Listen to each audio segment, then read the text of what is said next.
Greetings, everyone, and welcome back, Destroyers, to Resident Evil 5.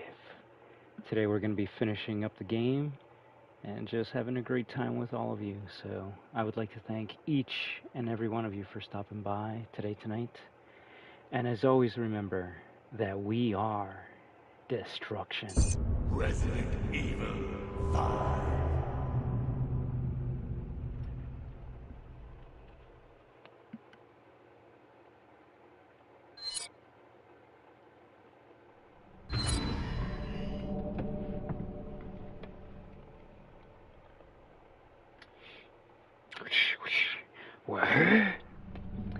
So without further ado, it's time to kick some ass with you. Alright, we're gonna wait for a couple of the usual suspects to show up, so why don't we warm up with some Mercenaries United? I don't know who we should use at this point. I think we've used everyone. Also, I guess I am a public assembly noob. Let's see. You know what, we haven't used Josh. We'll try him out.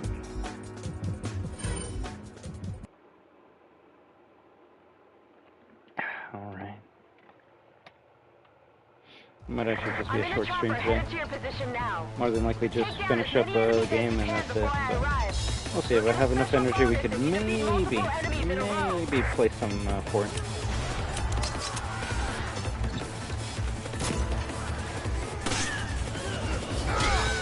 Ooh. The one hit? Yeah.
Is that a double? Oh yeah.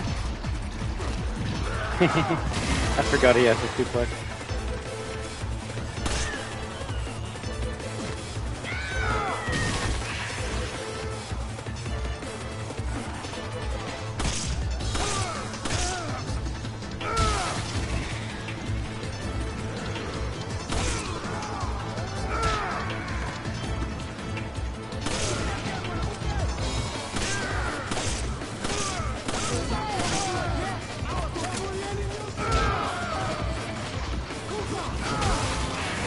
Triple?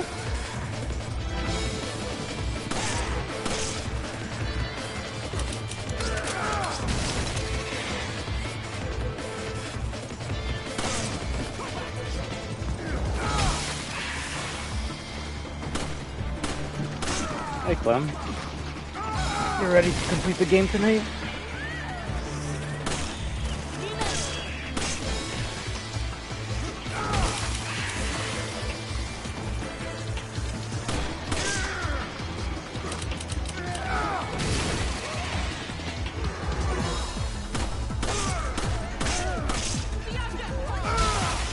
Oh, come on.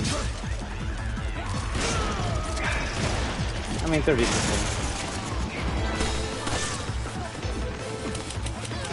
I hate parasites. They really ruin the combo.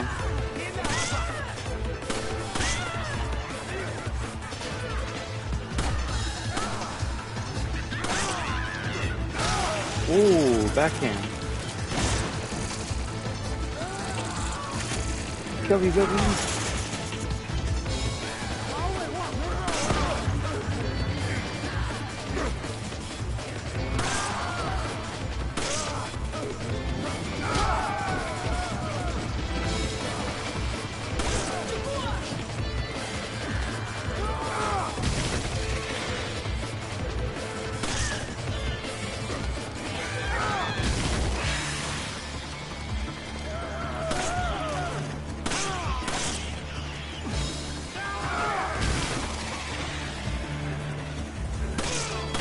The real question is, who does the suplex better, Josh or Leon?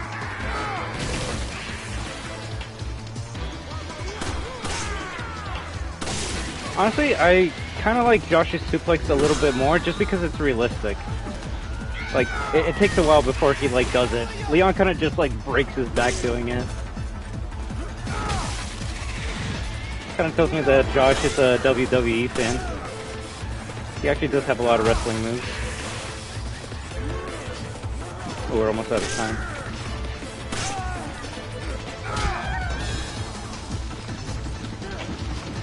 Ooh. Okay.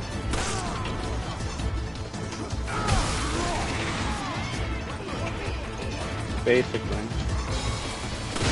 Ooh, my face. Uh-oh. I'm in the field now. Hold on.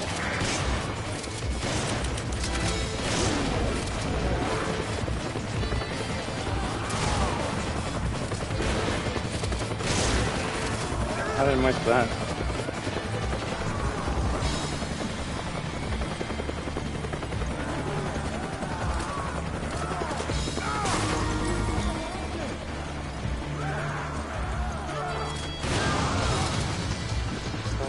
I'm in the field now. Hold on.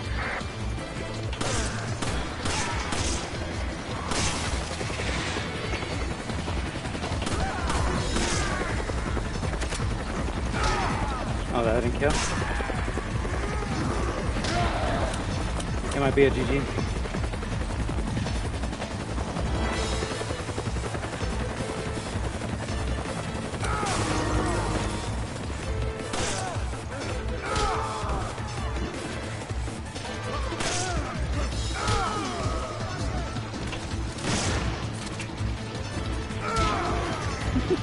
Damn, that's okay.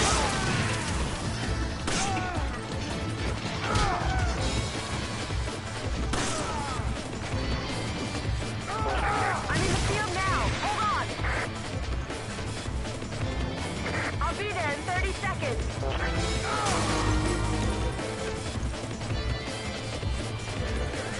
That's what I'm talking about. They really need to bring back taunts to Resident Evil. It was so funny. Ooh.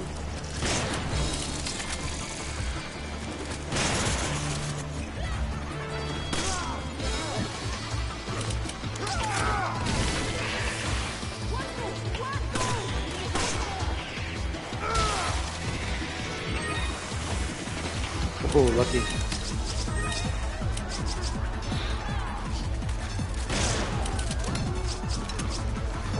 I'm in the field now. Hold on.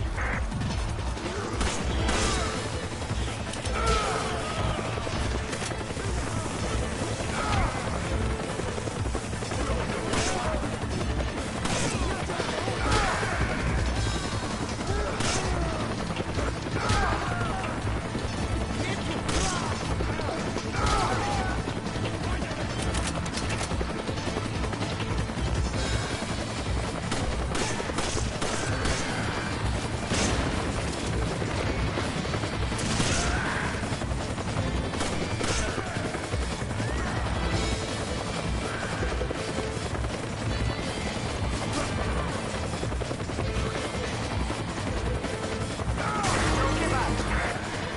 Never, Joe.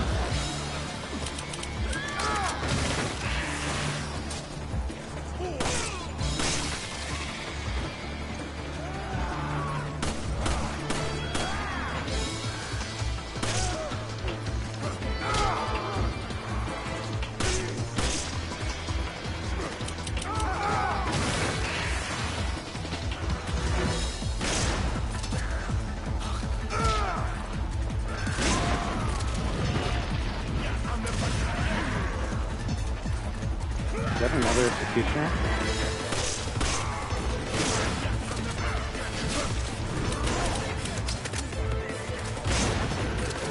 I'll be there in 30 seconds.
I'll be there in 30 seconds. Get it one time.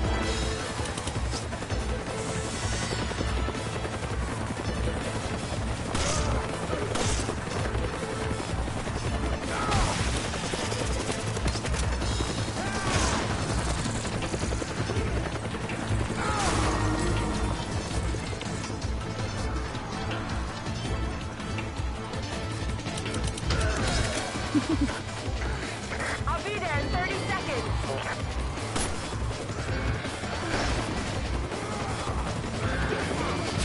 Nice thing.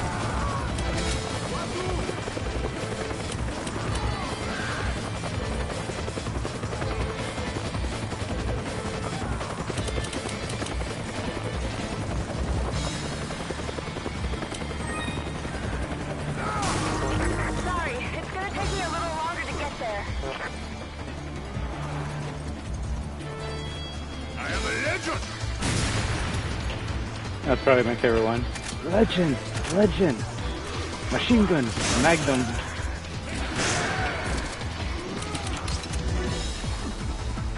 Yeah, who is...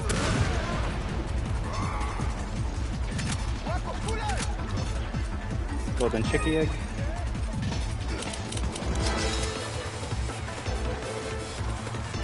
I'll be there in 30 seconds. I'm in the field now. Hold on. How close?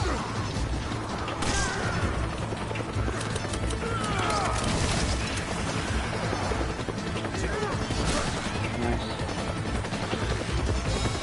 I think there's two more times, two more combo time I can get.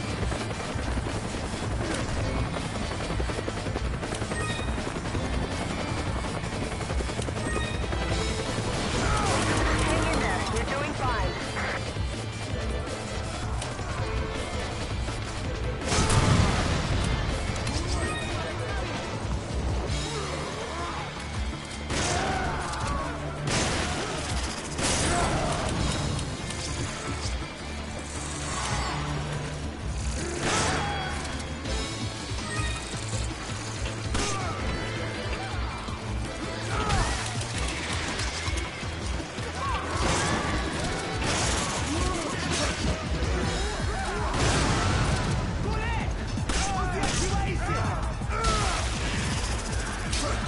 Yeah, when that happens. I'm in the field now. Hold on.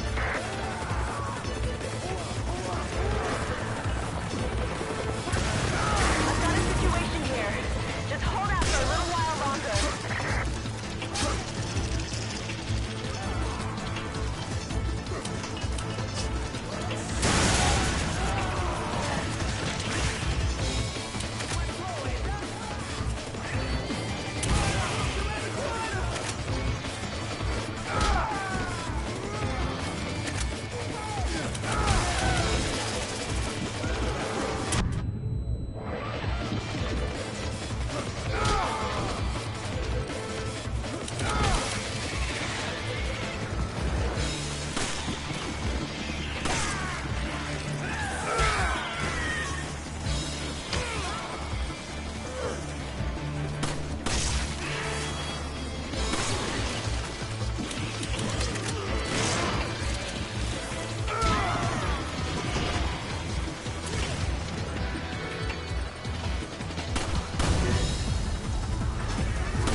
I'll be there in 30 seconds. I'll be there in 30 seconds.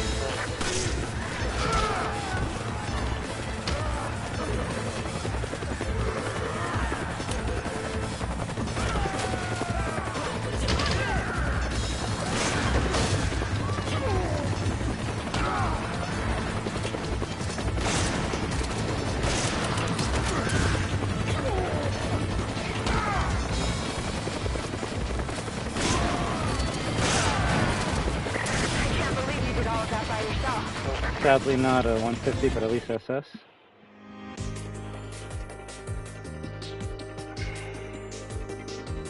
Oh, whoops. Kind of forgot my phone was kind of loud there. Ooh, 10 more enemies. 10 more enemies, and that would have been all of them. Whatever. That's okay. That's not a bad warm-up. Alright. So last time on Resident Evil 5, I almost said 4. Jill well, Chris and Sheva tried to find the whereabouts of Jill Valentine. They went through an underground old umbrella facility that still seemed to be running under Tricell's new management. They fought a big spider, and then when they tried to find where Jill was, she wasn't there. So they kept on searching for answers. I think there was something about like killing a big fish or something. Don't worry, that doesn't matter. We cracked the shell and then killed the nut inside. But once we dealt with a bunch of liquors, we found Wesker, and he was with a new partner. But that new partner was an old partner. It was Jill. She was brainwashed, and she was trying to kill Chris and Sheva. Thankfully, Wesker only had 7 minutes to play with us. We kicked his ass. And then he left Jill to try and take us out. Thankfully, Chris Redfield got through to her. I honestly don't think Sheva would have been able to. I'm not saying Sheva would have died, but I don't... yeah, Chris and Jill actually have, like, you know, history. So that's what helped her break from her mind control. Afterwards, Jill told Chris that he needs to go to stop Wesker, and they continued their way on a boat. And while that was happening, Josh found Jill, and they're like, we gotta get out of here. But Jill's like, wait, no, I gotta tell Chris a secret, the secret to destroying Wesker. So they went on their desperate escape. Sadly, Josh's best friend Doug died. Never be a pilot in a Resident Evil universe. That's rule number 1. That's rule number 1. I think every pilot in the Resident Evil universe has actually died. Let's see, RE1. Well, no, RE0. I forgot who was the pilot in that one, but they died. RE1 was Brad. He didn't die in RE1. He died in RE3. So there you go. The pilot in RE2, the remake kind of doesn't explain it, but like kind of just you know, crashes into the side of the RPD. So bad. Mike, Leon's helicopter pilot, dies in RE4, and Kirk, goddamn pilot in RE5, died. So if we want, we could use other examples. What's the pilot in Requiem's name? I forgot his name. Guy who Grace doesn't trust in the beginning, but then trusts, and then Grace kind of gets him killed. Oof. So yeah, but rip Doug. We'll see if we can, like Josh says, if we don't save Chris and Sheva, his sacrifice will be in vain. So we only have 2 more levels to go, and then afterwards we'll see what we play afterwards. But yeah, right now I believe Chris and Sheva are getting closer to finding where Wesker is. And you might find some more meme lines from this campaign, so time to continue. The funny thing that I realized is I don't think you're going to see Chris punching a boulder because we're playing as Sheva, so if we don't get to see it, I'll replay the level as Chris, so then you actually get to see it, right? I kind of realized that at the last second. I'm like, oh yeah, kind of forgot about that. Without further ado, WAHOO. Also, yeah, we've been playing without using the shop and just using the items that are given to us, so... You know, true survival horror, true item management. I mean, it's. Hey, Magic Guy, bro, you're awake early. How you doing, dude? Not gonna lie, I kind of like almost wanted to save this playthrough for a little bit later, just cause like I was having a lot of fun with the whole chat in the morning. But I'm like, if people. Okay, Chris, if people really want me to replay this again, I wouldn't mind, and hell, maybe I could team up with someone that has the game. The only person I know that owns this is Unbanned, so they could join me, although I'm not gonna lie, I've kind of been like nagging them for them to play this with me, and they're like, we already played it, and I'm like, alright then, fuck it, I'll just play it myself. What's that quote from Thanos? Like, I love quoting Marvel movies that I've never seen before. Fine, I'll do it myself. But alright then. Alright. It seems like we have a pretty nice group of destroyers to help us kick some ass. So I expect 20 times more more puns from you, Magic Guy, right? And then, like I said, after this, maybe we play some Ford or something. But this is I'll say this is a kind of a sad moment. Also, we might have to talk about this later, Clementine, but because of you, and only because of you. And you see, this is the great thing about the community. I show you guys things that will get you into the things I like Resident Evil or Street Fighter or even Fortnite, and then you go, hey, Destruction, how about you play something that I like? And I'm like, I don't know if I'll like it, but you know what? For you, since you guys respect me and give me your time and attention, I'll do the same for you. So, too long didn't read. I watched Death Island today, so we can talk about that later if you want. What did you do? You made me watch Death Island. I blame you for that. Bro, shit just fucking happens in this room for no reason. That was kind of scary. Alright, let's focus on this game though.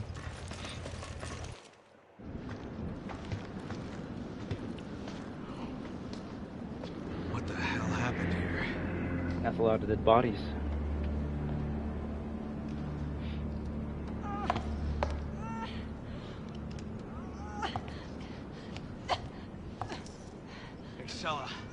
What's going on?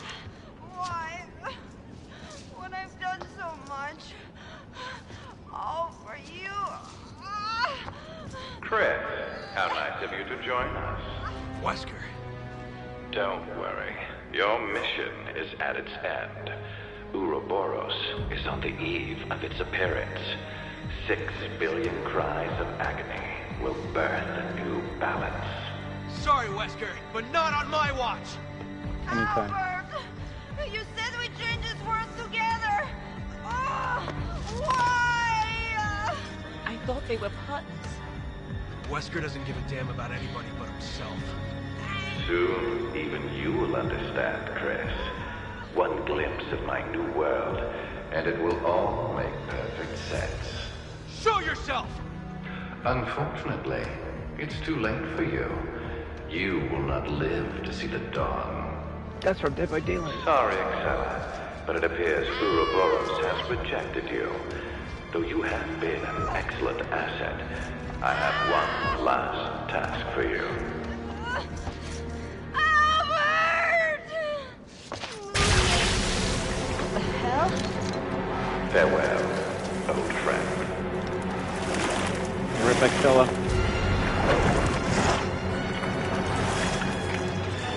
Remember, Ouroboros gets strongest with more bodies. So this is going to be the biggest Ouroboros monster we've seen.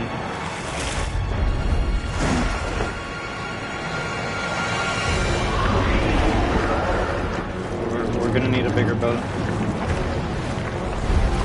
No. Remember, if you want to know what the theme of this game is, it's about partners.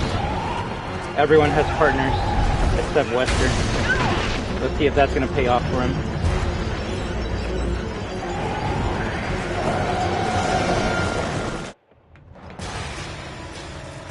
Get the fuck out of here.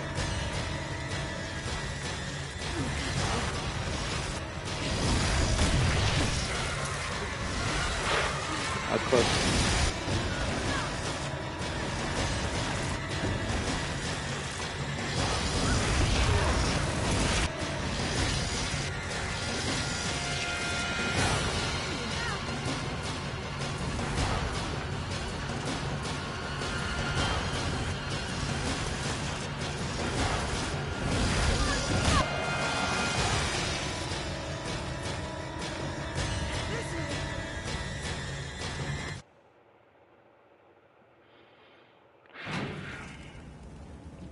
Big monster. Son of a bitch. So now what? Do you think our weapons can hurt that thing? I don't know. We gotta get the hell out of here before it destroys this place.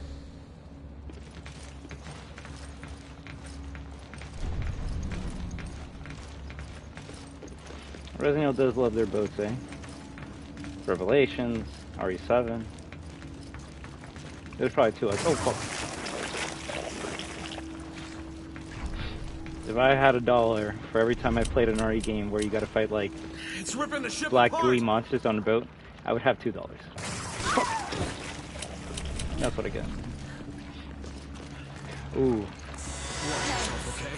Alright, I mean, grab this then. Come on! Okay. Come on! Okay. You take that! Okay.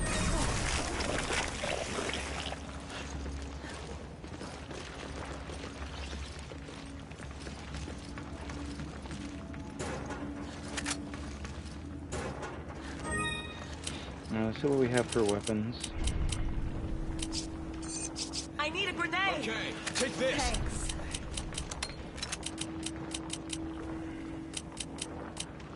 I like how he's not combining the ammo.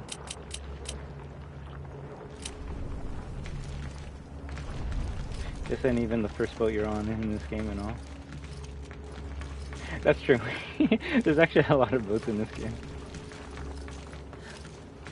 You know, I will say something. Well, I don't know. Like, you've played this game on PC before, right, Magic Guy? How do you feel that, like, you don't get a laser on the PC version? You get, like, a reticle. That's something that always kind of, like, I don't know, made me iffy. I kind of wish there was a choice. Maybe there is a choice on PC, but every time I always see PC gameplay of this game,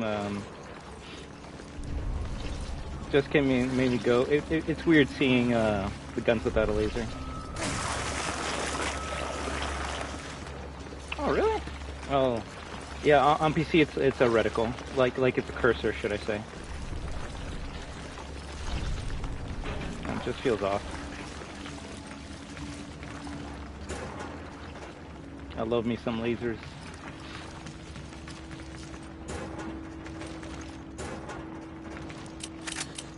Okay, you did combine it. Smart. You see, if I played on the PC, I would like mod it to have a laser. You good, dude?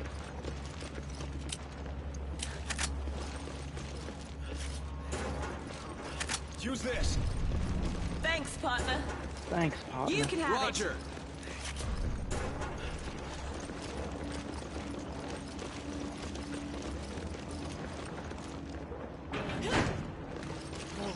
How did it grow so fast? Damn, Chris.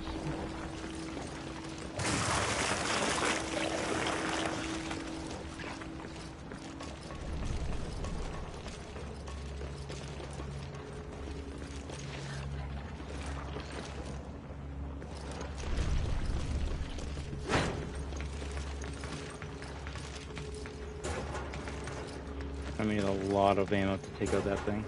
Yeah, I was gonna say, it's been a while since I played this in solo. Would really love to replay this in, like, as Chris so I can hear Sheva's voice lines. I need Take ammo. this. He's practicing for when he's gonna play as Sonic. I need ammo. Use this. I owe you one. You take that. Roger.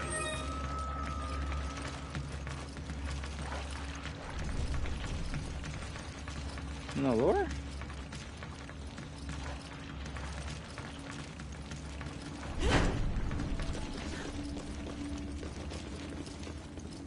A lot of dead bodies.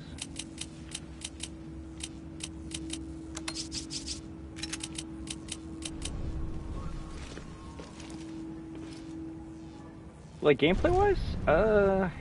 I mean, there's some parts in the game where they split up. So you could say like Chris has to do some things different, but not really. Not really. If anything, I would say playing as Sheva is harder, specifically because of the last level. If you know, you know. Nice.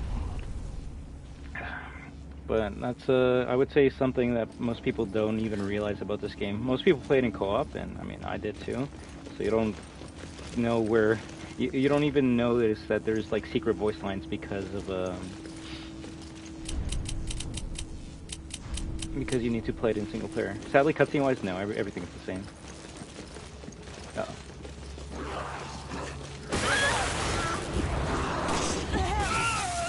Oh, come on, Chris. Oh, come on, Chris. Oh, come on, Chris.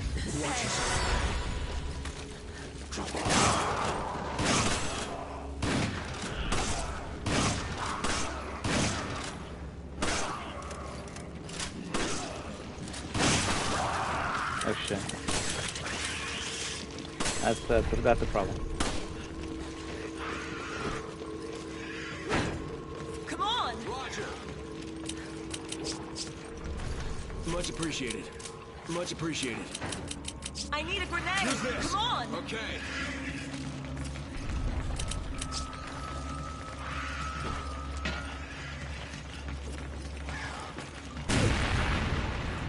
I mean, you could use a flash or, you know, just blow the fuck up.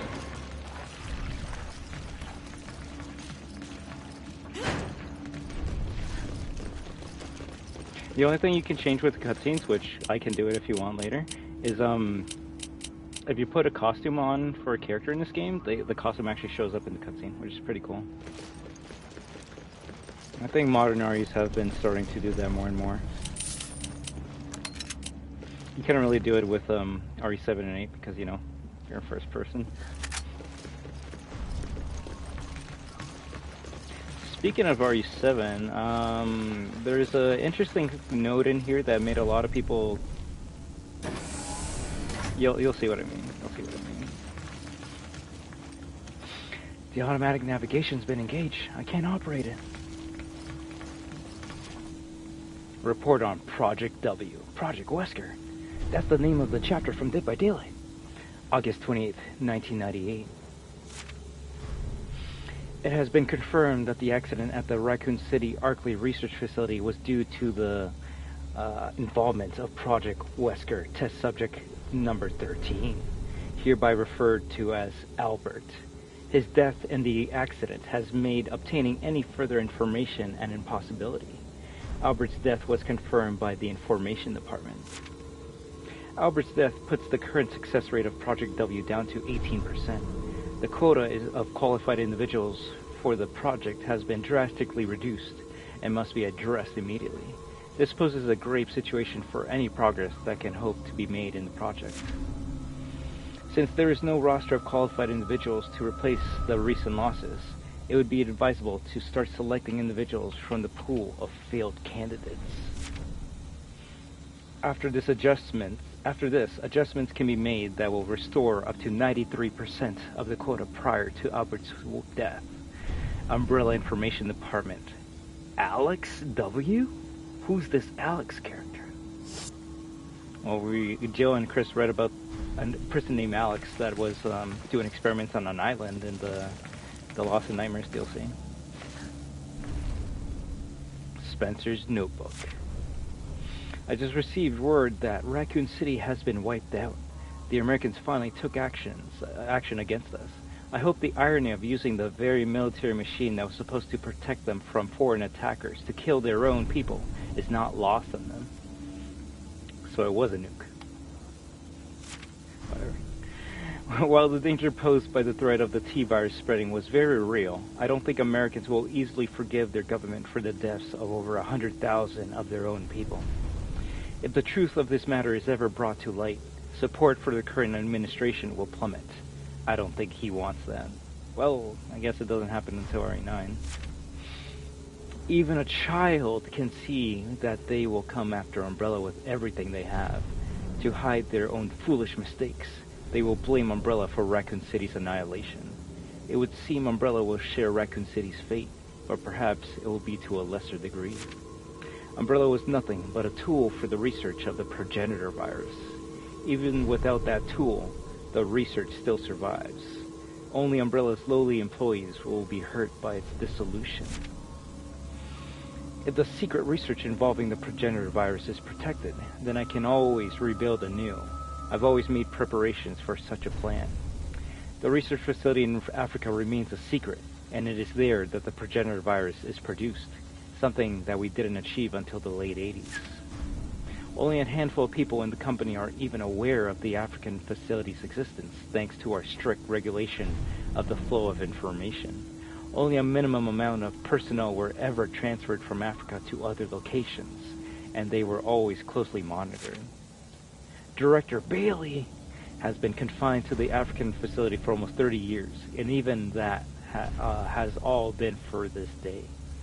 All that remains is to close that facility, and everything will go according to my plan. So I guess when Wesker killed Spencer, he took his diary, and that's when he learned about the base in Africa, and then started making his way here. Once that facility is gone, all of its connections to Umbrella will disappear with it. Then I will have to deal with anyone who has a level 10 security clearance, as they are the only ones who know of the African facility's existence. Everyone else will be summarily disposed of.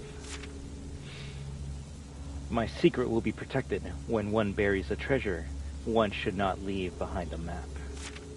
A printout is stuck inside the notebook. Personnel with access to the company secrets. Level 10. Oswald S. Deceased. Henning P. in prison. Masaki T. Deceased. Jenny K. Whereabouts unknown.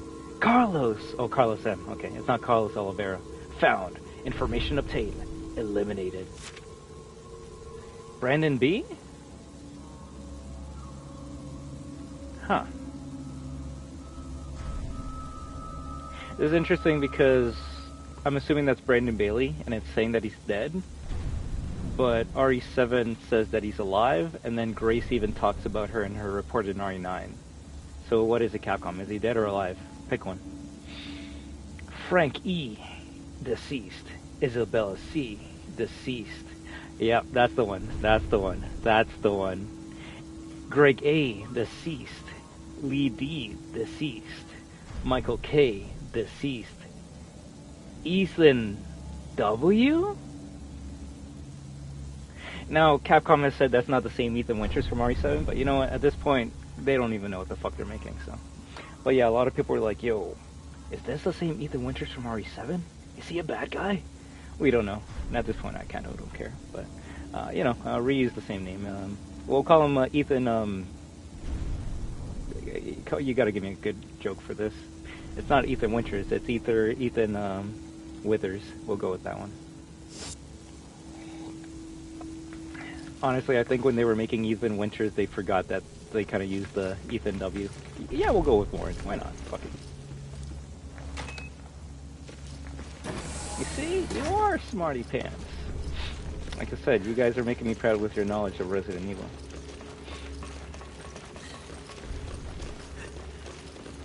You take that. Roger.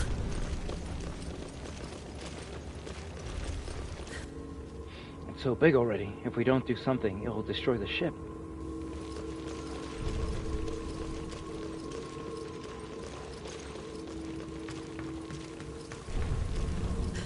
Actually, there's a voice line here I love that you only get in single player. We're locked out. It's a safety mechanism in emergency mode. You can have it. Roger. I need ammo. Take this. I mean, that's not bad.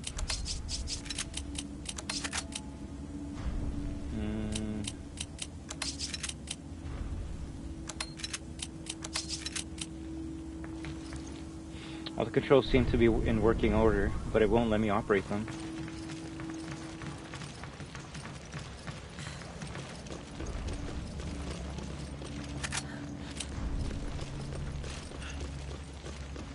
It's locked. I can't operate it.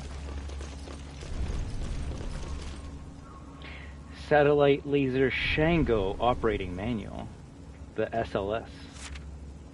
The Shango satellite laser is operated by using a rocket launcher style laser targeting device, LTD, that sends targeting coordinates to the satellite. The satellite is then capable of firing a highly concentrated laser to within centimeters of the target. Damn, that accuracy.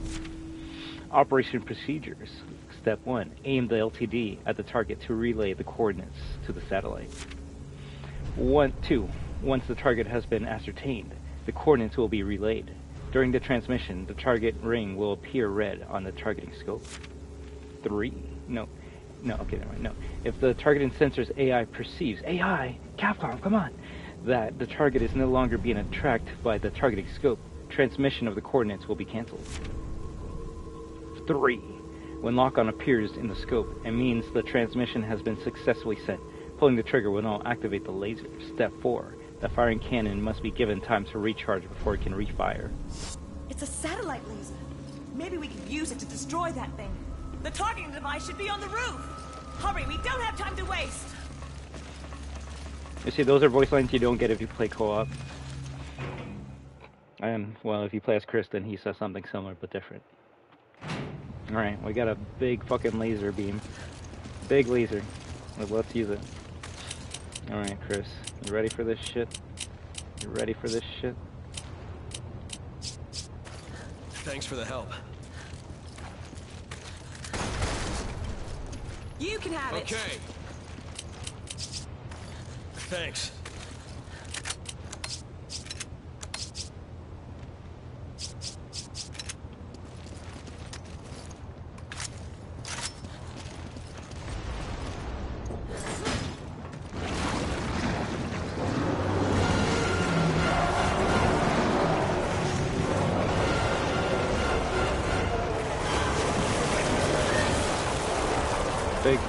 Big boss.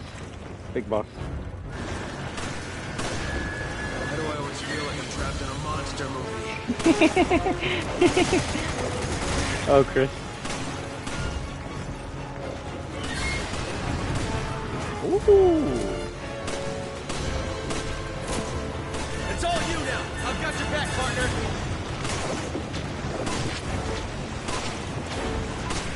Hey, man.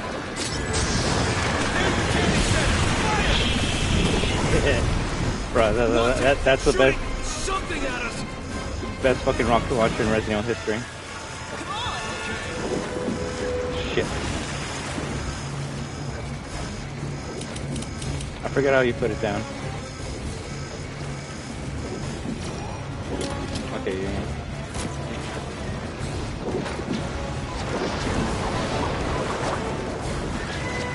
No, the monster movie says silent.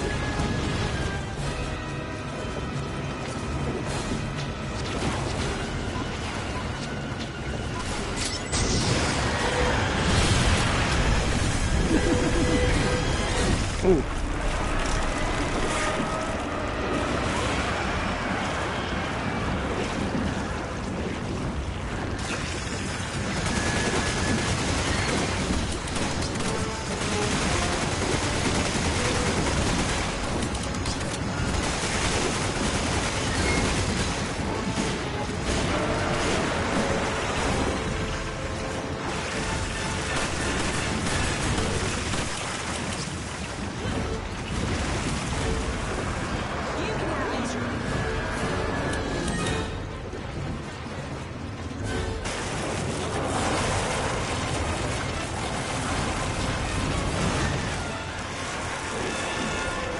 Right, they have good audio. Sheva, heads up. Honestly, well, I'm probably gonna get hit. Honestly, the sound effects for this is probably like someone getting like a pot of spaghetti and then just mixing it around. It's actually funny seeing like how most sound effects are made for certain games.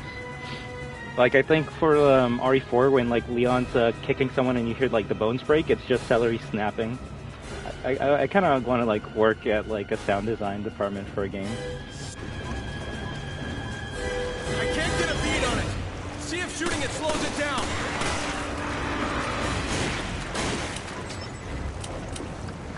Shit.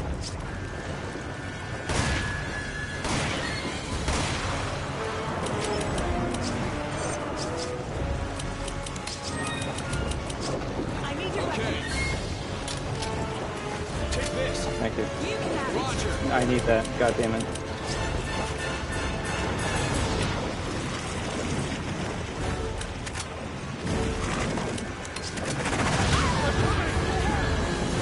Stay with me.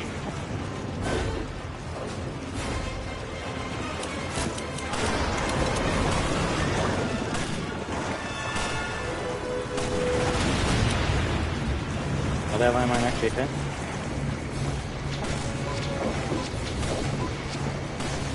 That's a nice gun, Chris.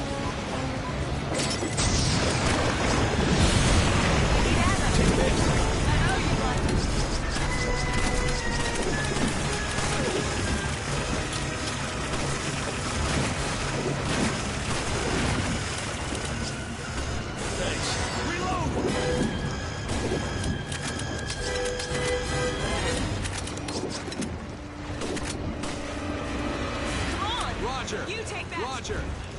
Come on. Okay.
was bad. I kind of ran into that shit. Double.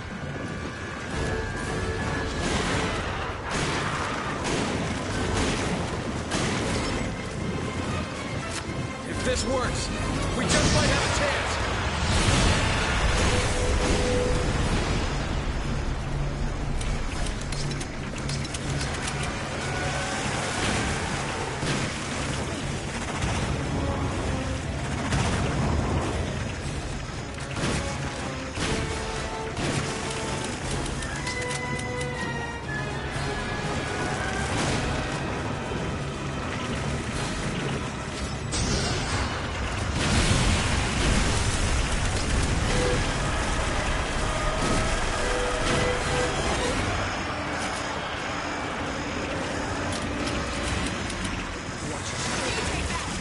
Right now. Use this. Thanks, partner.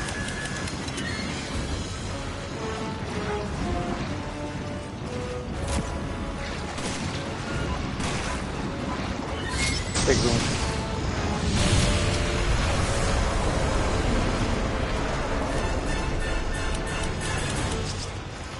Thanks.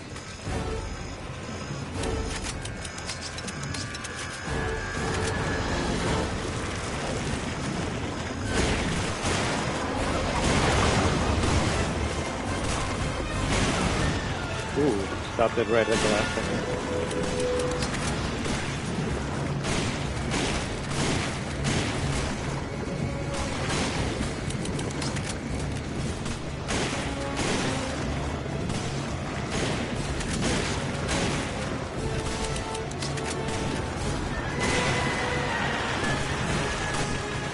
Gross worms.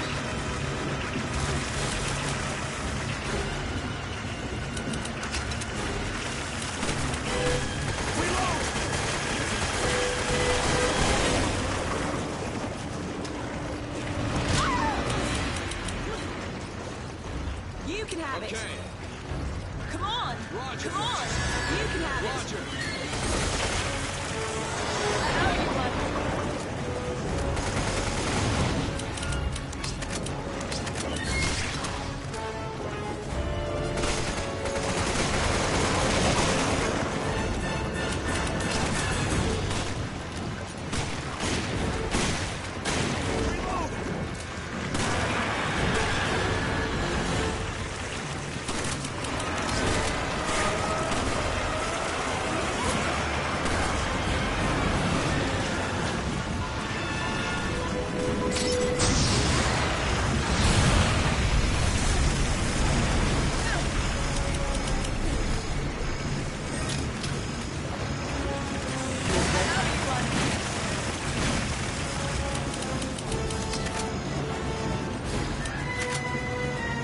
You take that. Roger.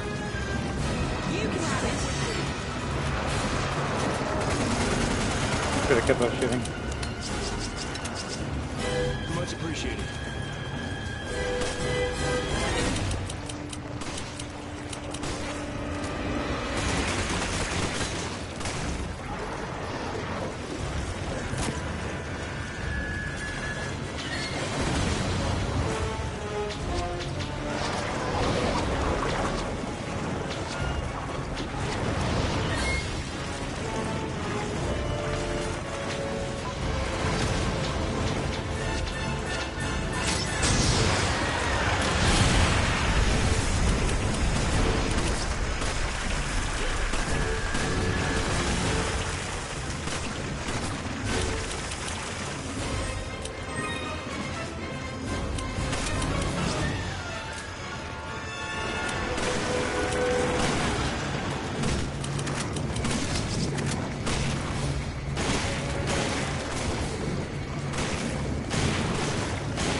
Open wide.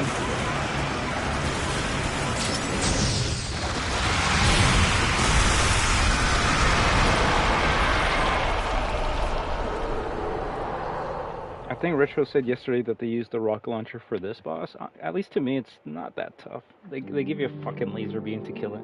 Is it annoying? Sure, but nah. Maybe they just want to kill it super fast. To me, the only monster you need to use the rocket launcher on is Ouroboros too. I think you saw how fucking tough that one is. They give you a shitty fucking flamethrower to deal with that. Yeah. Oh, that was good. That was good. Sadly though, we're on the last level.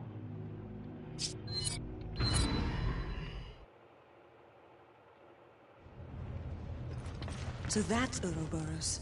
I fear for the world if that ever gets out. God damn it, Wesker. He's actually serious about destroying the entire planet.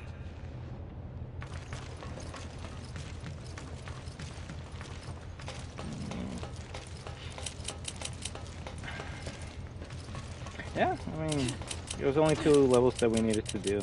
I need a hand! Roger. Come on! Okay. We didn't even need to use the Thanks. grenade launcher.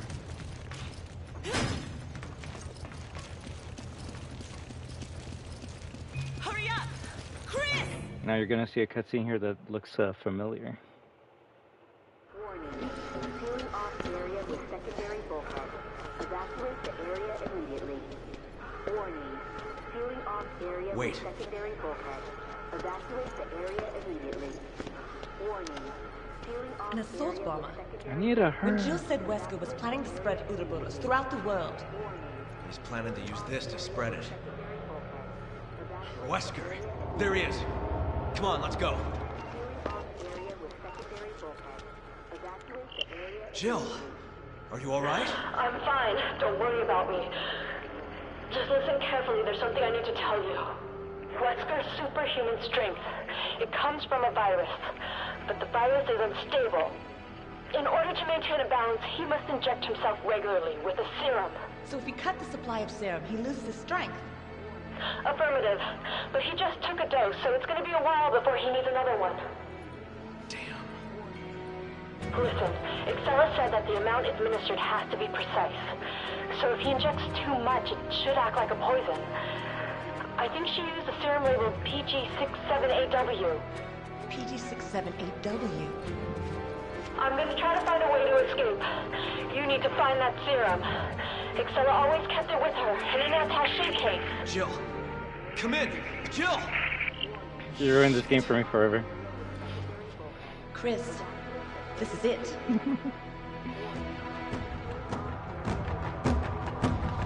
Let's give it a shot. You know they're gonna change that number in the fucking remake because of you. A bomber equipped with missiles. He can't fly around in that without getting shot down. Oh God. Exactly. The plane can't get shot down. If it does, it'll initiate a biohazard. Roll credits. It's just like Jill said. He's planning to spread this virus worldwide. Looks that way. Things are worse than I thought. We have to stop him here and now. A biohazard. He's going to use the bombers to spread Ouroboros. We have to stop him now. Hey, we got 2 chairs in this game. Comfy chair, but we can't afford to waste time here.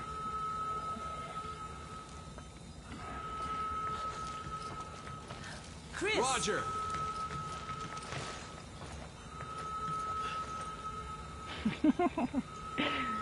Grumpy Chris. We gotta go. Yeah, but Leon only does it once in that game. It'll initiate a biohazard. Damn Tricell. You're just the new Umbrella. Although they were only in this game and then they died. You sometimes see Tricell stuff in other games, like when Leon gets to the Ark in RE9, you first see an Umbrella box, and then a Tricell box, and then a box that says HCF. HCF, you'll see them in Veronica remake. Come on! Roger! But this is the game that brings Tricell, and then you know, they kind of go under. This is probably one of the best songs in the game. Warning.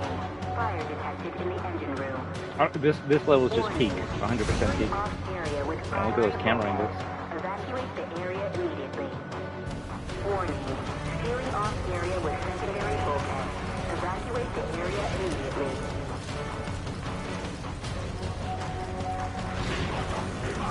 Well,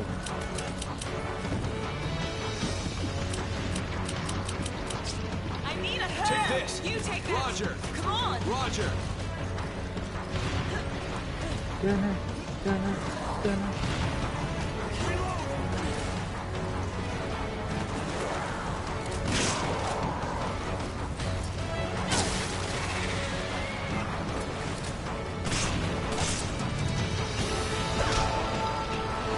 Jump in there.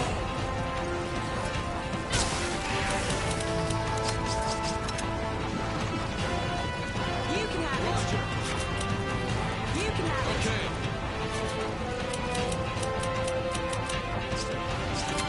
I need a grenade.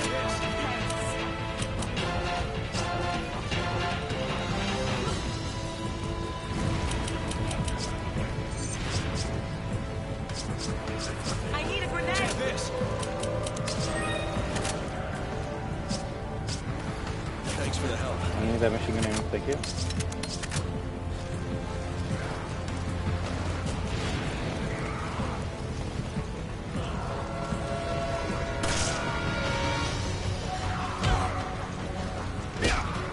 That's good.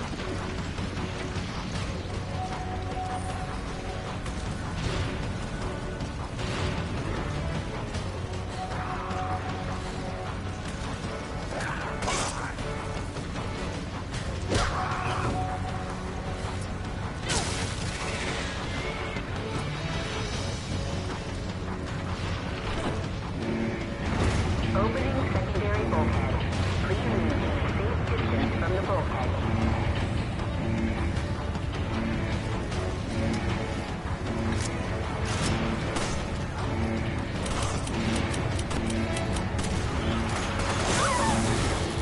Stay with me.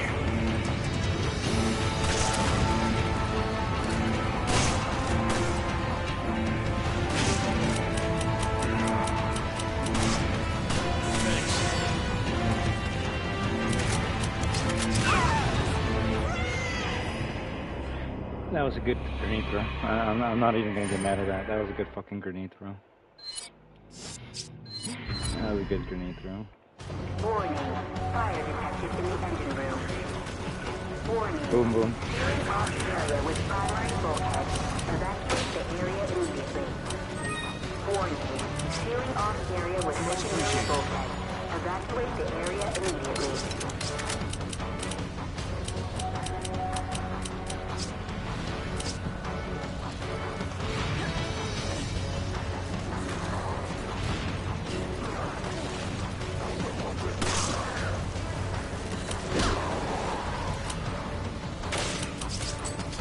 Thanks. Reload!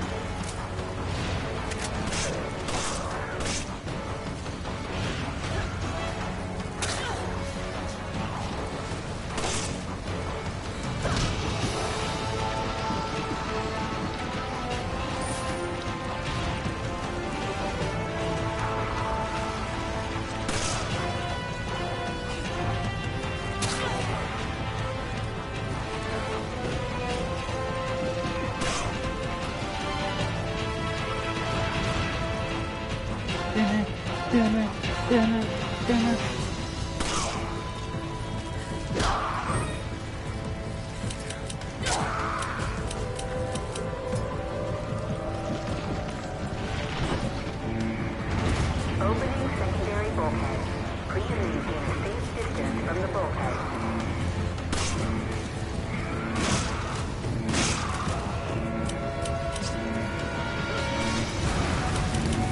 I need a grenade. Come on. Roger. Come on. Roger. Thank you, partner.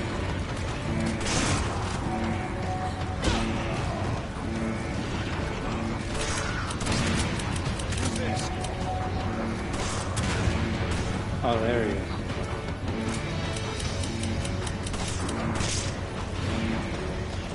Just hang on. It'll be open soon. Jump in this.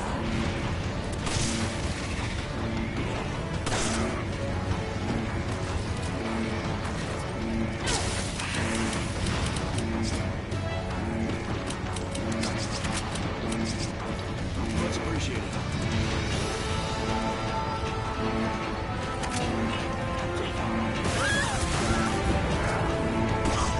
Stay with me.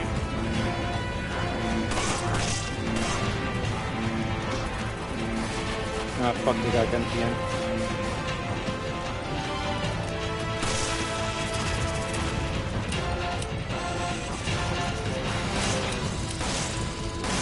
Damn, okay, use the magnum on that fucker.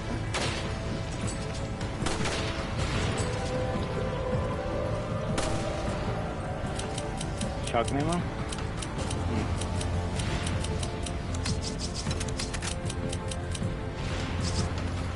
Thanks.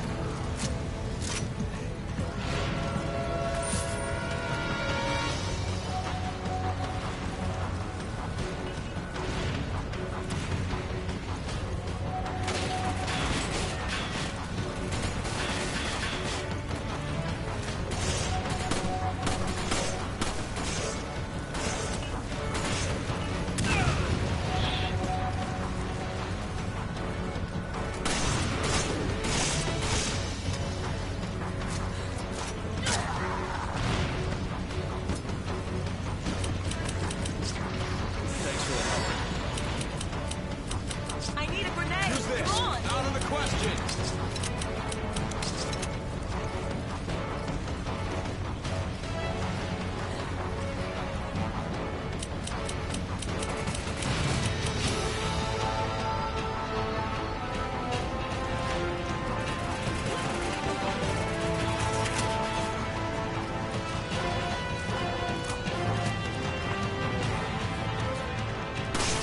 Nice cover. Thanks for the help.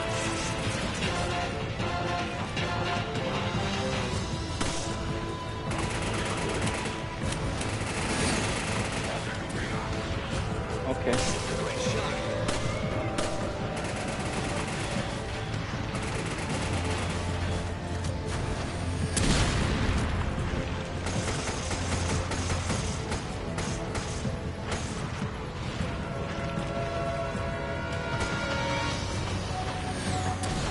Oh, there's two of them there.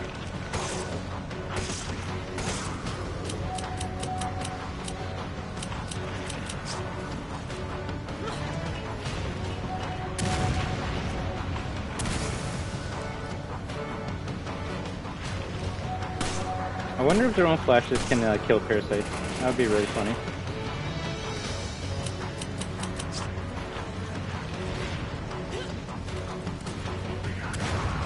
Oh, that was a good throw. Thanks for the help.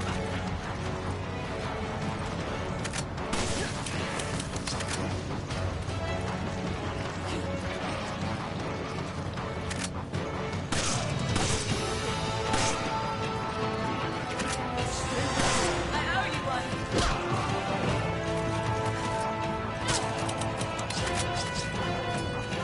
Much appreciated.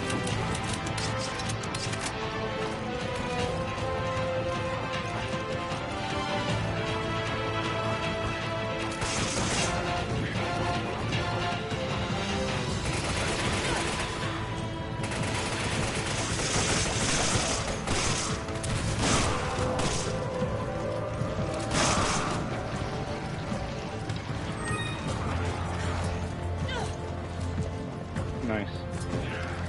I mean, I made him trip.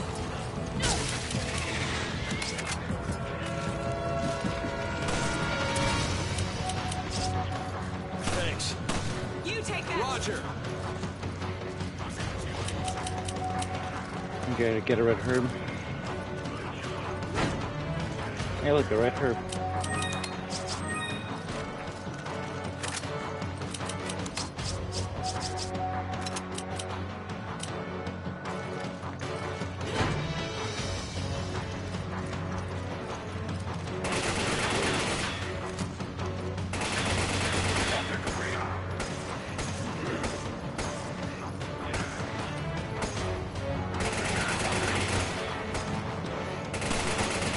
Nice.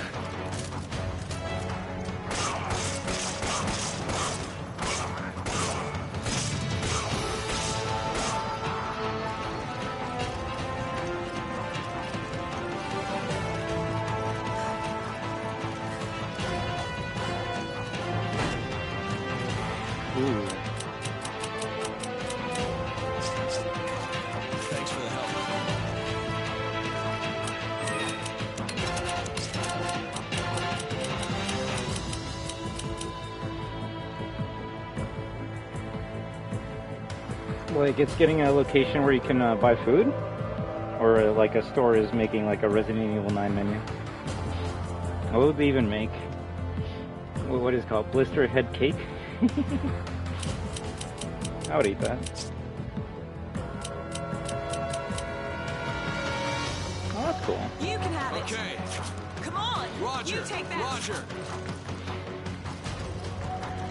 I mean, that's where Resident Evil's made, so it'd be more popular than if they made like a restaurant in America or Canada, which sucks, but you know, makes sense. It just makes me want to visit there even more.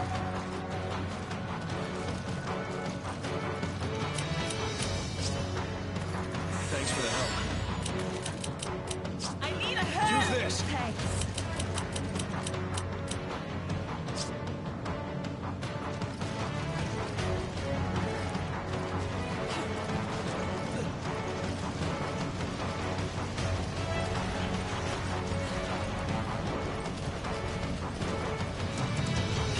Oh, this is the most amount of herbs I've seen ever. Much appreciated. I need a grenade. Take this. Thanks.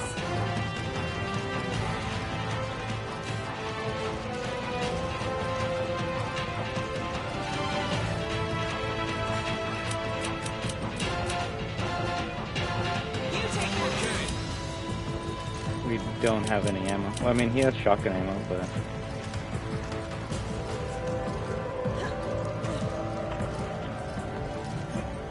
You can have it. Roger.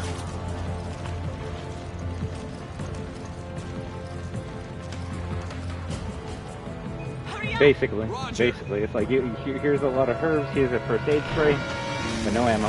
Checkpoint. Opening primary bulkhead. Please maintain a safe distance from the bulkhead. Uh oh, at 3%.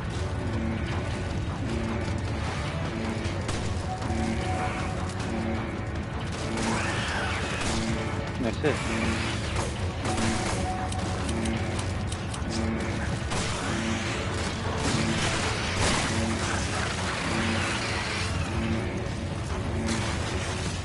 There's two of them.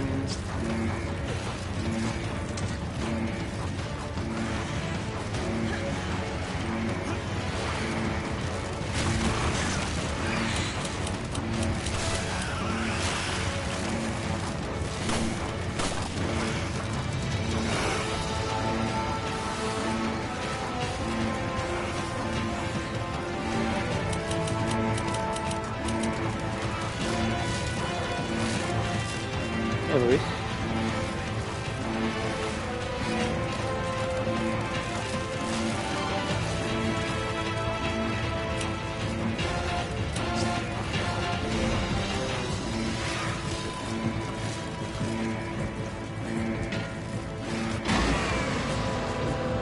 We won't last a second in a head-on fight. Run around them and see if you can get a shot on them. Can you tell us the final level?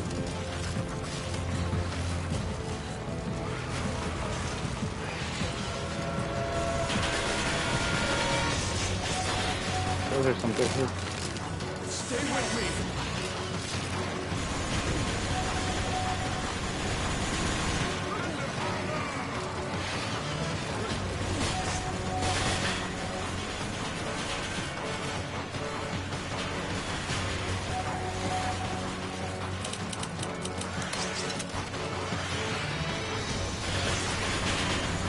Hold on.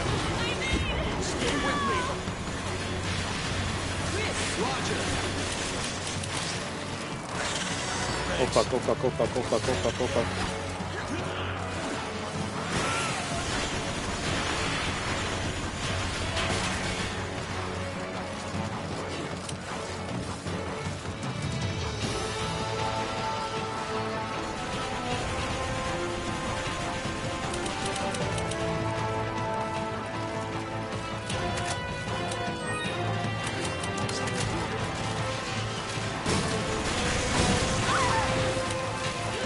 Miss.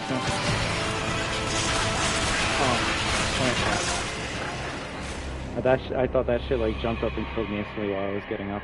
I was gonna be like, what the fuck? That's some unfair bullshit. Fuck. This is gonna be tough.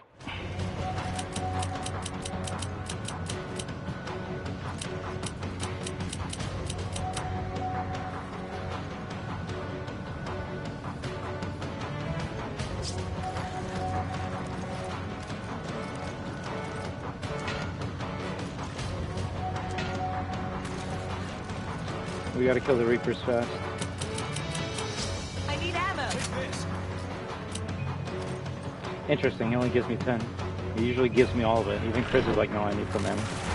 Opening primary bulkhead. Please maintain a safe distance from the bulkhead.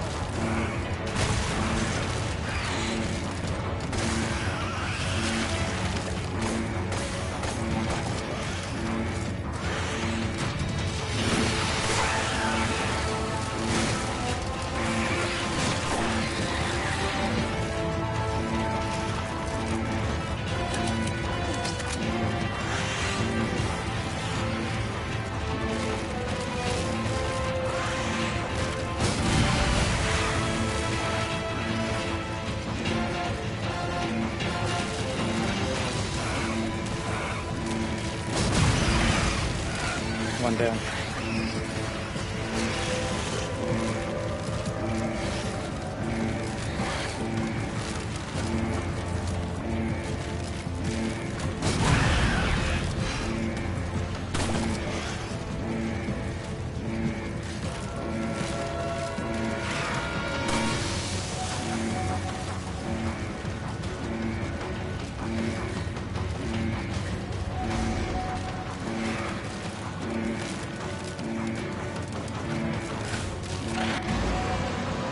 I think he killed Chris We right won't away. last a second in a head-on fight. Run around him and see if you can get I mean, I think Chris won't last a second.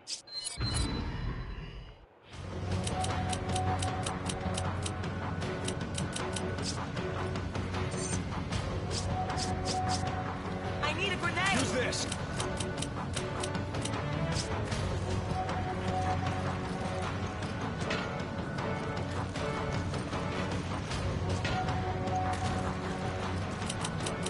I need ammo. Take this.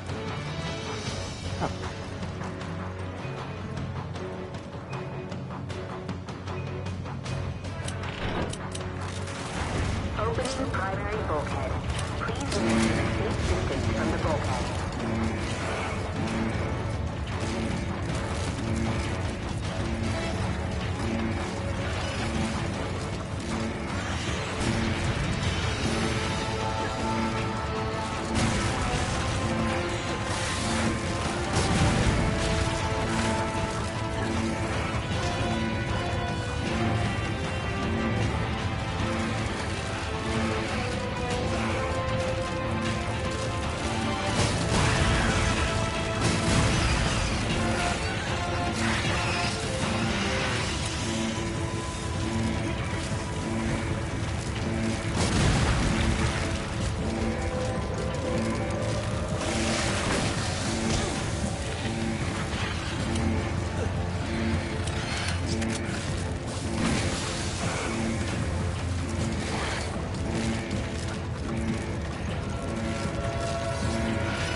We won't last a second in a head-on fight.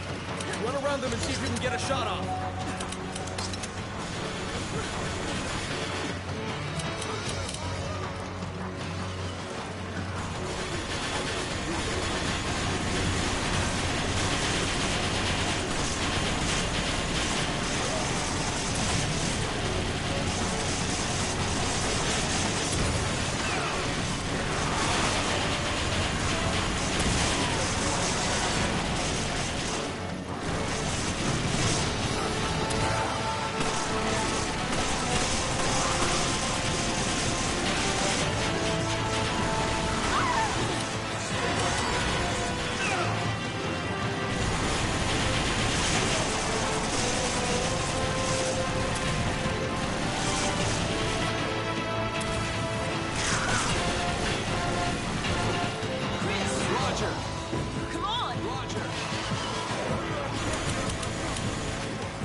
actually gonna be a tough fucking fight. But at least we know we can kill the Reapers fast. If anything, maybe I save the mines for those guys once we kill the Reapers. I need ammo. Take this. I owe you one. Come on. Roger.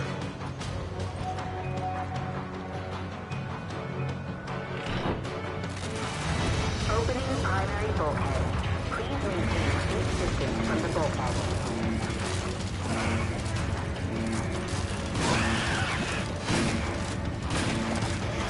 The fucking shotgun, how did it miss?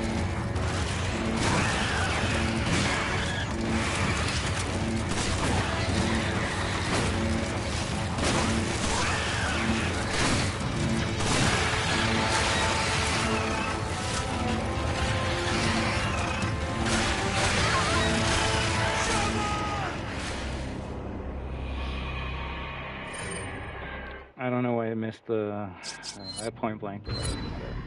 Maybe it's because I'm using it, right?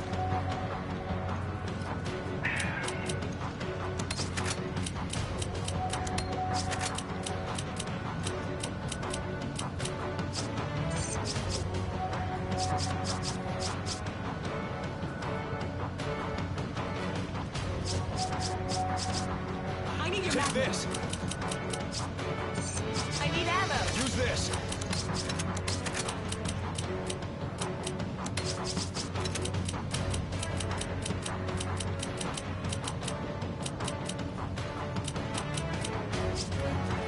I think we gotta use Leon's Magnum. We only get like 3 Magnum shots right now, and we gotta make sure we don't miss any of them. Opening primary bulkhead. Please maintain safe distance from the bulkhead.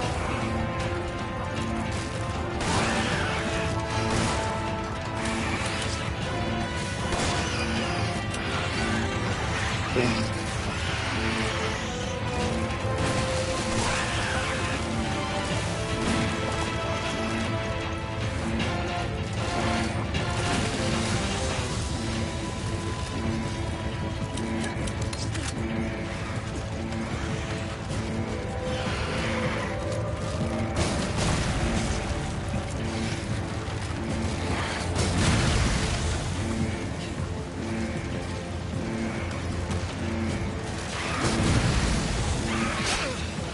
I'm surprised I didn't kill Chris.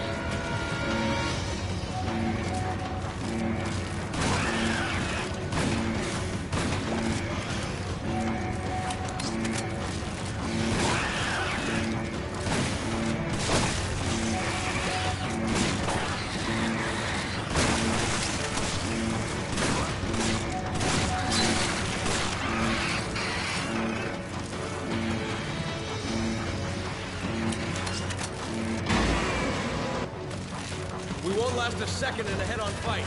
Run around them and see if you can get a shot off.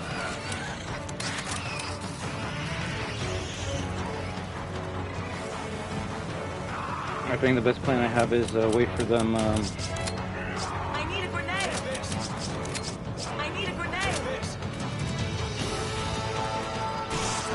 Come on. Wait for them to get closer to us, and then. Oh fuck.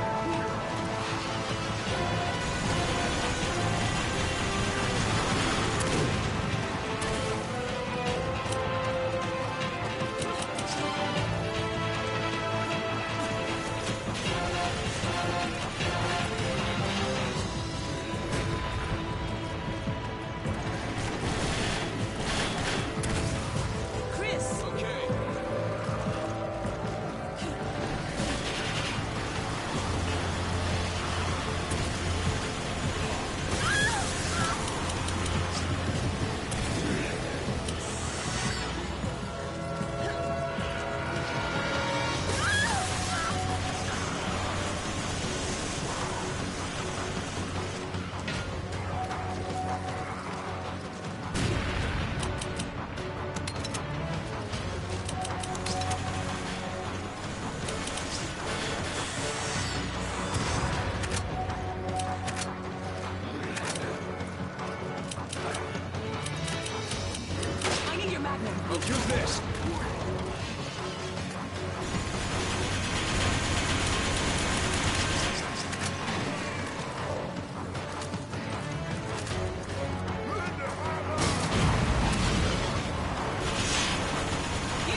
Thank you for not giving me all of it.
Honestly, I didn't even know nitrogen rounds could fuck them up.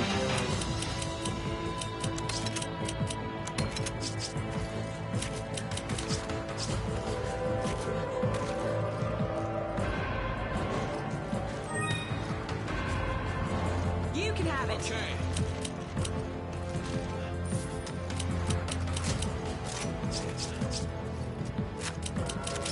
I need ammo. Roger. Take this. Thanks. Much appreciated. Very fucking close.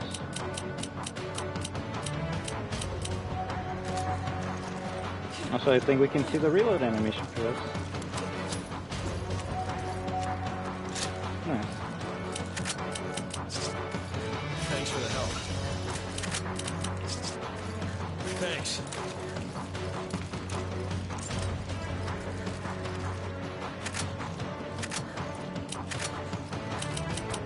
I need a grenade. Use this. I owe you one.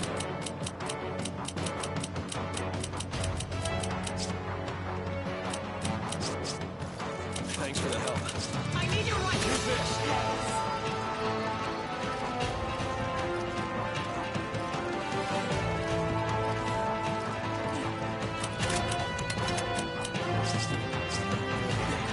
Thanks. Thanks. Thanks for the help.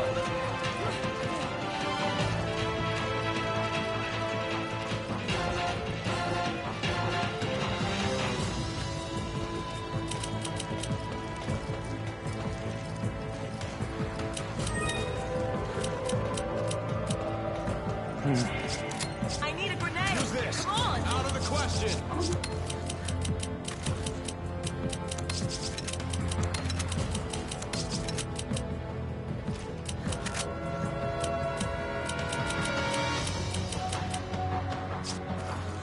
Thanks.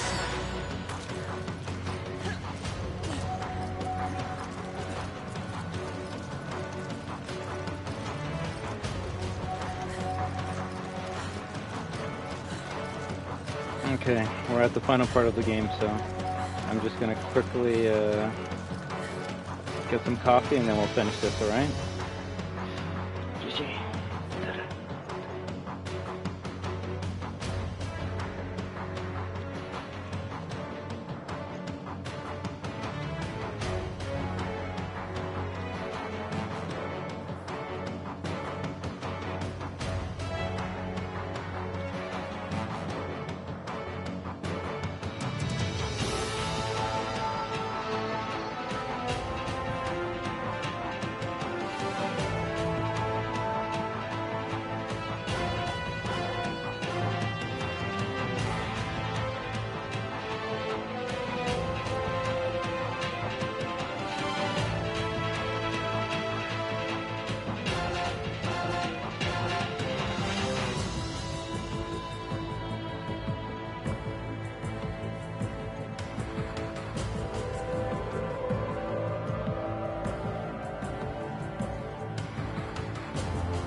If anything, Magica, you actually showed up at the right time.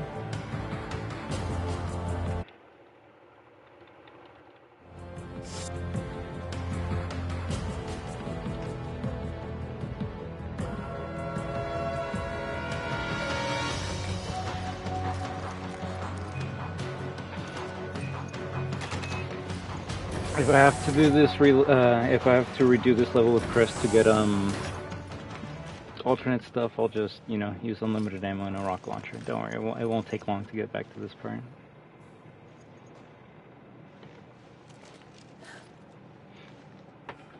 Nothing much. Yeah. You see, that's how you make the host feel good. You're like, yeah, you didn't miss much. It's not like he was getting his ass kicked for the last like 20 minutes. Something doesn't feel right. I can't explain it. Yeah, I hear ya.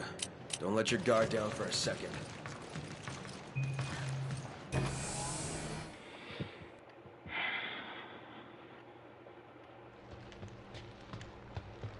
Probably my favorite boss fight in the series, honestly. Your plans are finished, Wesker. There's no way out this time. Don't you two ever tire of failing in your mission? You've really become quite an inconvenience for me.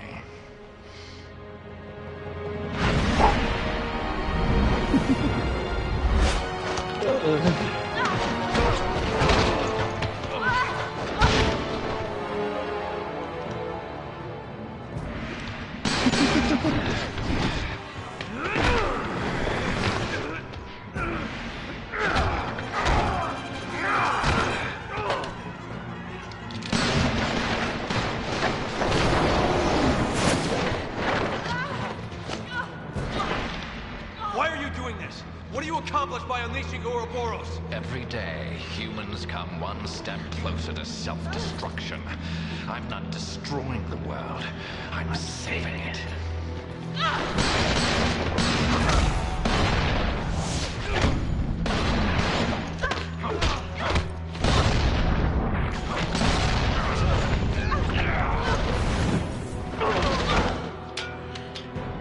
This guy's lost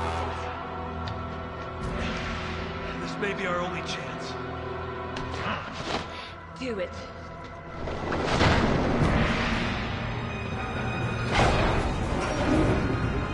Things are really getting interesting now, eh, Chris? Do you actually think you can defeat me? Either way, I'm not gonna stop until I'm dead.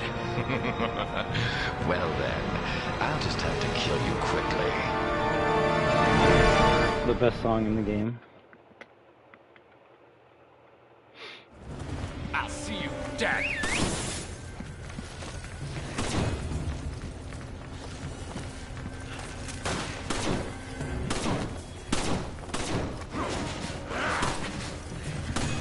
Watch out!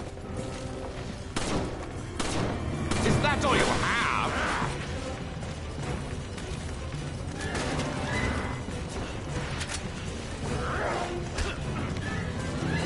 Oh, he actually gave him a good hit.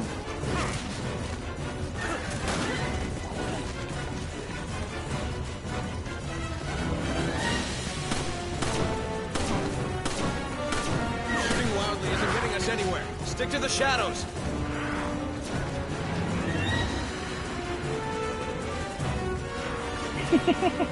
Oh, the professional?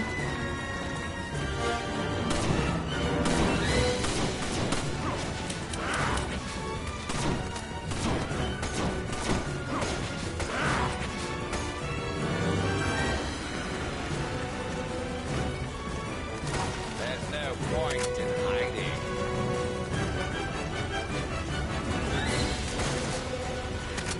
Ooh. If only we had a rocket. Hey, look, a rocket.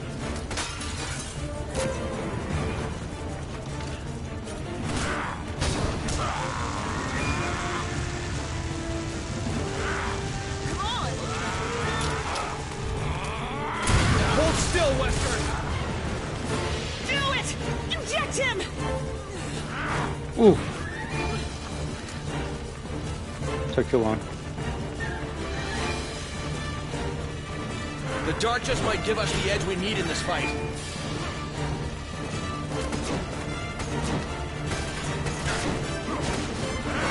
Did he catch that bullet? Bro, Capcom went all out for this song. Yeah, no, he's strong. He's fast. He's cool. Ooh.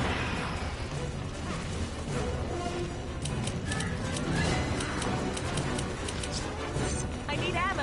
Roger. Take this. I owe you one. I'm gonna see if I can get his voice line.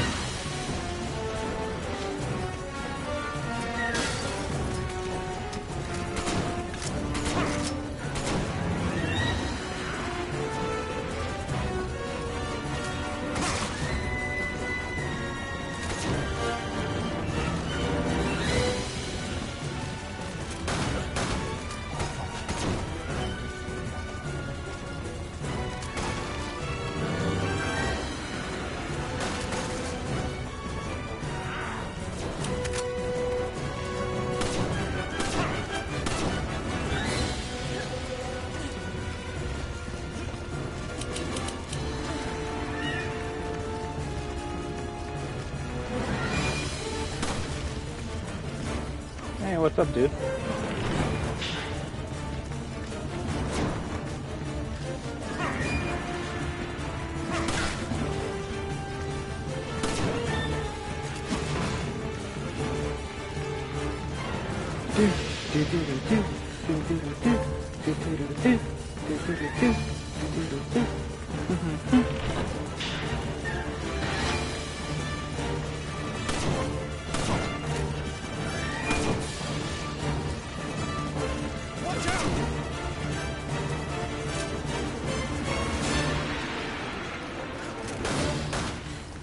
I think to get him to start yapping, we need to hide from him for a bit. I'll go get the rocket launcher. Ah. Has it never occurred to you that this planet is overpopulated? Only a handful of humans truly matter. Everyone else is just So much chaff. So now, I have to separate this chaff from the wheat. And with Ouroboros, I can finally accomplish this. I'll go get the rocket launcher. Sheva, I need a warhead.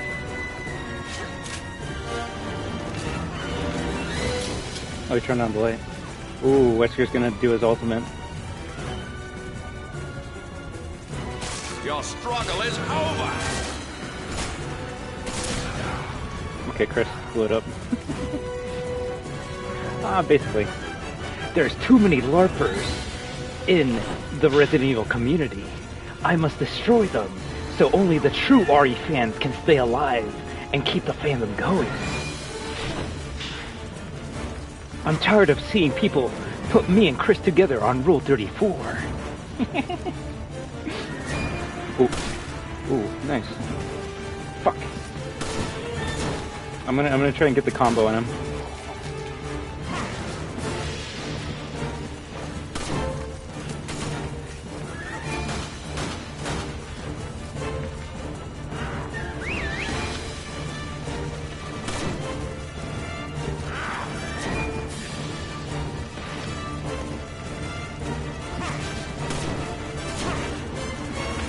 It's the internet. What don't they do together? I mean, there you are. I mean, you gotta remember this is the world where people got weird when Sonic X Shadow Generations got announced. Granted, that's more on Sega's fault.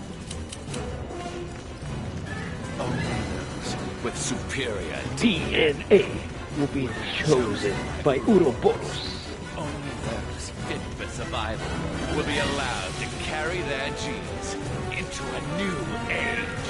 Let me guess. You're the one that's gonna rule this new age, right?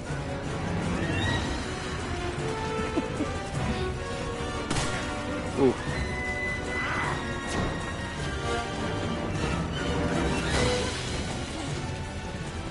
I mean, if it involves Rouge.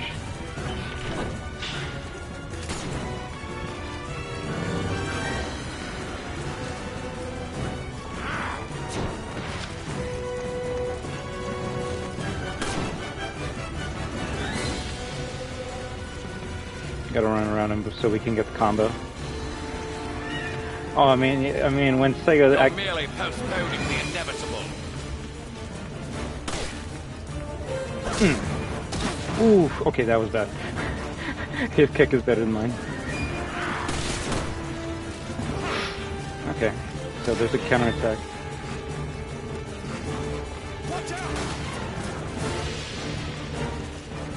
Maybe I should play the game. There's no point in hiding. Is that all you have? Let me clarify something for you. Oh, this one's good. I think of myself as a king. No more crazy talk coming on. I am a god, and even kings bow to gods. A god? I think he's completely lost it. You never had it to begin with. We have to stop him. You see, oh fuck, you miss all this dialogue if you just fuck him up right away. Finished.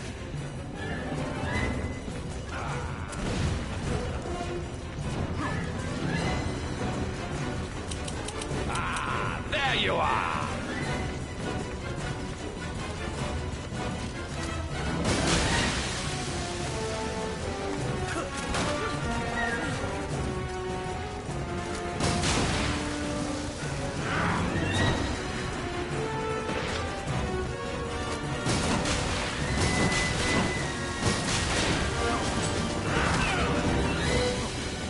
He almost grabbed me.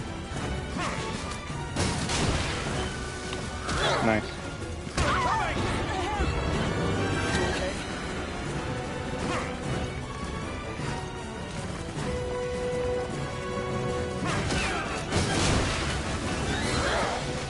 Ooh, get knocked. Alright, let's kill him.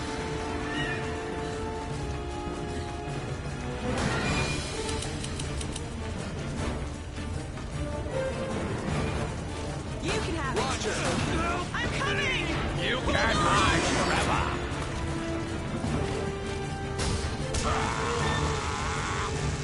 Chris! Sheva, take him down!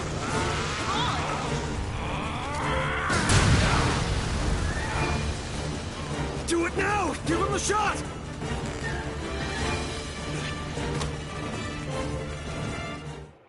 Shovel the G.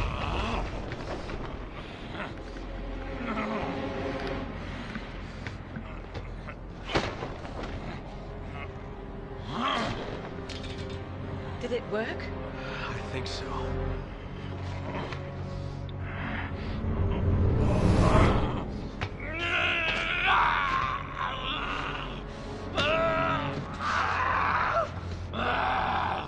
Oh yeah. I'll try to get that line for you, Clementine. It's a good one. This isn't over, Chris. But it's only in Mercenaries. Sheva, he's getting away. Hurry!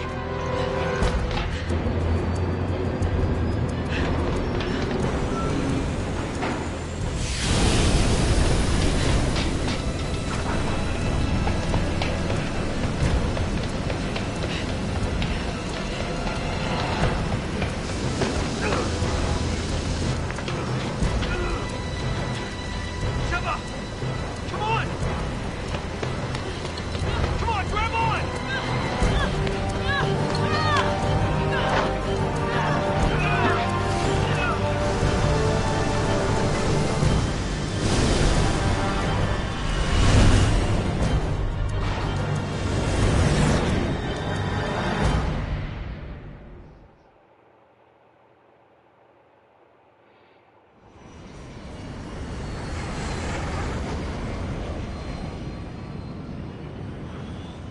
Hell yeah. It seems I may have underestimated you, Chris. Also, we're gonna die here a couple times. It's Save kind of it, funny. Wesker. There's no one left to help you now. I don't need anyone else. I have Ouroboros. In less than 5 minutes, we'll reach the optimal altitude for missile deployment. Ouroboros will be released into the atmosphere, ensuring complete global saturation. He said the thing.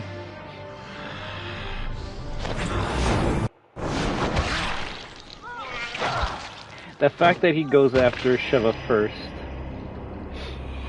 I mean, technically Sheva's already in Street Fighter 6. Elena is voiced by the same person who voices Sheva in this game, so... Yeah, that's interesting that he goes after Sheva first.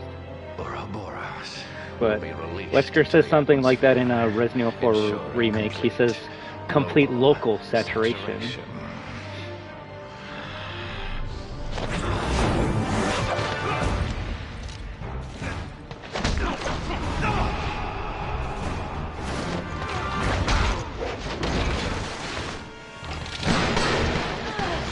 Your feeble attempts only delay the inevitable.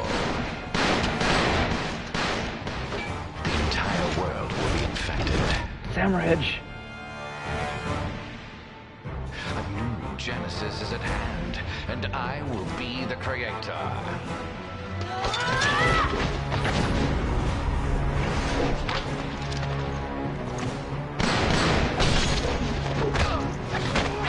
Spider Wesker.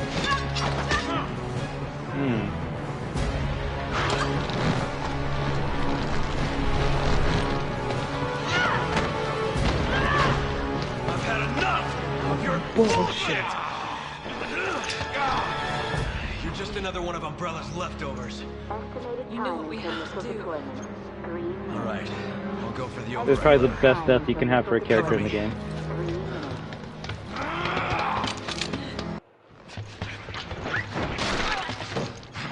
Yo, cheese.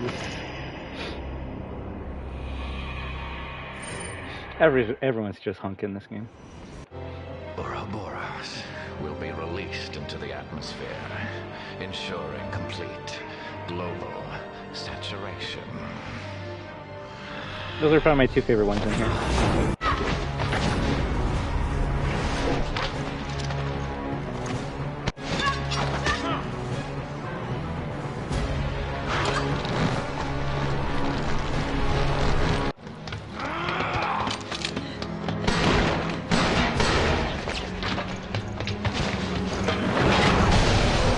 Oh, actually, this part's sad. This part's actually sad. I'm definitely not gonna tear up.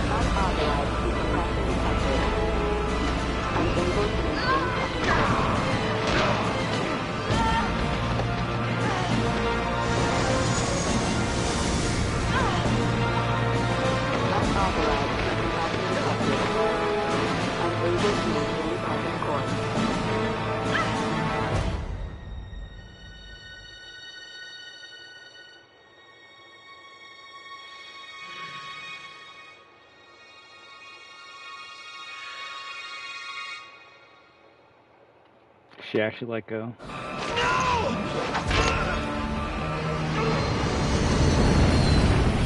Sheva's a ride or die. Routing protocol activated.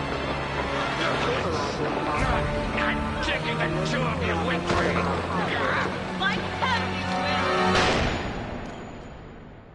Bruh. So many people shit on Sheva, but...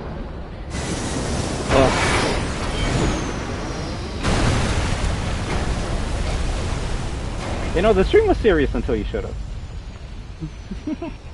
Nah, Magic Eye was here all along. Alright, this is probably the toughest QT in the whole entire fucking series. And also, I've always wondered why Wesker does what he does here, and I think I have a reason now. No one shits on Sheva? Someone's a fucking newcomer. LARP, LARP, LARP. Okay, you guys were not fucking playing this game in 2009, alright? That's all I'm gonna say. That's all I'm gonna say.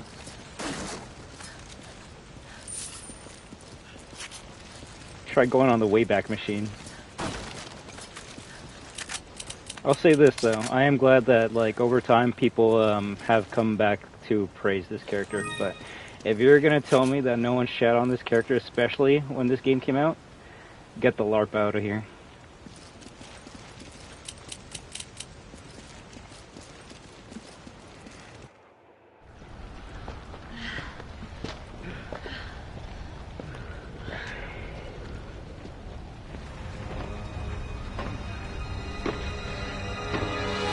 Uh-oh.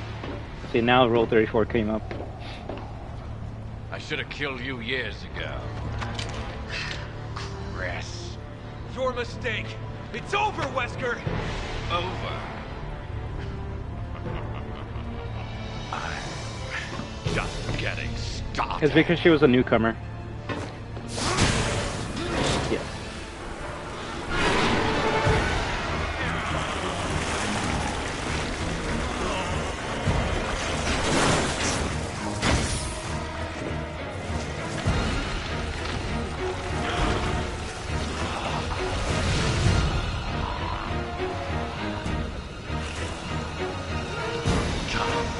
To die, Chris.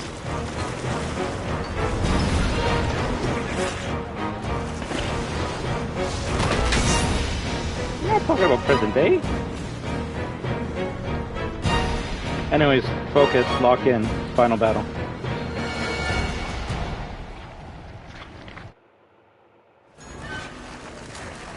Why can't you understand, Chris? Fall back, Sheva! Do you really believe the world is worth saving?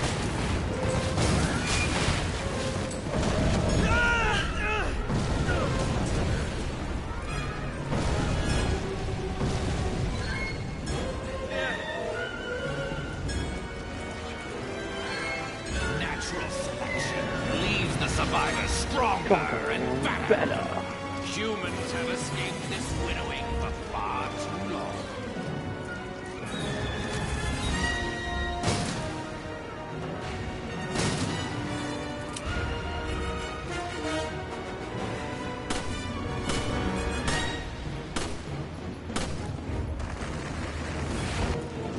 Gotta help Chris. Shoot him in the back! Reload!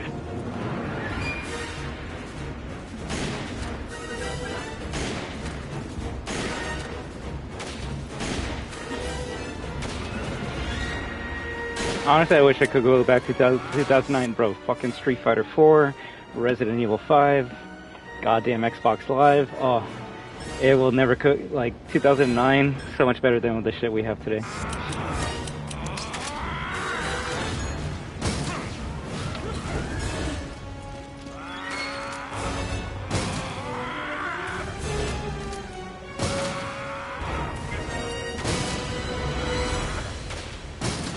I'll take that, Wesker.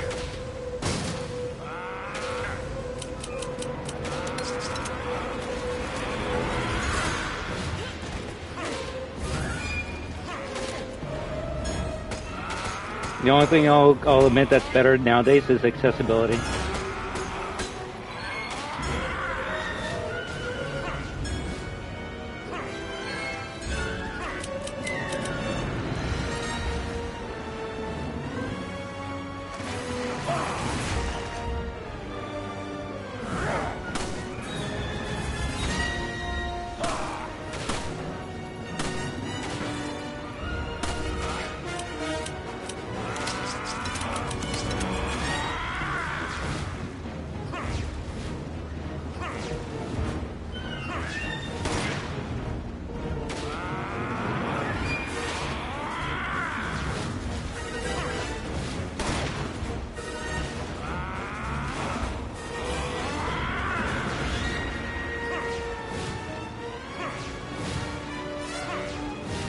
I need a clean shot to get him back.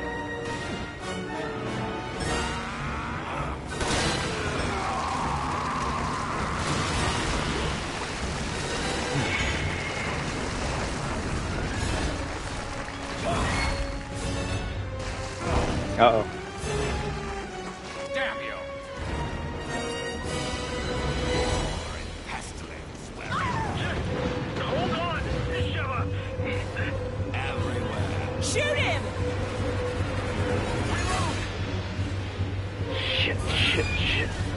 This is the toughest one in RE history. Don't even at me. Fuck, fuck, fuck, fuck, fuck. Goddamn.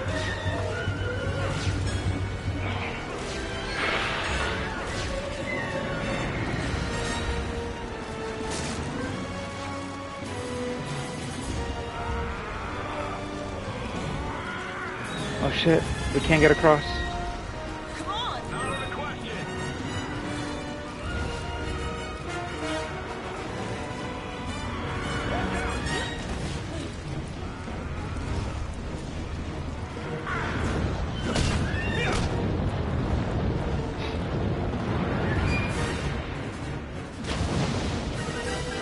Wanna get the secret cutscene?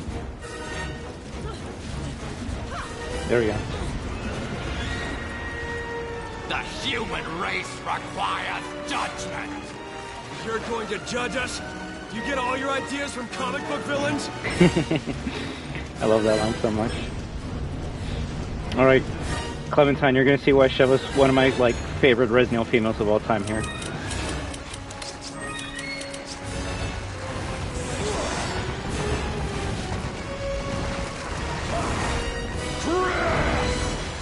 There it is.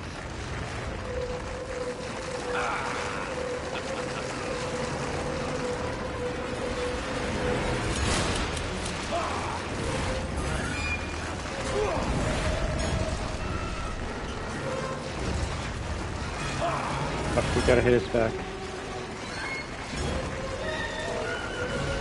Chris!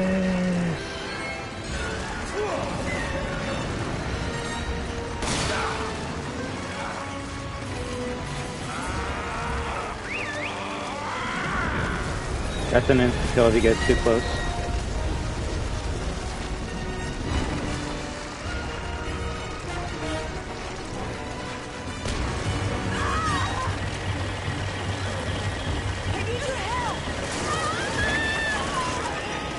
I was mashing. Oh damn, okay. How you doing, Retro? I was mashing. Damn, I guess I gotta go faster.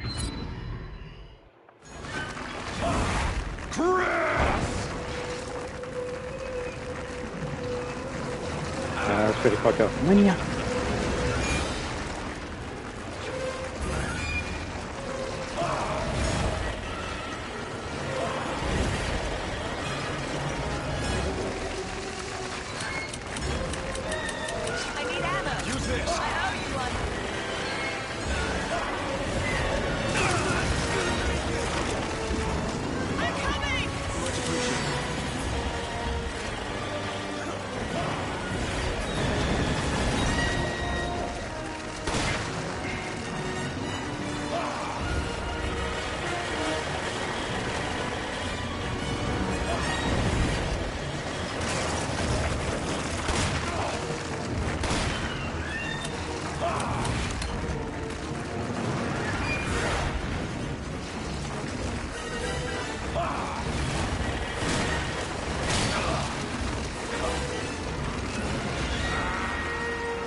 Really?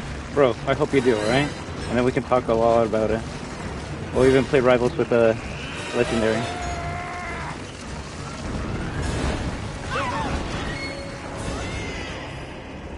Okay, he's just doing a lot of insta-kill moves.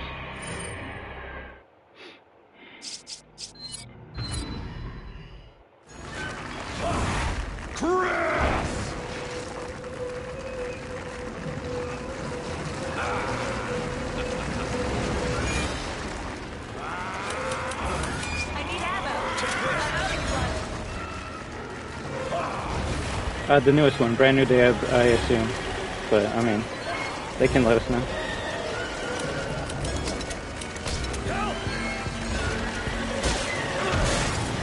Fuck.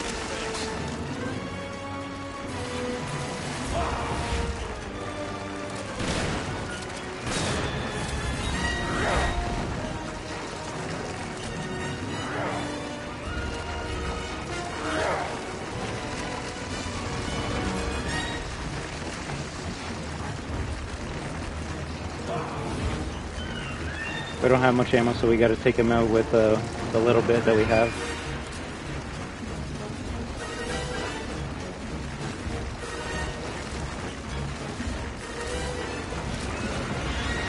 Chris, you gotta distract them.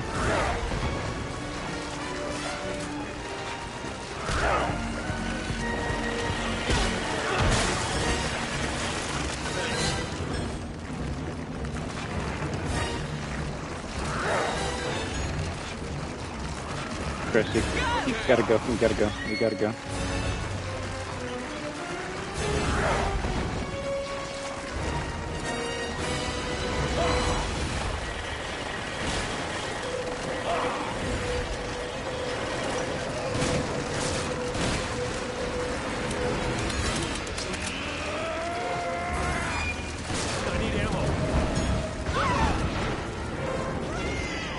So is that just an insta-kill no matter what? There's like no dodge at all. Okay. I only have like a few ammo and there's only one way to kill him at this point.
Shoot him! Then shoot through me! Let's go, Sheva!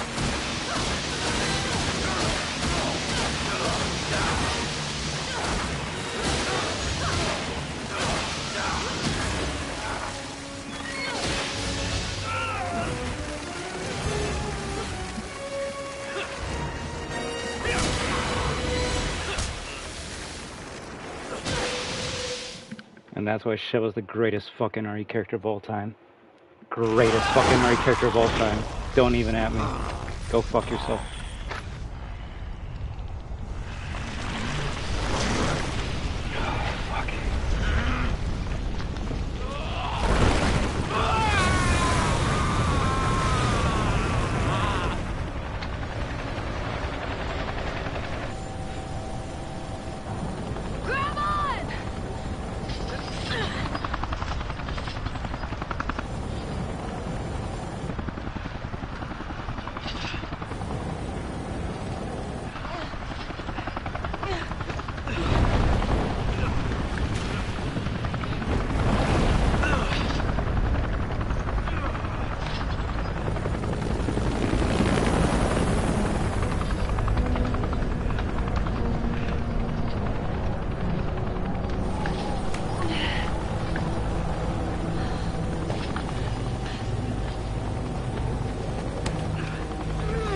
Here it is.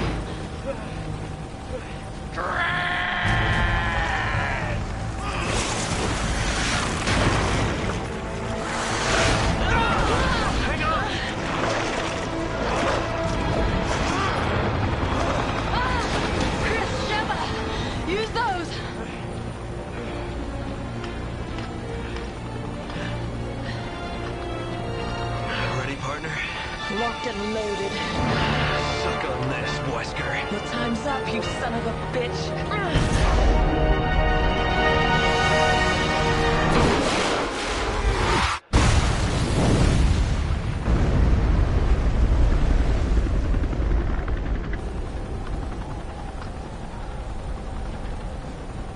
That was for our fallen brothers.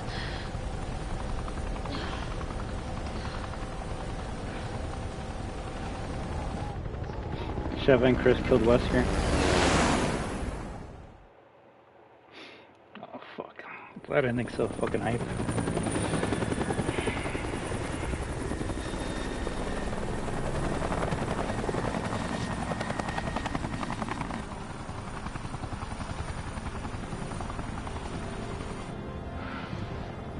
It's over.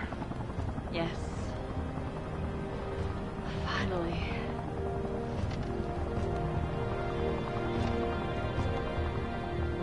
More and more, I find myself wondering if it's all worth fighting for. For a future without fear? Yeah, it's worth it.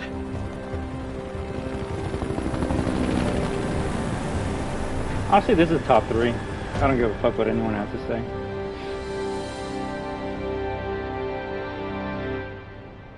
Also, I could be wrong, but I think this is the first RE with an actual like vocal ending track. Which is cute because you hear a bit of it in the beginning and then you hear the full song at the end. But that was Biohazard 5. I'm so glad I replayed this shit. It's so fucking good. It's so fucking good. Much better if you play with a friend, but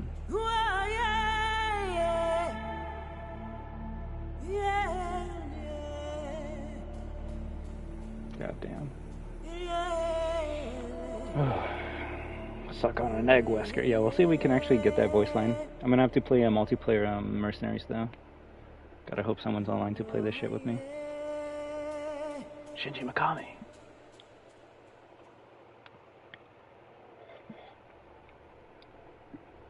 When dark days came to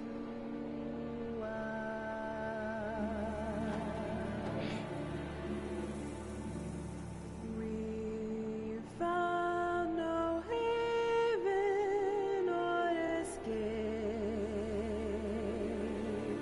It's gonna suck if they never remake this game. All our prayers go unanswered to take away this fear within. Our screams shake this tear-stained land. Our souls have been stripped bare.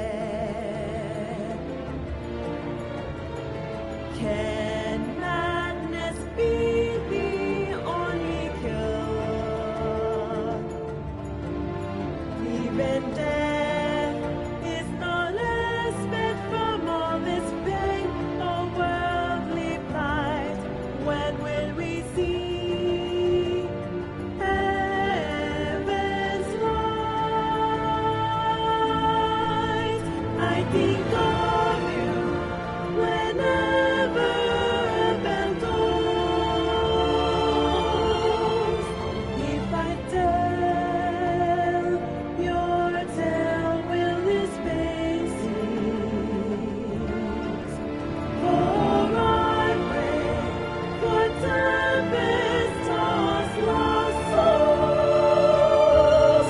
Eternal sleep is where you find true peace.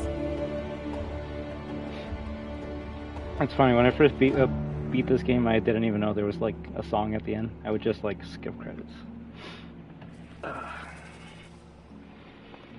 But yeah,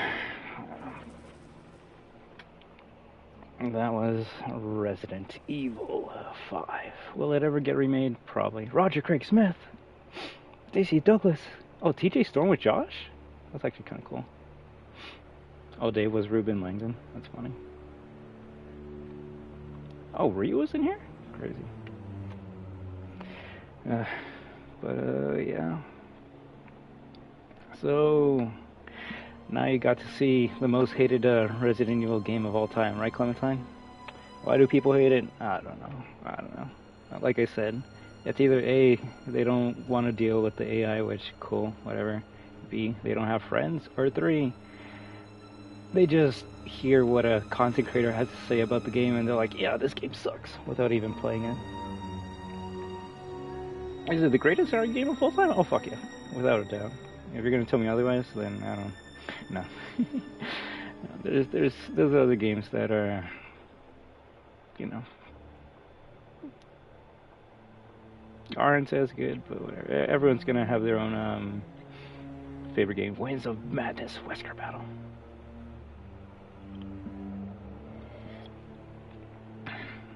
It actually might be my most played RE game of all time.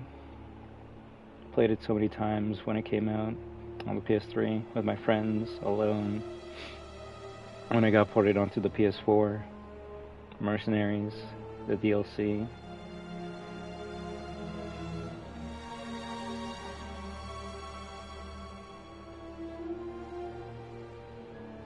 I hope one day I get to live to see this game getting remade. And I hope it is co-op, but I don't know. There's just a weird negativity to this game that I just never understood.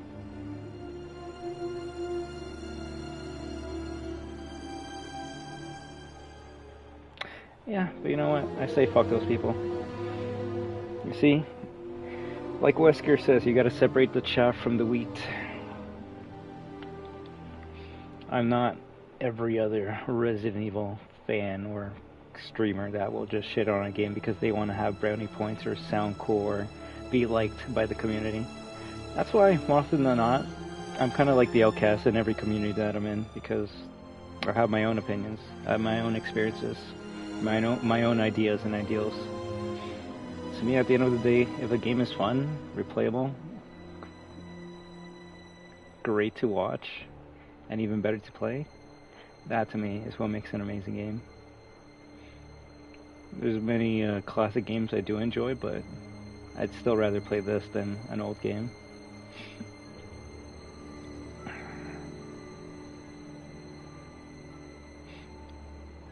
But, you know, when they do remake this game, there are some things I hope they make better. It's funny, people always say, like, oh, this game's not scary. You can say that to all the fucking RE games at this point. Exactly, and as long as you enjoy that game, that's all that matters. That's all that matters. And the crazy thing is, there's probably other people that CAPCOM that probably enjoy it just as much as you do. You just gotta find those people and then cultivate that community. I don't think there's an after credit scene. Nah. Damn, an hour long.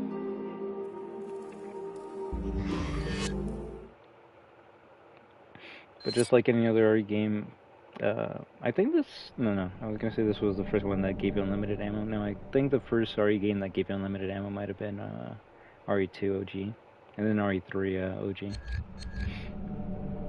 RE4 OG has a couple unlimited ammo weapons, like the laser, hand cannon, and Tommy gun, but this game, at least back when it came out, had a lot of cool bonuses you could unlock.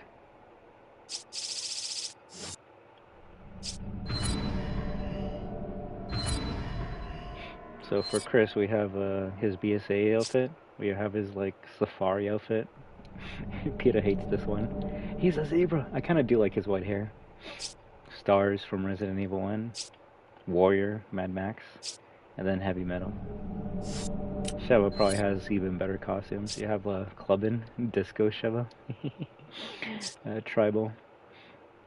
This one's definitely not going to be in the remake. Business, which makes her look like Hunnigan. And then Fairy Tale, which is probably my favorite one. It's funny enough, in modern RE, you would have to like buy the bonus edition to get these items, like Classic Heart, Black and White, Retro, which is Sepia, I think, and Noise, which I guess that's like static, but yeah, the funny thing is modern RE does give you this, you just gotta pay like extra money for it. Stupid. There's a reason why I hate modern RE. Can all get all these weapons infinite ammo.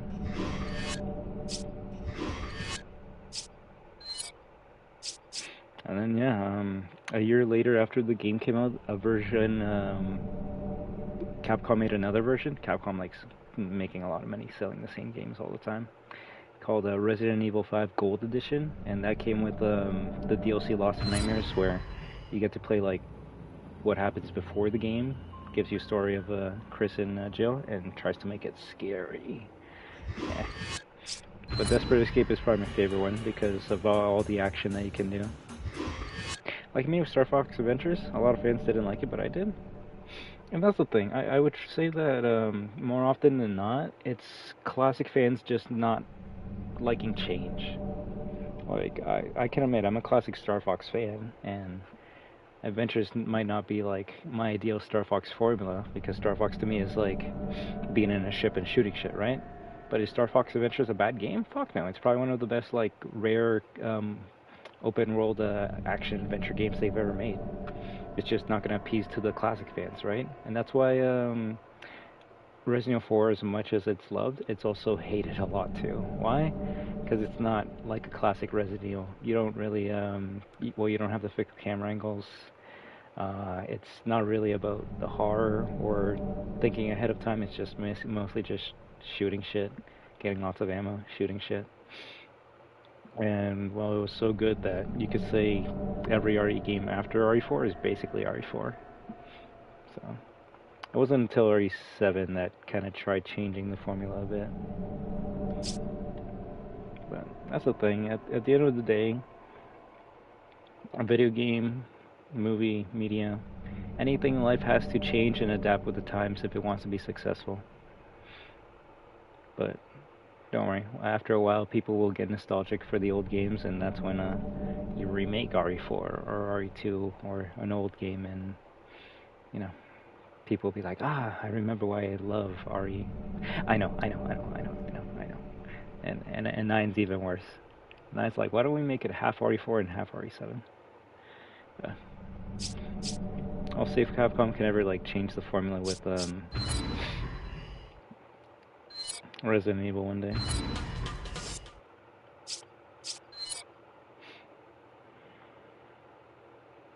To me, being scarier is not, or not isn't important. Just give me likable characters and great gameplay, and I'm happy. Same here. Same here.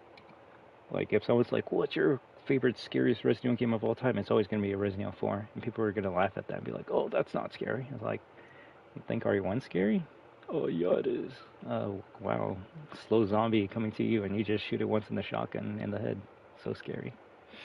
You see, like, some fandoms take things too fucking seriously, and it gets cringy, but they also can be very hypocritical. That's why I kind of just stopped interacting with fandoms that I was a part of, like, let's say Resident Evil or Street Fighter or Call of Duty, any of those, and I'm like, you know, fuck it, I'm just gonna make my own community.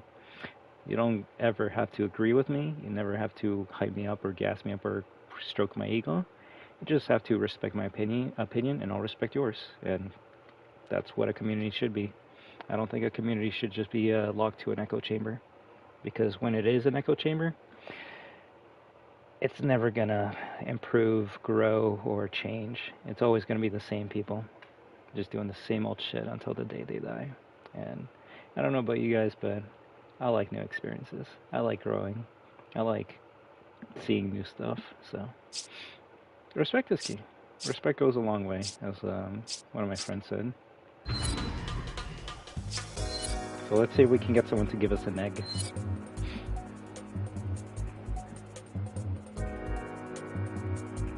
Ooh, maybe?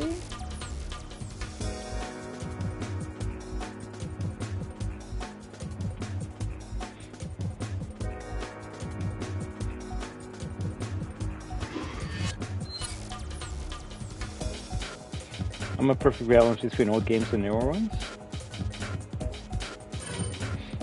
Yeah, I can't wait to play Code Veronica, even though it's probably going to be more action than anything else. Don't kick me out. Don't kick me out. Don't kick me out. I just want an egg.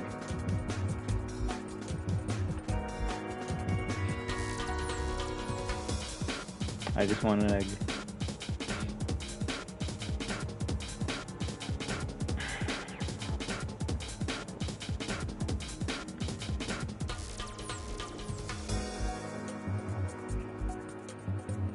Also, did you mean RE8 or RE9? Because RE8 is basically RE7, but with more action. See, RE7 was too scary for people, so they're like, oh fuck, we gotta make it more action. That way people will play it more.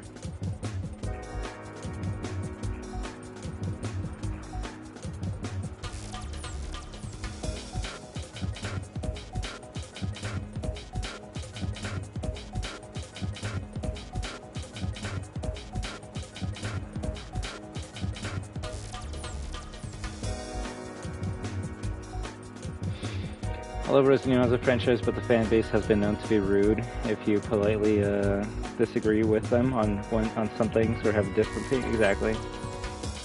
That's something I learned while I was part of the Resident Evil Wikipedia page. I think it's changed now to be called Resident Evil Fandom, but yeah, when I was getting to Resident Evil, I was so addicted to that shit that I was maybe, you know, a part of the, yeah, fuck you, Resident Evil Wiki, updating some characters' pages. Definitely not Rebecca Chambers. And starting to talk to other people made me realize, if you don't, like, basically suck their dick, they're just gonna shun you, make fun of you, treat you like an outcast. And I'm like, fuck you. I'm not gonna let anyone, whether it's a random or a friend, make me feel bad about my own opinion or the things that I enjoy playing.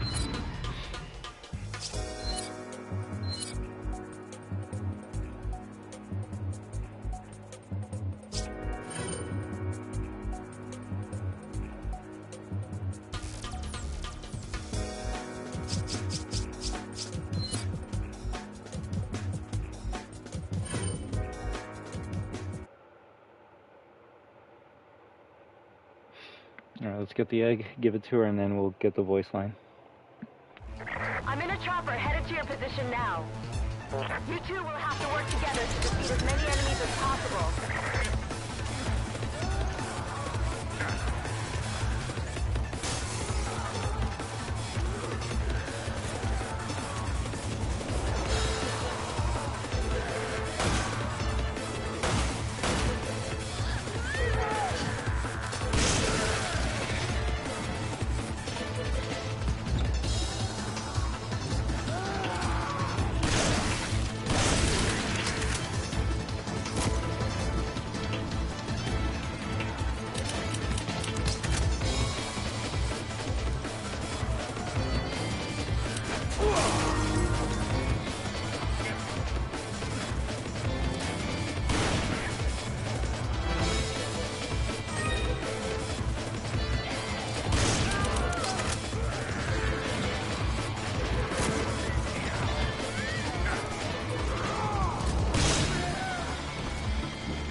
Case in point, the Resident Evil Mercenaries community is very fucking weird. They've been weird since 2009, where if you don't play the way they want to play, they'll just kick you out. They're losers. They didn't like that I wasn't continuing the combo for them. I was right about to get it too.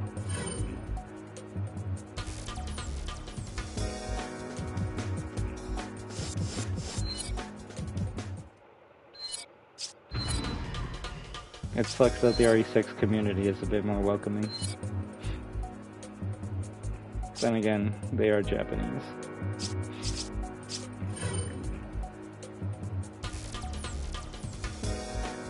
Is that the same person?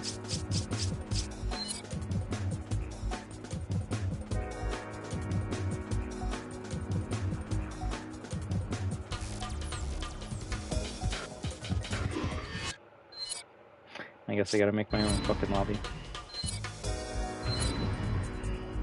That was really the only way I was able to play back then. They do the classic, oh, look at me, I play all this all day, I get SS all the day long.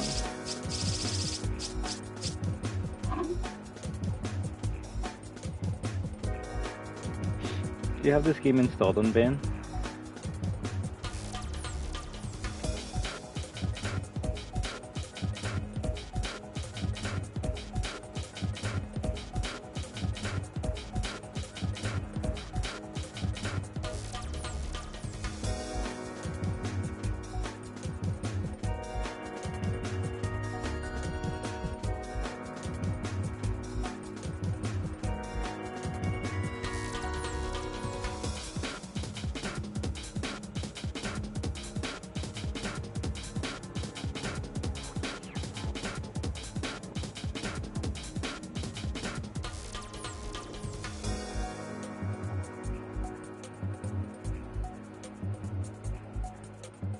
I was surprised that every other time we played online, they didn't kick us out as soon as we dropped the combo.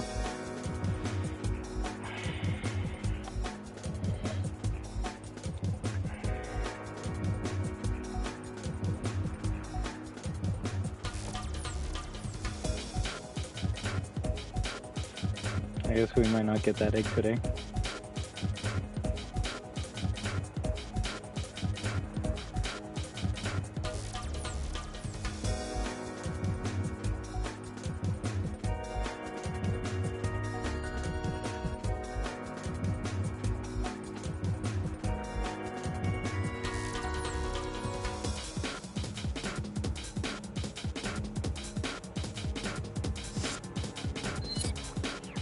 I can check another mode.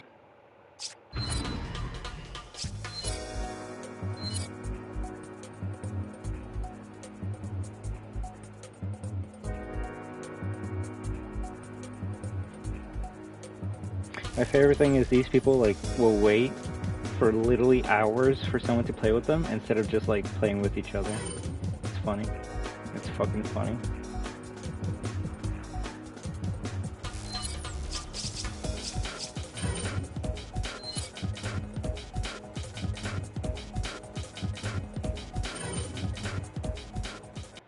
Got the egg, give it to him, request it, GG. I don't care if he kicks me after that. I'm in a chopper, headed to your position now.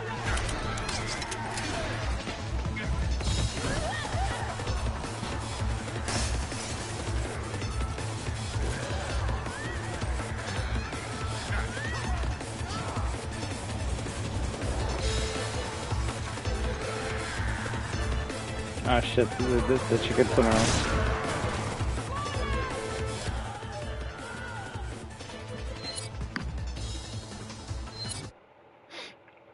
You gotta love the RE5 community. They're a bunch of fucking losers.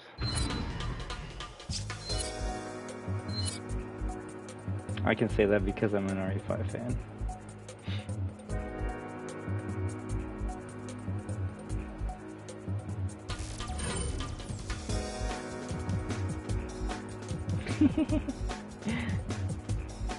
Oh fuck, we found one.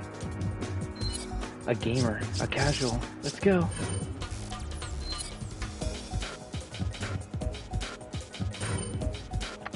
Bro, fuck, now he thinks I'm gonna go for SS 150. I should have just picked the other Wesker. I'm in a chopper, headed to your position now.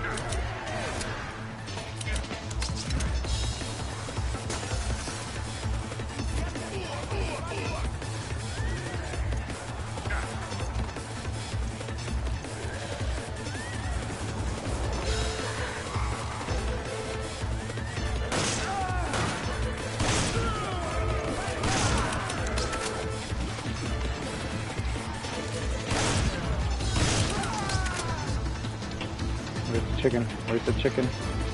Where's the chicken?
I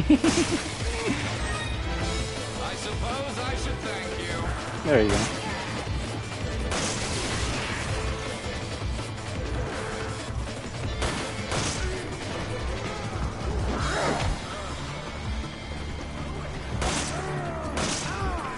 He said it!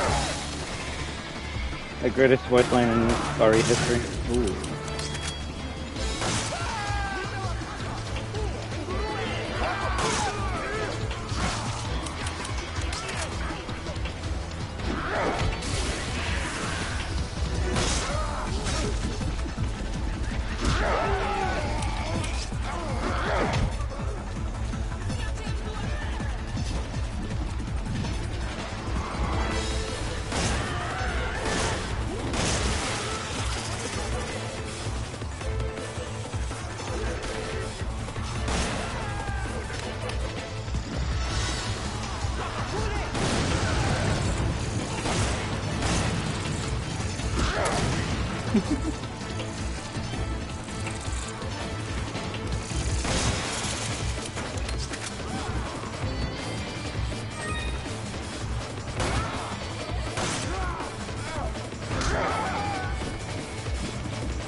$50 more.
I'm good.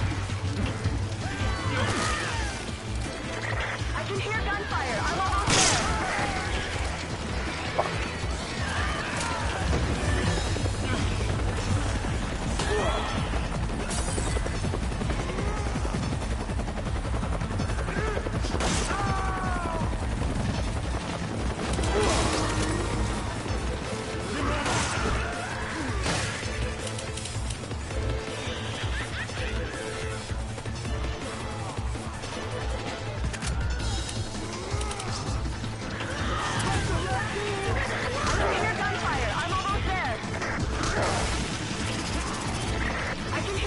fire. I'm almost there.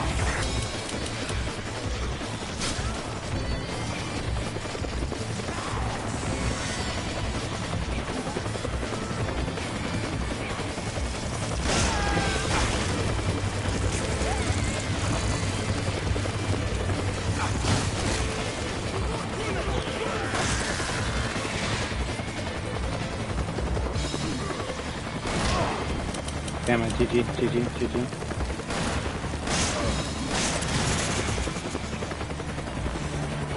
Incredible. I can't believe the two of you did all that. I wonder if he's gonna go for another round. 9 enemies left. Shit. That was fun.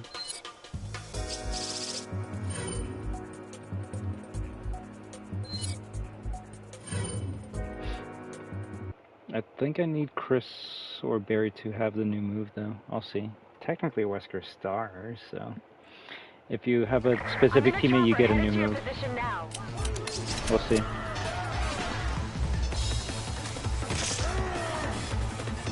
No. I guess I need a good stars character.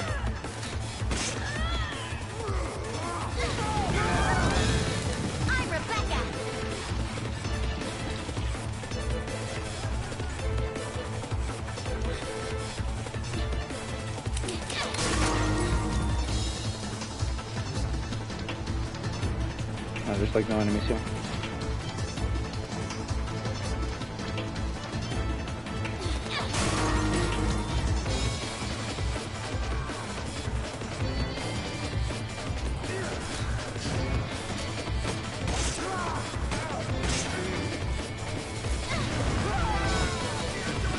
Right.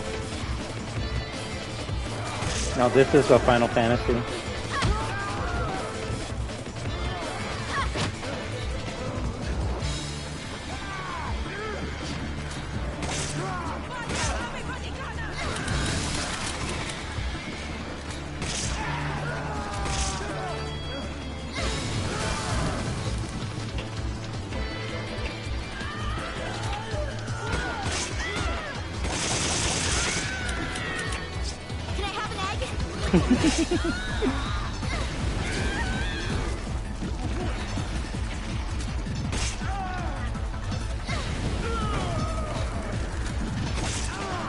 The funniest line in RE history.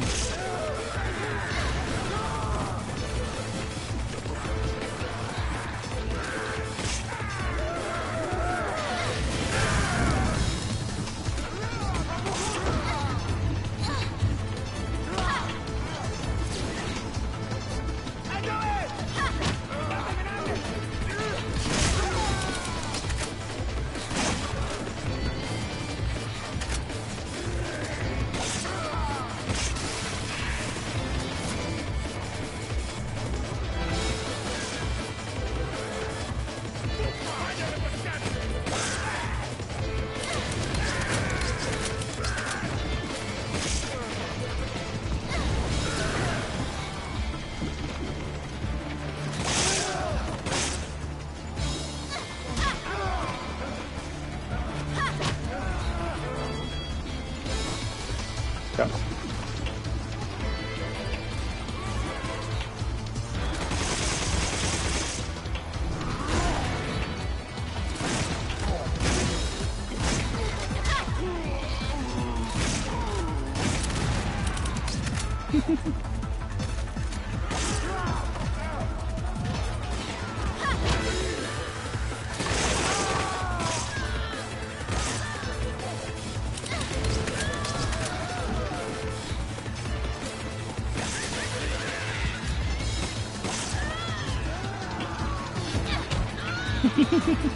Such a dumb move.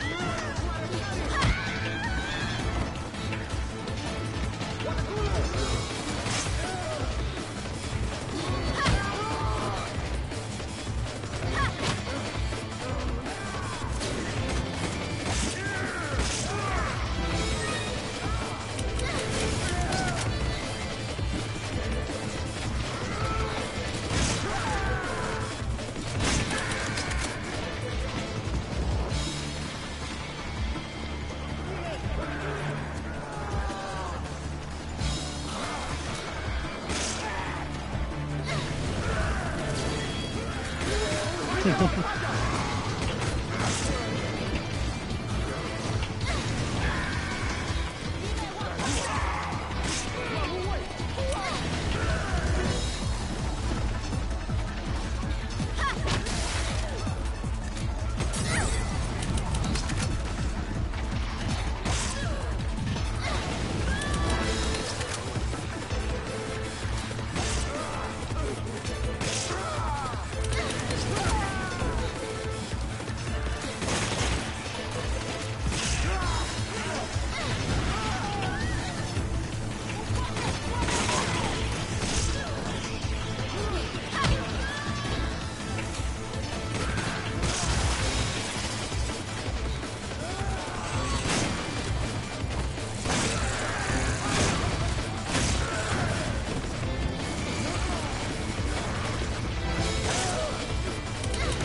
come on, come on, come on. Damn it.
That was nothing.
White woman jump scare.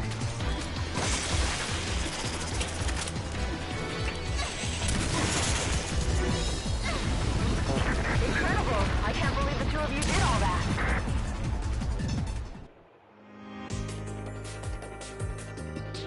I came out of nowhere.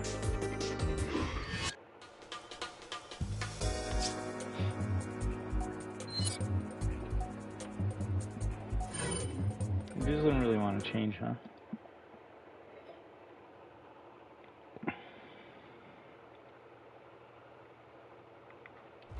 I'm in a chopper headed to your position now. Here, Barry!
Oh, my sandwich.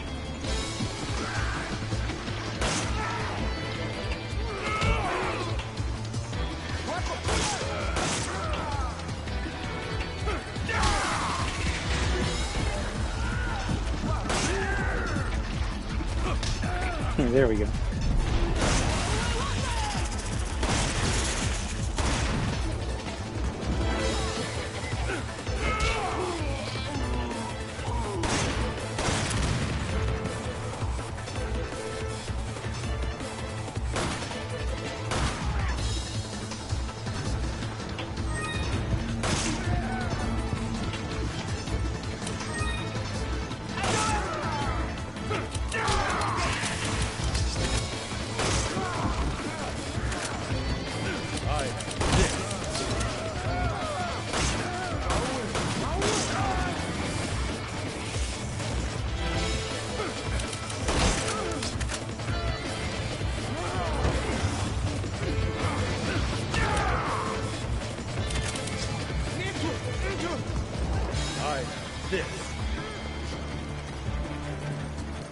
Come on, come on!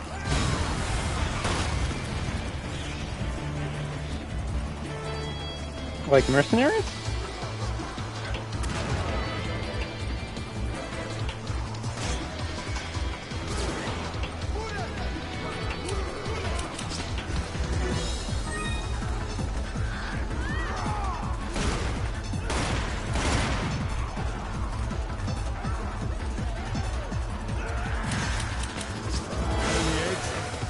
Does he say have any eggs?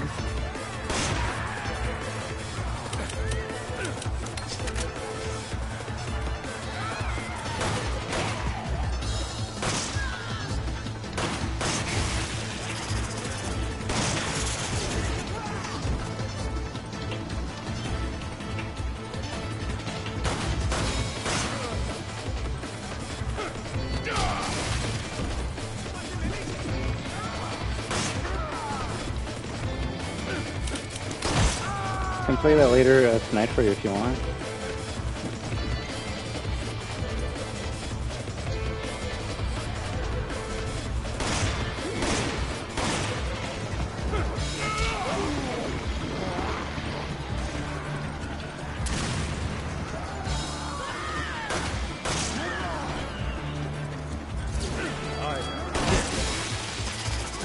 I mean, it's basically the same as RE4 Remake, except you have a likable main character.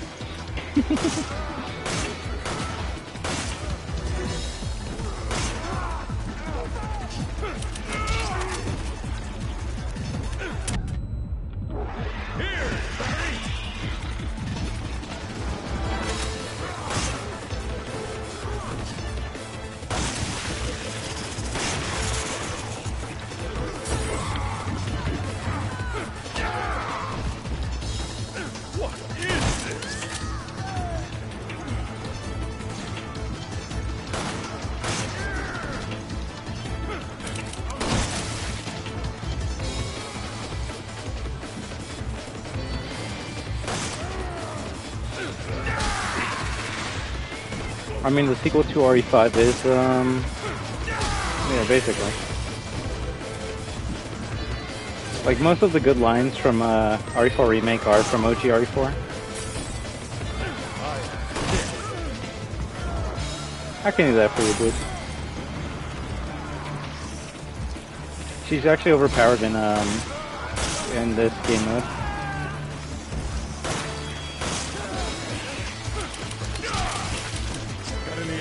Got any eggs?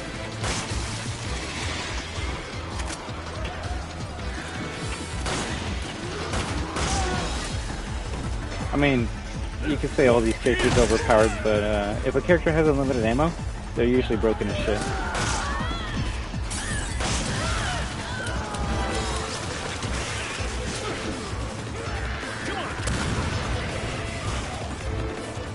Okay, we're gonna avoid that.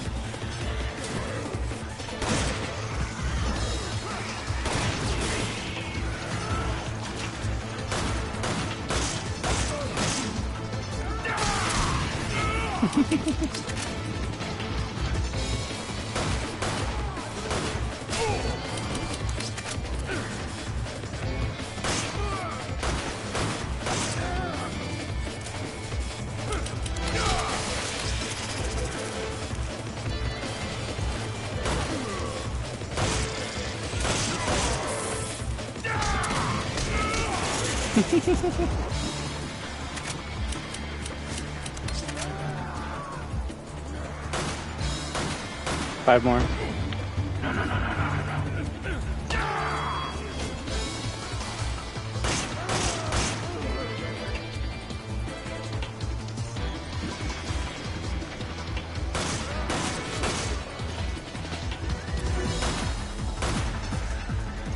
What's the matter? Out of ammo? Incredible. I can't believe the two of you did all that. I can do 150 SS. It's not that hard.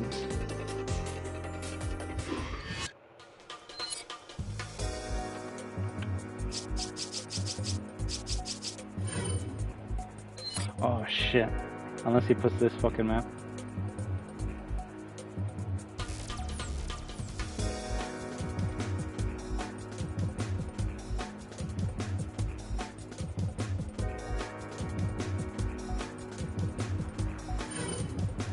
Alright. Prison show all the way. But yeah, you can unlock the bow, well it's not a bow gun, but bow and arrow in this, and well, you'll see. Also, goddamn.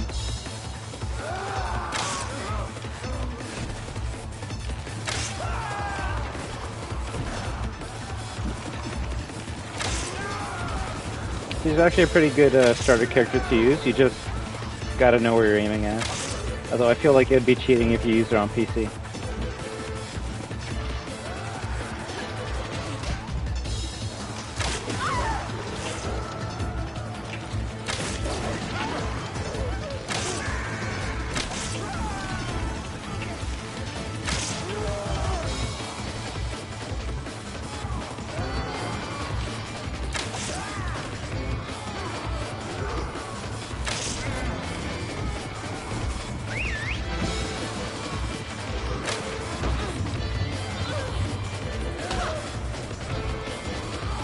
Wait, you just like her because she reminds you of Crystal. Tell me I'm wrong.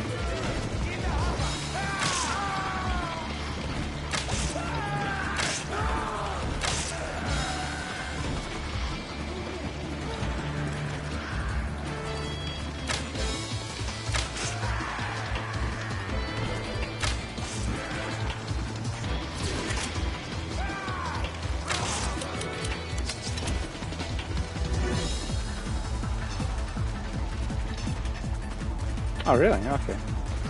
Wait, which Lara Croft game? The reboot? Okay.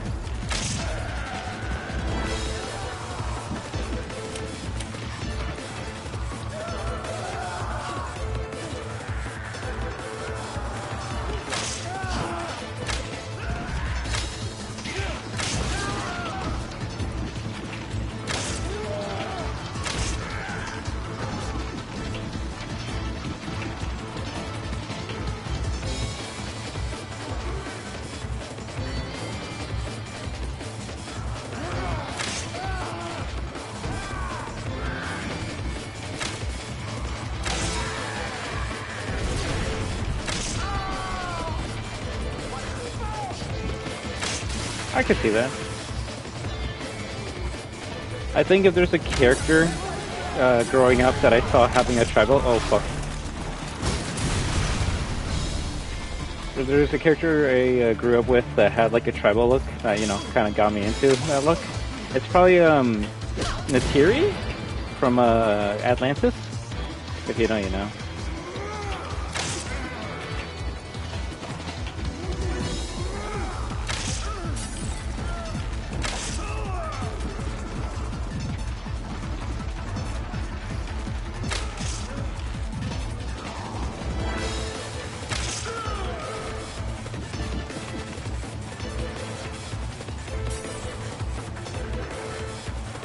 Exactly.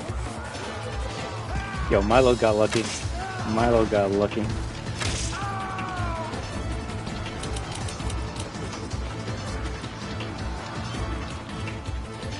Oh, hell yeah. That's funny enough, another movie people will LARP on and be like, it's a bad movie. It's like, why? Because it's not a Lion King movie? Because people don't sing every 5 fucking minutes?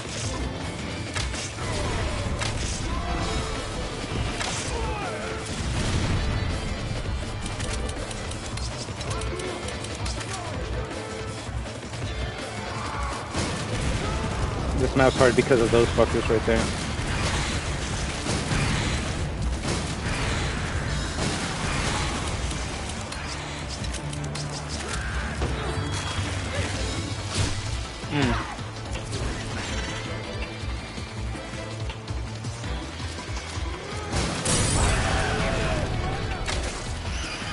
Yeah, it's a one shot.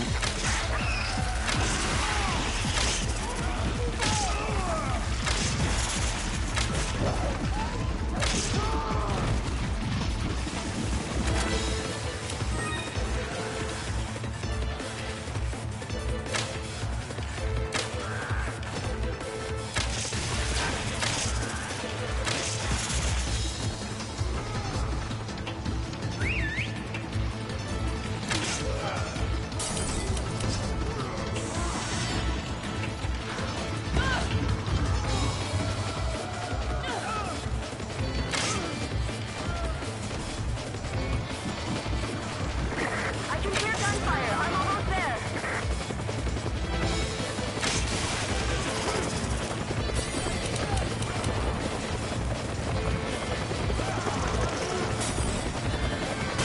I've got a situation here.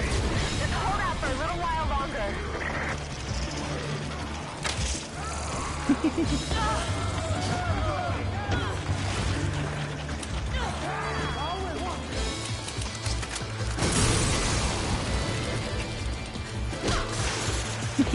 I love ice rounds.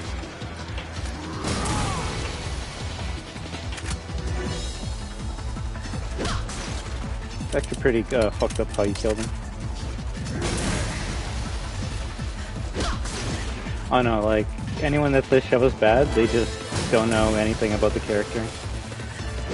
Like, I love Jill, but Jill's not the one that kills Wesker in this game. It's Chris and Sheva. Which is, you know what, one of the reasons why, oh fuck, oh fuck, oh fuck, oh fuck, oh fuck, oh fuck. Behind me, behind me. If you hear the fucking pitter-patter of like gross, goddamn creepy crawly legs, that's the goddamn Reaper. Yep.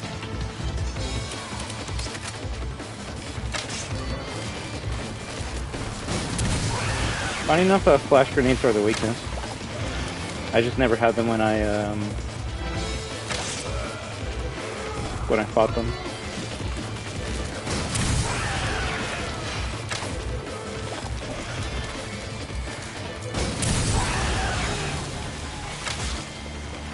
Really?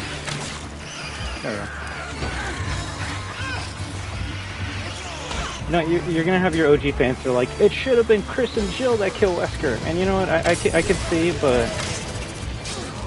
you know, I kinda don't give a fuck.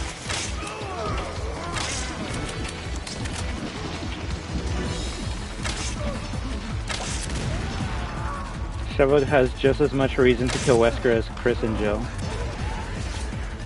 Umbrella killed her family. Umbrella experimented on her people. And honestly, if it wasn't for Sheva, like, showing Chris where to go, Chris would have been lost or dead. Which is why I can't wait, if they do remake the game, to see how Sheva's going to be in that game. But I have a bad feeling that she's not going to be in the game that much. They're going to make it so, like, it's either Chris all by himself, or it's going to be Chris and Jill. And Sheva's going to be, like, the backup character.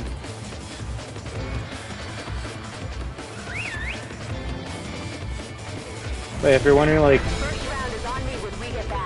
if you're wondering if, like, Sheva ever comes back in the series, sadly not. Characters that aren't fan favorites usually don't come back for some weird reason. I'm not gonna lie, when I was watching Death Island, I was kind of mad that Sheva was not brought up. When Jill's like, I was brainwashed and I was trying to kill you. I'm like, yeah, you were also trying to kill Sheva. You gonna talk about that too, Jill? No? I guess Sheva just doesn't exist. Sad. Speaking of the best character in the series, wait, actually no, Fortnite character. Yeah, if you want to ask me some questions about the movie, go ahead, Clementine. But funny enough, as I'm just gonna say it, Jill was a fucking cunt in that movie. But I was actually more pissed at someone else. She had big tits though. She was nice, but I'm actually mad that they changed Claire's look. I'm in a chopper headed Claire, to your position just like now. Jill, should be blonde hair and pale skin, which I'm just gonna assume Jill dyed her hair. I'm okay with that, but she should still have pale skin. Which is who? Or which one? Oh, Claire Redfield. Claire Redfield actually should look different in Death Island, but they made her look like RE2 remake, because everyone has to look the same. She, like the last time you see Claire in the game, she actually has short hair.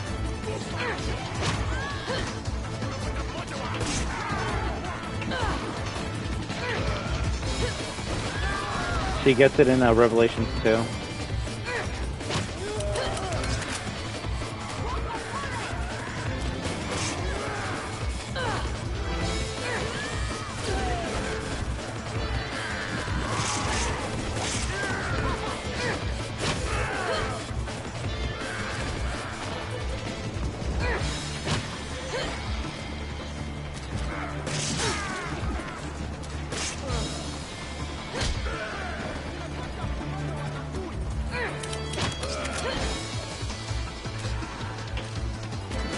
I really did enjoy the movie though, I'm not gonna lie.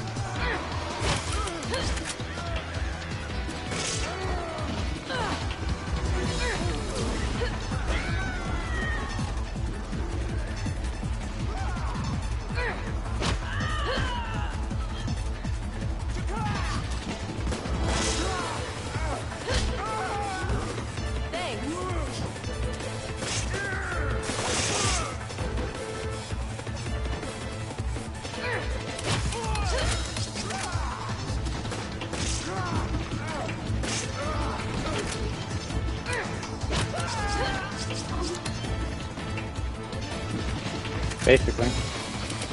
No, that was basically the Resident Evil Avengers movie.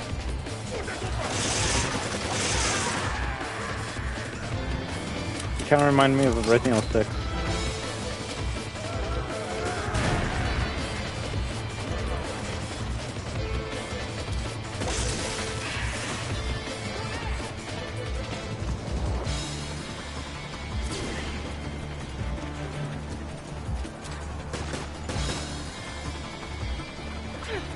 You see the chickens to kill you, and that's why I must die.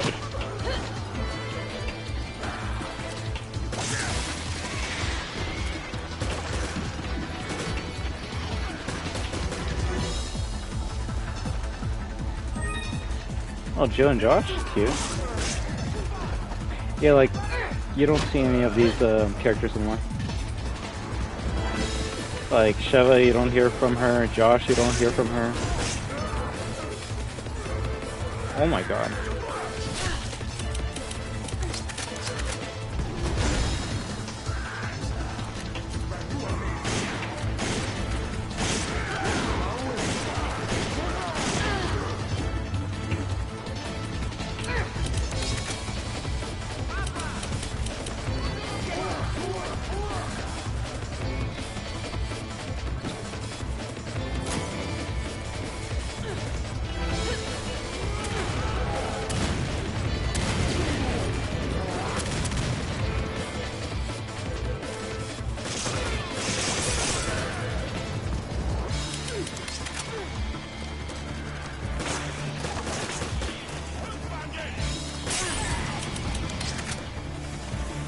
Push over? Ooh. Time to run. I can't tell you who is the most hated female in the Resident Evil fandom, and I can't agree with them. And that's Helena Harper from Resident Evil 6. She's very annoying, and she doesn't really have a good character arc. I'll take Ada over Helena. If anyone's played RE6, you know I'm right.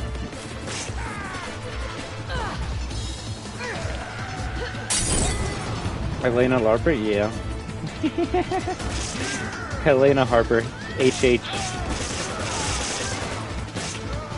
Funny enough, she's voiced by, who's Abby's voice actor again?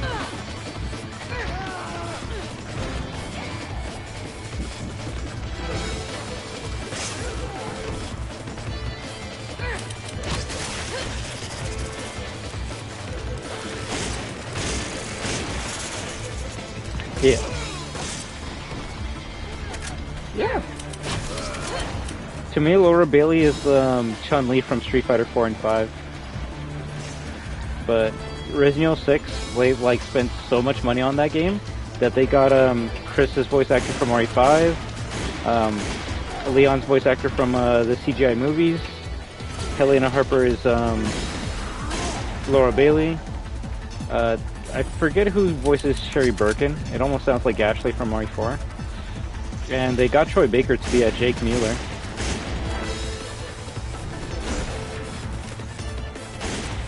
So funny enough, like I guess you could say that game had a Last of Us 2 characters before Last of Us 2 came out.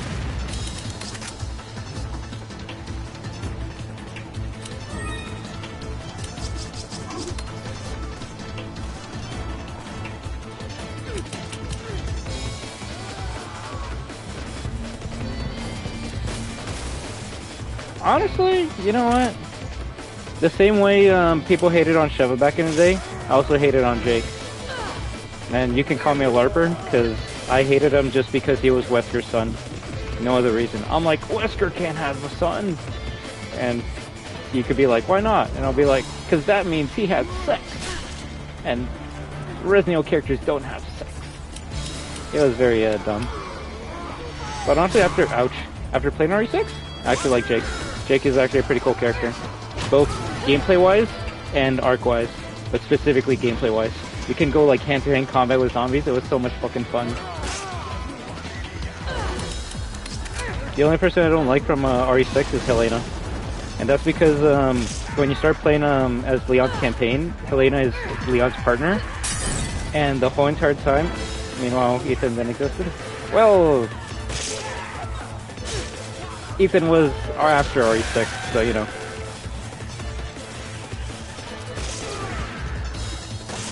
Funny enough, the character you could say had like sex first in the RE universe was Barry, and that's why he's the man. He has 2 daughters.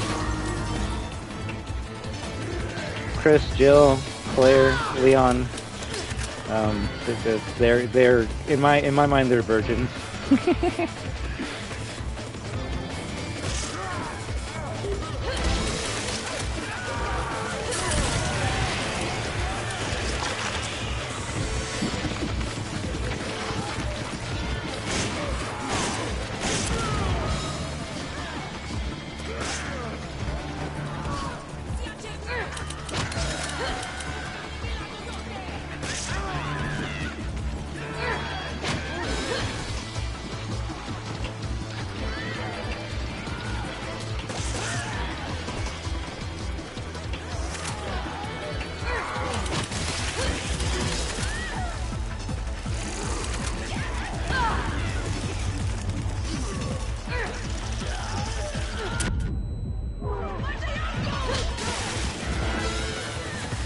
Honestly, the thing that surprised me about Death Island Clementine is how much it connects to the other games.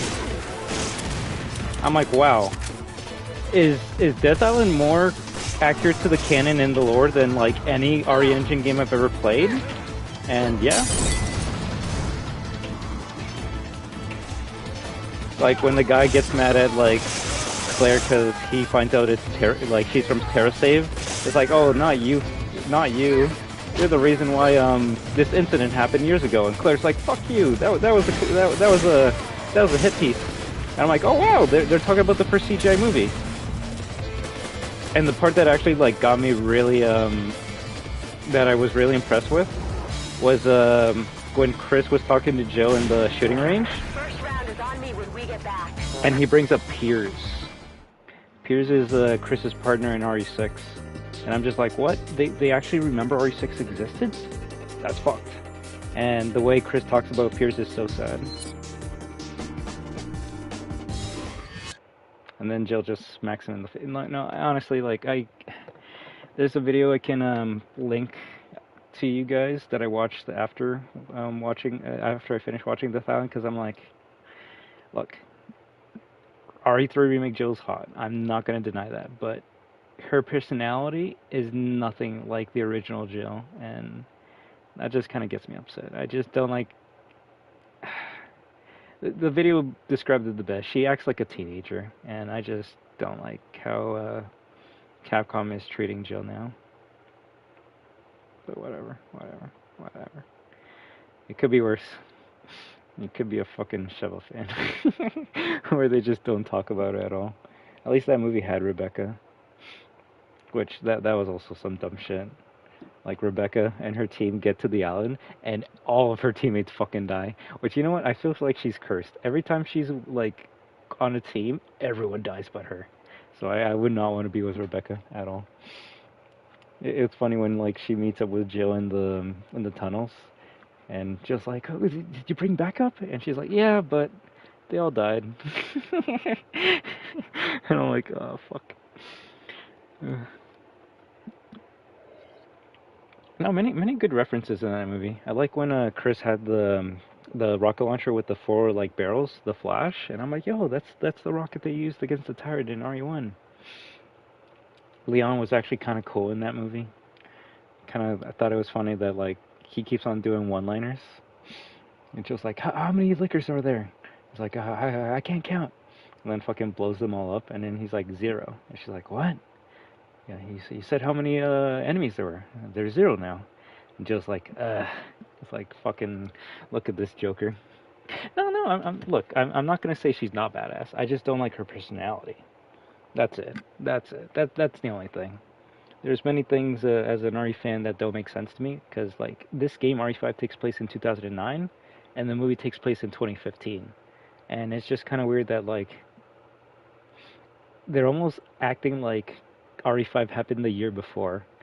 Chris is like, oh, I know you feel bad that like Wesker brainwashed you and you tried to kill us, so you're still trying to get over that. It's like, bitch, it's been like 6 fucking years. Like, have you not talked to each other since RE5? Yeah, I don't really mind her personality since exactly, and you know what? That's why I can't really be like, you're not a true fan, or you don't you don't deserve to have that opinion. No, like I can understand why some people might enjoy the new versions of characters. Like I don't like how Leon is now, where he's all depressed and mopey and fucking emo as shit. I like the Leon when he was more cheerful and happy and cracking one-liners. Now he does it to cope. I know about RE5 exactly, and I'm not gonna be like, okay, now you gotta like hate remake Jill and like RE5. No, like whatever you like. But technically, the last time we see Jill is in RE5, and as you can see, she's very caring. She's very nurturing. She wants her teammates to be the best they can be. As soon as like she was evil, right? And then as soon as they pull off the mind control device, she's like, "Oh, I'm sorry. Like you got to go defeat Wesker, and I'll go see if I can help you out." But like in Death Island, she's like, what's that line that she says to like the final boss? It's like, "Oh, you're gonna destroy the world because you couldn't get over your trauma. Get over it." It's like, damn, Jill, fucking what oh, crazy. What turned you into a like kind of like a me? Oh well, that's alright. The funny thing is, and look, this is the video. If you want to see Jill before and after, I can even post it in my Discord. And funny enough, they actually were gonna make Jill look different in Death Island. Bitch can't even. No, I like that one. I like. You see, look, I can be reasonable. Some things I do like about RE3 remake Jill. Bitch can't even swim is a 10 out of 10 line. But her looking at what's her name? What's his name? Not Nikolai. The old guy. I forgot what his name is. Mikhail. And he's like, "Oh, we're trying to save the civilians." And he's like, "Ugh." And then Jill's like, "How's that working out for you?" It's like, bitch, you should be glad that they're saving the people that you're meant to serve and protect in Raccoon City. Why are you acting this way? And yeah. But the video I watched was how Death Island ruined Jill Valentine's return, and it has a lot of good points that they make. But I can even show you a couple of I took a couple screenshots when I was watching that video, because I'm like, I feel like they did some changes that I don't agree with, but that's because I'm an OG fan. I'm an old fan, right? And do you know why in Death Island, even though she should be blonde hair and have pale skin, Jill looks exactly the same way as RE3 Remake?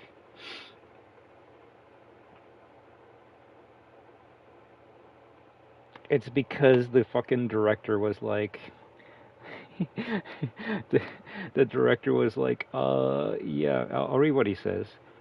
If this is what the fans think Jill looks like, then naturally we had to make her look similar for the movie.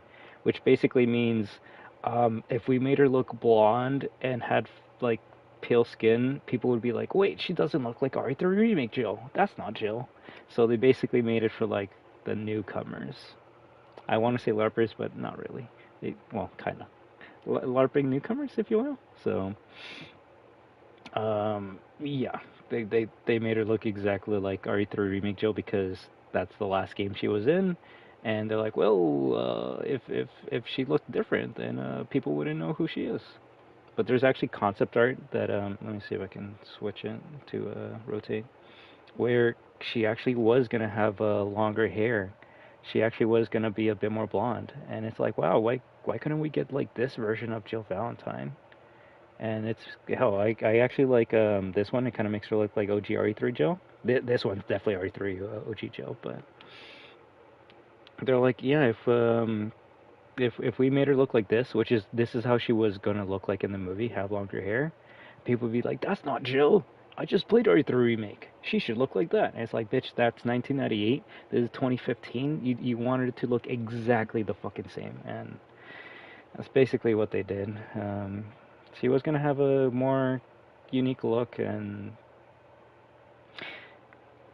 look, I'm gonna straight up tell you guys. If you want to know, when I was growing up, who were my top 3 females of all time? Number 1 was Jill Valentine. Ride or die. Number 1. So that's why, like, I didn't want to watch the movie because it kind of hurt that one of my favorite RE characters of all time was not being given the respect that she deserves. But yeah, growing up as a kid, I would say my number 1 was Jill Valentine, number 2 was Claire Redfield, and number 3 was Rebecca Chambers. Now it actually has changed a bit. I would put Chevelle Olimar in top 3, but at the end of the day, I'd rather have a bunch of cool RE characters that I like and can talk about with you guys than none, or just like just 3. Now I can talk about like 5 plus amazing females in the series. But people say that with Remake Jill though? About what?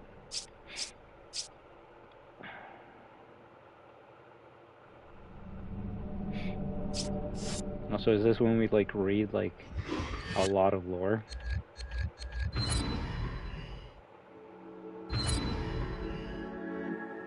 You see, I'm starting to feel like when they remake RE5, they're gonna like not change her hair blonde or make her white skinned. They're just gonna make her look exactly like she did in RE2 Remake. Alright, what do you want?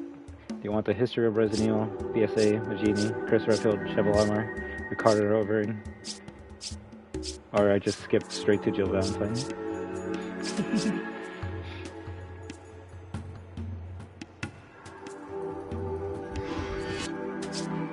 Actually, are there any figures that I haven't seen yet with you guys?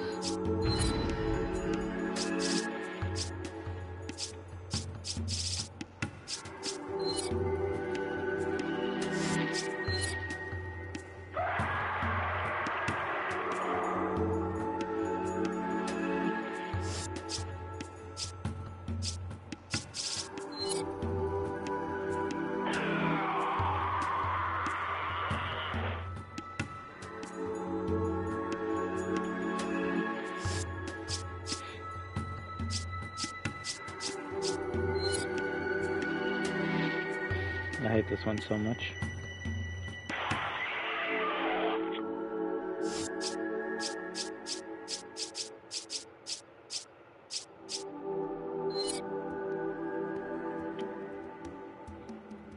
This guy's definitely not going to be in the remake.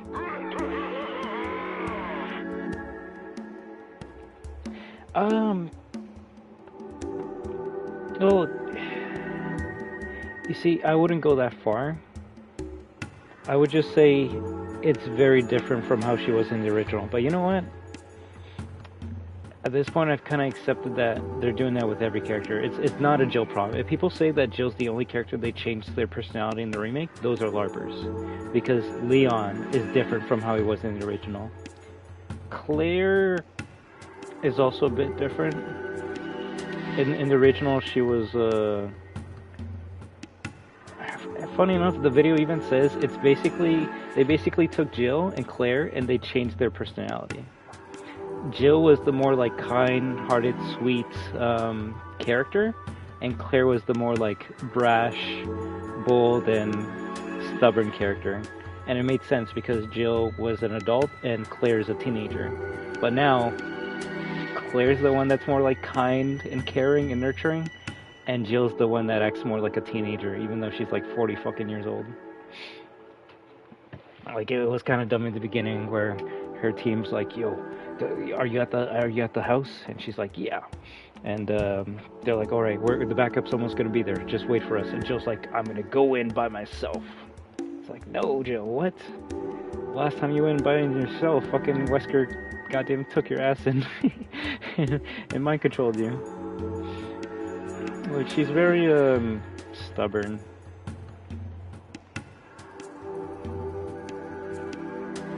Yeah, you see, I feel, and that's gonna be way different. In the original Code Veronica, she was determined, but she was also caring to Steve.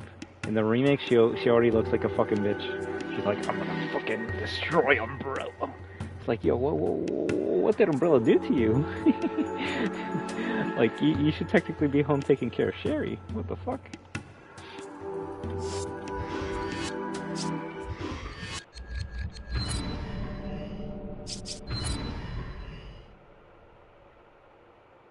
I'm gonna see if I can read some Jill lore, but the music's too loud.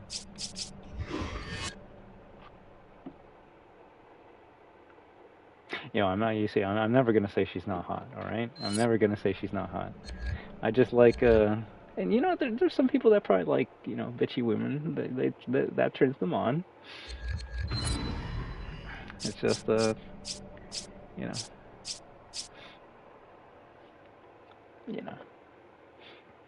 You know, I could probably even, like, put a part of the video that kind of, like, explain how she was. I'll put this part, and you guys can, like, see how she kind of was in the original series. Let me see. The Lost in Nightmares, set in 2006, as well as the main game set in 2009. Throughout all of these appearances, both Jill's design and personality stay rather consistent. She's warm and kind, with a lot of empathy for those around her.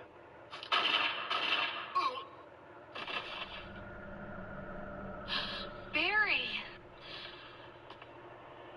Forgive me. No, you're not to blame. It's Umbrella and Wesker. Even if it meant my family, I couldn't bear turning my back on my friends again. Sonny, I feel so useless. Don't. You fought hard and have the wounds to prove it. But I'm still alive. My men armed. Don't think about that now. Just rest. Jill. Jill. Are you all right? Chris. I'm so sorry. It's okay. You're Sheva, right? Yes. Body armor. I couldn't control my actions. Oh my God, I was still aware. Forgive me. It's all right. Thank you.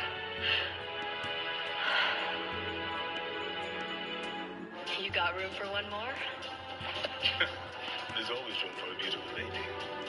I bet you say that to all the girls. Just the pretty ones. Come on, let's go.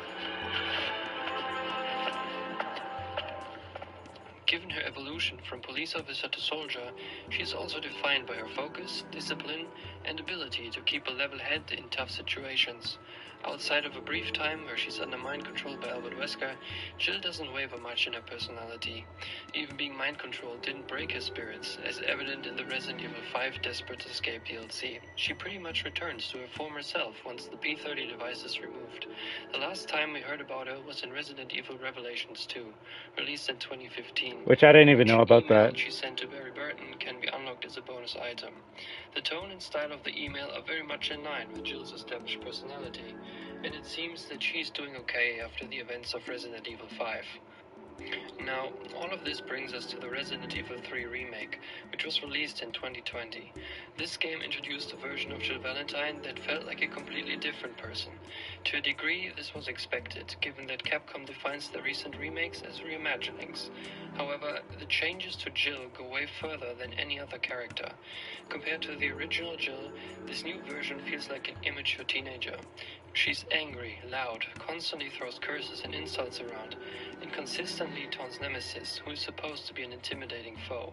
She seems to have very little control over her emotions and makes some incomprehensible decisions. I am UBCS platoon leader Mikhail Viktor. My team was sent here to rescue civilians. Great. How's that going for you? You'll have to circle around through an alley to your right to get there. You mean the alley that's on fire? Maybe. Surely a tall drink of water like yourself can put out a few flames.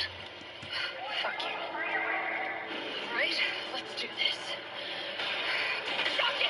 Suck it! It's done. Give me the vaccine, you greedy son of a bitch. Look, just so you know, this is the last fucking time. More Rivals update, let's go! Go ahead! I'm gonna put you right back on your ass. You think I don't know how to fuck you up? Of course, the original Jill also That's all I'm gonna put. There's more to the video, but yeah, like I'm not here to convince anyone to like the new Jill over the old one. I'm just here as an old unk, being like, damn, it sucks how they changed my girl. It's alright though. It could be worse. You could be a Leon fan, and I am a Leon fan, and I'd rather take the remake Jill over what they did with Leon in RE4 remake and RE9. So, you know, it could be much worse. To me, out of all the characters they changed, Leon is the worst one for me.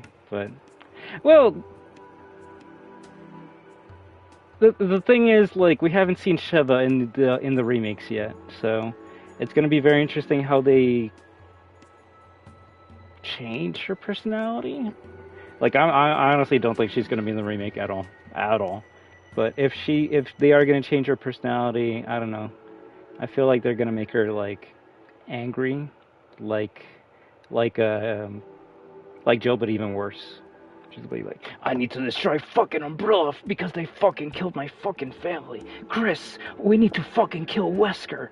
Let's fucking go. When, as you see in this game, like, Sheva's nothing but kind-hearted and like timid, but she like she tells Chris at the beginning of the game, I may not be as big as you, but I can certainly hold my own. And she doesn't need to rely on like swearing or talking down to people or any of that. And that's what I love about Sheva. The only time Sheva like wavers is after they kill the big El Gigante, and she's like, yo, we need to get the fuck out of here. Like, we're in way over our heads. We just killed a giant like troll man. Let's get the fuck out of here, Jill or Chris. And Chris is like, I have a mission to do. I gotta go. And Sheva could have left. Granted, she technically couldn't because the game's a 2-player game, right? But like, when Chris is like, no, I'm gonna continue this mission on my own, Sheva could have just gone home or tried to find Josh or anything of that. Hazbin Hotel? Oh god. What are you guys talking about? All right, let's see what the original Jill Valentine lore was. All right, 26 fucking pages. You better get your goddamn coffees ready.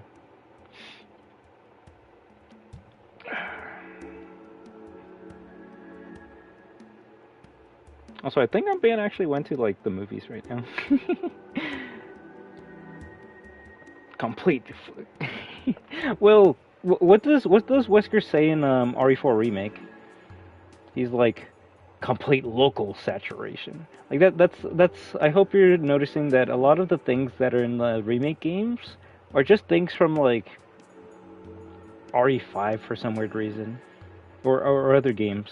For example, Death Island. There's a part in the beginning of the movie where like Claire is on the beach looking at a a whale that like got eaten by a shark or something.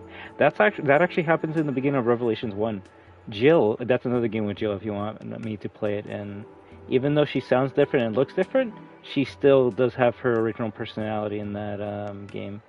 But Jill and fuck, I forgot what his name is. Parker. They're on the beach trying to find out like why there's dead seals all over the place and dying to a random virus. So no, there's a lot of cool references in Death Island that I liked.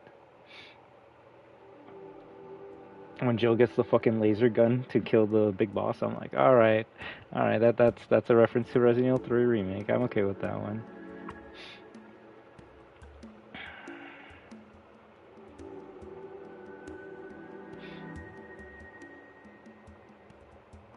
Well, I wouldn't say they're cutting corners. They're just kind of funny enough, like you could say a FNAF now, current FNAF.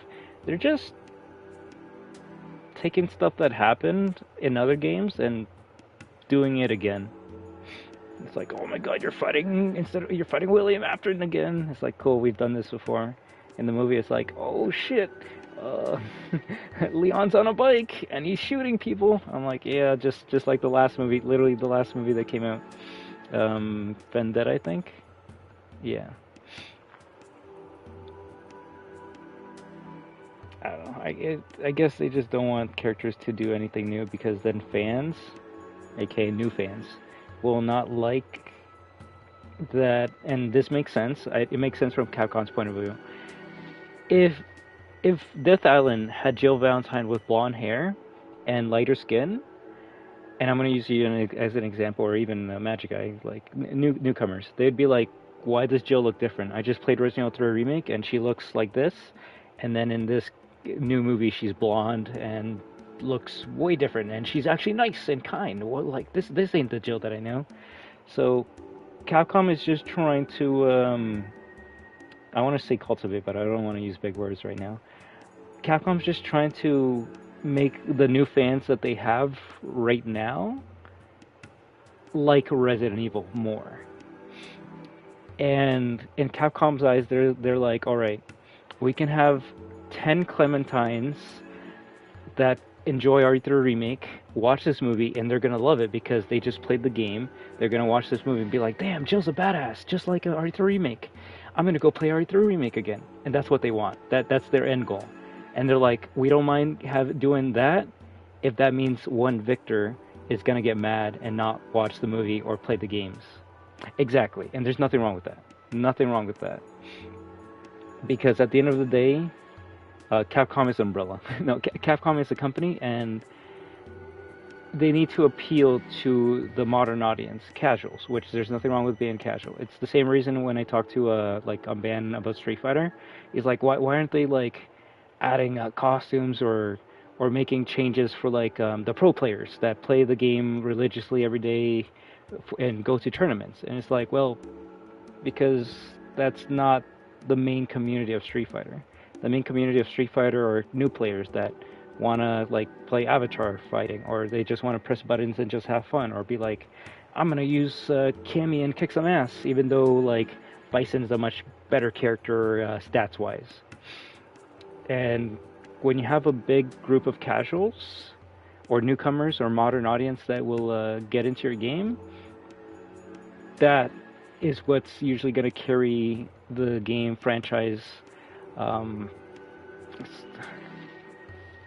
IP, if you want. I don't want to use too many big words, but it's what's going to keep the series going longer than longtime fans, because sadly for me, longtime fans are getting older, and we're kind of starting to die out.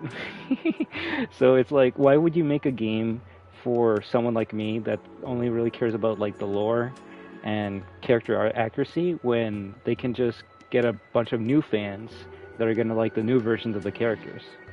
That's why I don't like Leon, because he's not the Leon that I grew up with. He's a new version of Leon that is very strange, is very weird, but a lot of new players probably played RE2 Remake before playing any of the other games. Maybe they started with RE4 Remake instead of playing the original one. And they're like, damn, this Leon's badass. He's like all emo and mopey and like, he's like me for real. And I'm like, no, I like the Leon that was more like suave and like a ladies' man and like kicking ass. But, you know, there's more modern Leon fans than there are OG Leon fans. And that's why they're going to always make games for the modern audience. And this ain't just Capcom. This is also any company you can think of. Like Security Breach, or not Security Breach, like, what is it? Steel Wool has more fans with the new FNAF stuff than the OG series. Now, people can put me on a crucifix or whatever because I said that, but it's true. Unless I'm wrong, wasn't Security Breach the like highest selling FNAF game of all time? Why? Because a bunch of new players probably started playing FNAF with Security Breach. I mean, I won't phase you guys. My first FNAF game ever was Security Breach. Was it because I hate OG FNAF? No, it's because OG FNAF was never available on consoles. And then it's like, oh shit, they're making FNAF for PlayStation now? I need to play this. But I also watched, so you can call me a LARPer, I watched Markiplier play the old games. I watched the MatPat do the theories. And I kind of grew with the original FNAF because, well, it would always come out like every year. And I'm like, yeah, I want to see what the new story of FNAF is. Now, it did, like, fall off FNAF after Sister Location, and I kind of was like, okay, I'm going to go play something else, but the people that stuck with it are the ones that probably don't like modern FNAF as much, because they had an amazing story, amazing characters, and an arc that ended with Pizza Sim. And then Steel was like, well, Scott wants us to make money, we kind of need to make new characters to make more money, because if we bring the old characters back, people are going to hate us for doing that, because the old character stories, it's over, it's done. There's no need to continue the old story. So we're going to make a new version of these characters, and we're going to get a new following of people. And, well, that's what happened. And that's why you have people being like, oh, but OG FNAF better. And it's like, it probably is, story-wise, character-wise, maybe writing-wise, but OG FNAF's not making money. New FNAF is. So, at the end of the day, if you want a company to keep on making money and making more games for you, they kind of need to go where the money is, and the money will always be with the new generation. That's why, at least from what I've seen, the people that like hate Resident Evil are people like me that grew up with the original series, kind of like that YouTuber Yosemite Clementine. Funny enough, I watched his other video, and I'm starting to think he's a rage baiter, because he's saying some shit that I do not agree with, and I'm like, okay, you're either saying this because you're a LARPer, you're dumb, or you just want people to watch your videos so you can get more money. Because if anything, I could even watch one of his videos on stream, and I can tell you what I have an issue with, because he says some things that are just not true. The biggest one he said was, you're not a fan of something unless you play the games. And maybe this might make you guys hate me or something, but in my opinion, that is the most retarded fucking shit I've ever heard in my goddamn life. Because at that point, what is a fan? Like, I can say I'm a fan of Spider-Man, but then someone will be like, well, did you read all the comic books? I'm like, no. Did you watch all those Spider-Man movies? No. Did you play all the Spider-Man games? No. Then why do you call yourself a Spider-Man fan? I'm like, because I fucking love Spider-Man. Like, why does having to be a fan of something mean you need to, like, read, eat, sleep, everything about this one specific character or franchise? That's not a fan. That's a fucking super freak. That's a super fan. That's someone that just dedicates their life to that one specific character or fandom, and that's not me. I mean, I love Spidey, but I also love Iron Man. I love Hulk. I love all these other characters. And then that's when they say, well, did you read all the Iron Man books? Did you watch all the Hulk movies? I'm like, no, motherfucker, but I still like them. You can be a fan of something and not interact with everything that character is associated with. So that did kind of annoy me with that content creator. He's like, you cannot call yourself a Resident Evil fan unless you play the Resident Evil games. And you know what? He does make up some good points. He's like, if someone's like, oh, I can't play the RE games because like it's not available. It's like, well, if you have a PC, you do have access to all the RE games.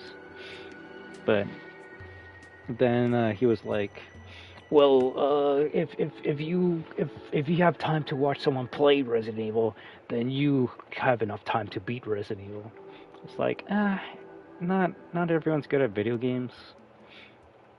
And plus, Resident Evil does have puzzles that can get very annoying, and some people just want to watch. Nothing wrong with watching. I'll tell you this, and this is coming from a real Resident Evil fan. There's a reason why the Mila Jovovich, Paul W.S. Anderson movies, Resident Evil, Resident Evil Apocalypse, Resident Evil Extinction, Resident Evil Afterlife, Resident Evil Retribution, and Resident Evil The Final Chapter, made a fuck ton of money. I saw those movies in theaters when they came out. They made a lot of money, and a lot of people liked those movies. But do you know who didn't like those movies? The fans. But at the end of the day, do you know what did matter? The people that wanted to watch a cool movie about zombies and a badass female kicking ass. And as soon as they made a movie that was more accurate to the game, Welcome to Raccoon City, that was the lowest grossing movie of all the Resident Evil movies. Now, someone can be like, well, it came out during COVID. It's like, yeah, but so did other movies, and they made money. And, well, the fans didn't like that movie, because of how the characters were treated. And the newcomers, or the modern audience, they're like, what the hell is this shit? They're, like, talking about, like, things I don't understand. There's a lot of, like, characters that I don't know who they are. And overall, it's not a fun movie. It's not fun. When you watch the movies, Clementine, tell me so that I can watch them at the same time, and then we can talk about it the next day. But you'll realize that the live-action RE movies don't really have anything to do with the games. There's barely any of the characters in there, but they're still fun zombie movies. Like, if you want a fun zombie movie where sometimes it's scary, or you just have badass action, and you'll be like, hey, it's a dog from Resident Evil, or like, oh my god, it's a licker from Resident Evil. This is crazy. I wonder what's gonna happen. That is why people love those movies, because it was just fun to watch and a great experience overall. But let me catch up with chat before I start yapping again. But no, I'm glad we're having these conversations.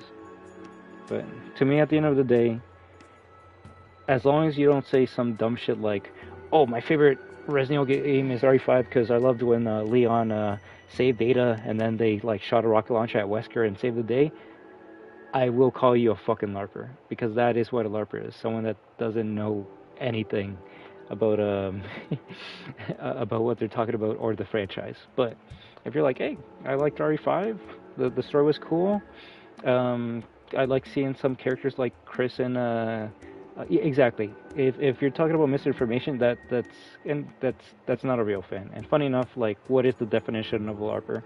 A LARPer is someone just acting like they belong in that world, which I guess you can say RE fans, some like fake fans are. It's like, oh, I pretend to know stuff about RE, and if they don't actually know anything about RE, then like, yeah, they are a LARPer. But if someone's like, hey, I like watching people play RE on stream, and I love the characters of like Jill and Chris, those are my favorite characters, and I love the evil Umbrella Corporation, and I wonder what's gonna happen next. That's not a LARPer in my opinion. You're just a fan of something. Can you call yourself a gamer, or like a gaming fan of Resident Evil? No, and that's where like with our conversations, I explain to you guys you should like expand or just be descriptive about the things you talk about, because when you are, then people will understand why you like something. If you go like, I love RE6, and you know nothing about it, people are going to be like, okay, you're kind of dumb, or you're just faking this to be liked. But if you're like, oh, I like RE6 because the story of like Leon saving Ada, and then all of the characters teaming up together to kick fucking what's his name? What's his goddamn? I forgot the fucking name. No, I'm the LARPer of RE6. It's not Glenn or Ares. What the fuck is his name? God damn it. Stupid Ada simp. Whoever says the villain. Oh, I know. Simmons. Yeah, there you go. You see now I became the true RE fan. I feel like I like seeing all these characters kick Simmons' ass. Hey, you probably know more about RE6 than the people that hate on it, and they're like, I'm not gonna play RE6 because I hate it. It's like, well, cool. Stay LARPing. These people that actually like it can talk about RE6. And you know what? I used to be that before streaming. Before streaming, I never played RE7 in my life. I never played RE6 in my life. There's some games I would not have played at all in my life because of my mindset. My mindset was, RE6 is not a real RE game, so I'm not going to play it. And RE7 is just Call of Duty, so I'm not going to play it. And you know what happened? When I started streaming, you guys asked me, hey, like, you've played all these RE games so far, why don't you play 6? I'm like, I'm not going to play 6 because it's shit. And so I was like, have you played 6 though? I'm like, I played the demo. It's like, damn, you played like one 10-15 minute section of a 20-hour game, and you're really going to assume that it's bad just because of that? And it's like, I know more about RE than you. I can tell you when Jill was born. You don't, so I'm a true fan. It's like, I don't know, a true fan will actually play the games, maybe watch someone play, or just learn as much as they can, because a fan enjoys the fandom that they're a part of. A fan wants the fandom to grow. They want to see new players, not new things from the franchise. They want to see new players get into the series that they love. And I hope that's what I've been able to do with my community. Show you guys why I love Resident Evil, and maybe even get you guys to play Resident Evil as well. But yeah, let me catch up with chat, because brain cells are slowly dying. But I'm really enjoying this conversation. Funny enough, a channel that I watch, Caravan of Garbage, just posted their premiere of Resident Evil Extinction. That's the third live action movie. So I might actually watch that later. But let me see. And yeah, I was one of those new players, and nothing wrong with that, mate. Like I was saying yesterday, it actually makes me fucking smile so much, and even gives me a tear in my eye, the fact that some of you guys are starting to correct me on RE lore. Some of you guys are like answering questions that I've always had about RE lore. You guys are starting to actually become the RE super fans that I thought I was. And I'm like, shit. You guys became this smart just by watching me play? Holy shit, maybe I should watch someone play Resident Evil Dead Aim. I never played that game in my life, but I want to learn a bit more about that game. Maybe I should watch someone play it. But yeah, Retro Geek, let me catch up with you. Honestly, I don't want Capcom to make Claire too serious in Code Veronica remake, or it's gonna take away the charm and personality of what made the OG Code Veronica great to begin with, in my opinion. And you know what? You're not wrong. But this is something that I've told my fans, especially when it comes to games that I love, like we'll say like Street Fighter. I was bringing this up yesterday with Unbanned, being like, I kind of don't want Sakura to come back because I feel they're going to change her character arc a lot, and her personality is going to be way different than how it was originally.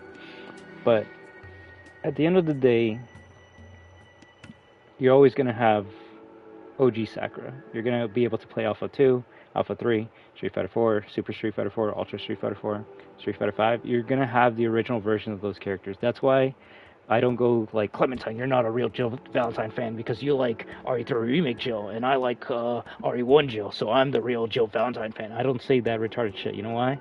Because if I have a problem with RE3 Remake Jill, which honestly, over time I started to grow a liking towards her, I can always go play RE1. I can always play RE1 Remake. I can always play RE5. I can always play Resident Evil Revelations. I can always go back to the Jill that I grew up with and made me a Jill fan. It's not like Capcom is being like, we deleted all versions of RE1 and 3 from existence, so the only version of Jill that you can play right now is Remake. No, like, maybe in the digital future that could be a thing, right? But if I have a problem with the way Leon is in RE4 Remake or RE9, or like, if I have a problem with the way Leon is in RE4 Remake, I can just play OG RE4. Just because there's a new version of a character doesn't mean the version that you grew up with will be erased. So while I do believe, especially the way like she's very like scowling in the trailer, while I do believe Larper, well, I do believe Claire Redfield will be a bit more of a hardened badass to the point where I feel like they are going to make her stubborn. And Code Veronica might take away my love and appreciation for the original version of that character. The original version of that character still exists. I'm still going to be able to play the original version of Claire Redfield in Code Veronica, no matter how much they change her in the remake. If someone's like, "Oh, I'm not going to play the remake because they're going to remove the line where she calls Alfred a cross-dressing freak," I'll be like, "Okay, just play the original one then." Like, why don't you play the original one? And then they'll go, I don't want to play the original one. Okay, so why are you bitching? You just want to bitch because you want to bitch. And at the end of the day, everyone has an opinion, but I'm always going to respect the opinion of someone that actually, like, plays the games and has an actual, what's the word? An actual reason for why they don't like something in the remake, or they can actually give me points as to why they have those feelings. If I say I don't like Leon in RE9 because I don't like Leon in RE9, and you go like, why not? And I'm like, cause he's emo. And it's like, okay, why is he emo? I'm like, shut up. It's like, if I can't give you reasons as to why I don't like a character, then like, why even bother listening to that person? They're just a hater. They just want to hate on something because they don't like change or they don't like a difference. Now, if I go like, oh, I don't like Leon in RE9 because he seems to be fixated on trying to save one person, and it's just kind of weird because he has saved a lot of people during the course of his games, then someone could be like, oh, okay, like that he has a reason why he doesn't like the new version of Leon. Leon's kind of like being a weirdo in the new game, but you know, that's the difference between someone being able to like expand on their points and their opinion, and someone just being like, RE6 sucks. It's like, why does RE6 suck? Because it's not scary. Why is it not scary? Oh, it's not scary because there's lots of action. It's like, okay, did you play the other RE games that had action, like RE3 OG and RE4 and RE5?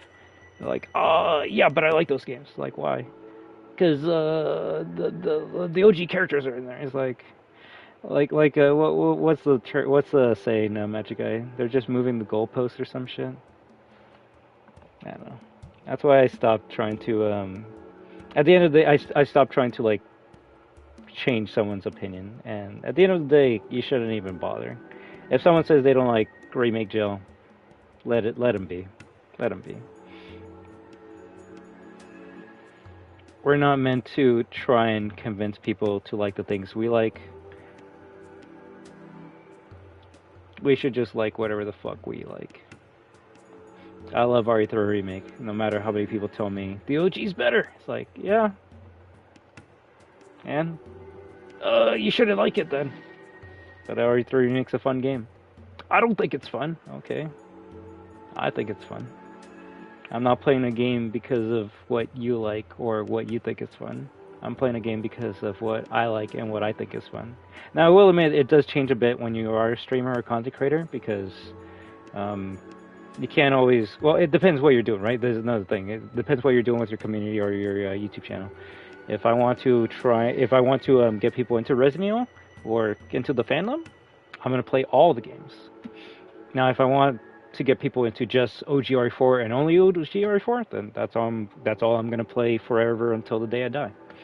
And you can kind of use Security Breach as an example. Be like, why aren't you playing Security Breach anymore? You don't want people to get into FNAF? It's like, I do. But, you know, I like FNAF for more than just Security Breach. I love all of FNAF. That's why I was excited to play Mimic. That's why I was excited to play Help Wanted 1 and 2. That's why I can't... Tomorrow Rivals update. That's why I can't wait to see what they do with the next Financial for these game. And so I'll be like, but you should keep on playing Security Breach, because like you can get more people into Security Breach. It's like, no offense, I kind of don't care people want to get into Secure Beach or not. If you like my playthrough and that got you into Secure Beach, hey, GG's. That makes me happy. But as a gamer, I kind of want to see what else is in store in the fandom, or in the what's next in the series of games.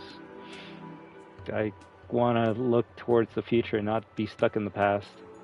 The same way you could be like some of these mercenaries players. They only care about getting someone that plays the best of the best and can only get 150. Now, at the end of the day, it's their game, it's their life, and if they, I bet if I go, I could check. If they want to like wait for fucking hours to get one person that plays exactly like them, you know what? It's their fucking life. But I'm glad that I was able to play with one person that was like, yo, this destruction guy fucking sucks. He can't even get like 150 kills in a row and drop the combo. He sucks. But you know what? He's playing with me. And he's switching characters. And he's healing me. And he's doing dumb shit like giving me an egg and then be like, I need an egg. So I kind of hope he, he had a little bit of fun with me because I had fun with him. I had more fun with that person that was just playing the game casually and dropping combos and just doing whatever they wanted to, compared to if I played with those Japanese people that only want to get the max combo and get the greatest score of all time. Because that's not me. That's not me.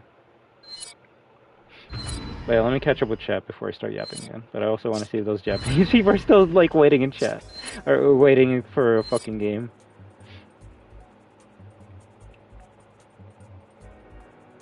That guy's still waiting for a fucking game. Hyde-30 is still waiting for a fucking game. And he's probably going to be waiting all fucking day to find one person that plays exactly like him. It's so fucking sad. It's so fucking sad. I'd rather be a casual Resident Evil fan than whatever the fuck that is.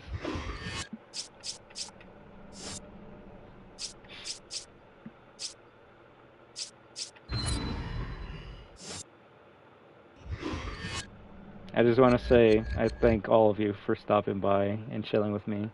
You guys make this community a fucking experience to be a part of. Don't worry, I'm not in the stream, but I just always gotta be thankful of the people I get to talk to. I'd rather talk to you amazing people with your vast knowledge and different opinions than be in an echo chamber. But yeah, let me catch up. Sorry. Another rage baiter is Young Defiant. Oh, is that a YouTuber or something? Yeah, but people on Twitter expect you to play all this stuff and be a fan. That's when I would... If someone... And this is why like I don't tweet that much, but honestly I don't think I've ever gotten into a Twitter fight because I just don't give a fuck.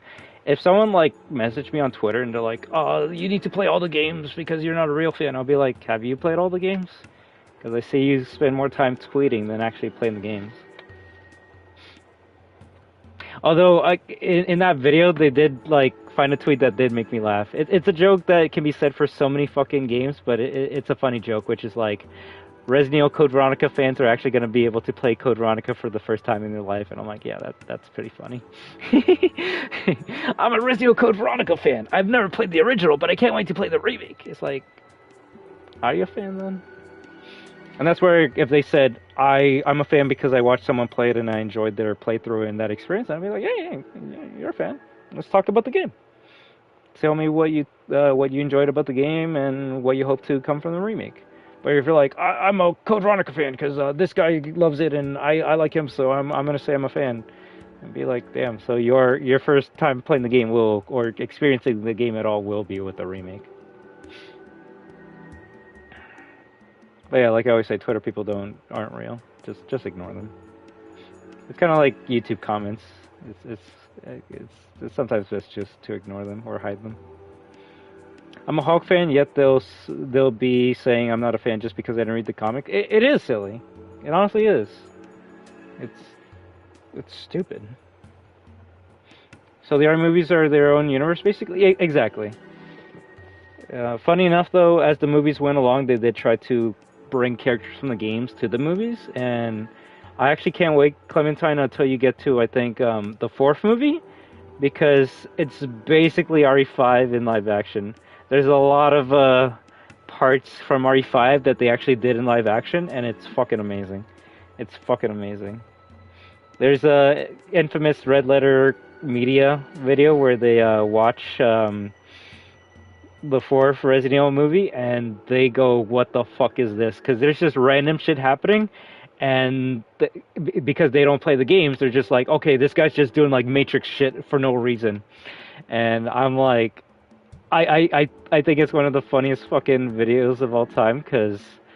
One, I can understand their reaction. Two, it's amazing to see someone that's never played the games or seen any of the cutscenes watch that for the first time and be like, "The fuck is this shit?" And three, it's just overall funny video.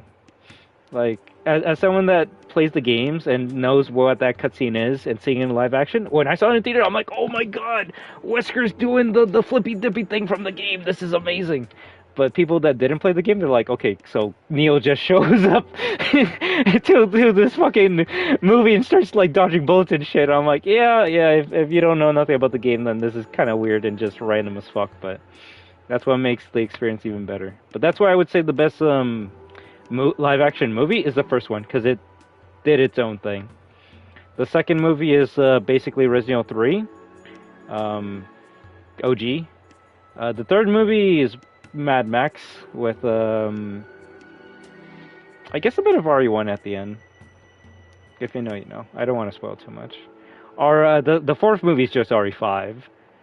The fifth movie is RE4. Funny enough. And the sixth movie is basically RE9. No, wait, when you get to the sixth movie, you're gonna be like, "What the fuck? Capcom just took this movie and basically made a Requiem out of it." So I kind of wish they continued those movies. They were really fucking good. They were really fucking good. The best part is, if you didn't play the games, you were in for a wild ride because random shit was happening. And if you did play the games, you were even more lost because you didn't know what the fuck was happening. It was fucking amazing. When a guy with a chainsaw shows up out of nowhere and starts cutting someone in half, I'm like, "Oh my fucking god, this is great." It comes out of nowhere, but this is fucking great. Yeah, I respect everyone's opinion regardless. I wish the community could be just as humble instead of fighting over dumb shit. And that's something, honestly, that I can only thank all of you for. You've humbled me. You've made me open my mind and be hey, what's up, Bull Bombs? You've wait, what? Oh god, why are we talking about Epstein? You've made me break out of my sheltered shell of ignorance, and there's probably another word I could use, but I'm not the RE super fan that I used to be. Am I an RE nerd? Yes, but I'm not gonna play this game because it's not Resident Evil. No, I'm actually way more open to Resident Evil than I've ever been before. Hell, I'm open to so many things in life compared to before I started streaming, and I honestly can only thank all of you for that. I can't even imagine the I want to say man, but no, I can't imagine the man-child that I would have still be, or become even worse, if it wasn't for my community opening up my mind to new possibilities. It's honestly fucking amazing being excited for just anything now. Can someone be like, "That doesn't make you a super fan anymore"? You know what? I'll fucking drop my title as super fan if it means I get to enjoy anything Resident Evil related with my community. And I'm just excited for the future. Now, I still will shit on Resident Evil because that's what a super fan will do. If anything, that's the old me, like, bleeding out, but I'm never gonna shit on someone for enjoying what makes them happy in life. Yeah, true, hell of a verse has some LARP. I don't even know what the fuck that is, Clementine. Is that like Hell of a Boss or some shit? Yeah, you should watch Has Been Hotel because the creator made the story bad. Is that what people are saying? Yeah. Yeah, if I want to play co-op, I prefer to play with someone who is up for a laugh and a fun time instead of someone who's super competitive. Exactly. And that's something I learned with Street Fighter 6 or just fighting games. I'm like, I'd rather honestly play against, no offense, I'd rather play against like Clementine over, I don't know, a super hardcore dedicated Street Fighter player. Why? Because they're just gonna take it seriously.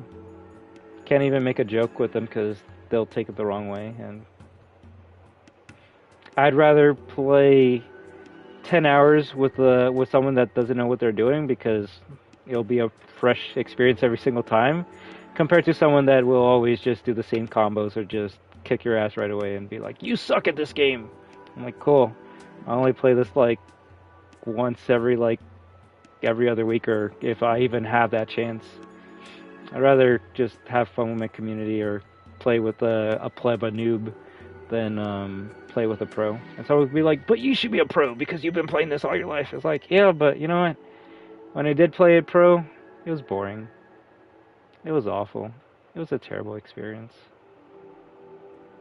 I'm kind of done with playing ranked in video games. I'd rather just play casual with my friends.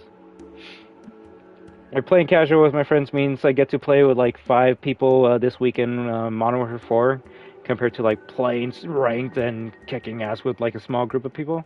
Fuck it. Oh, fuck yeah. Fuck yeah. No, I'm being kicks my ass every day of the week.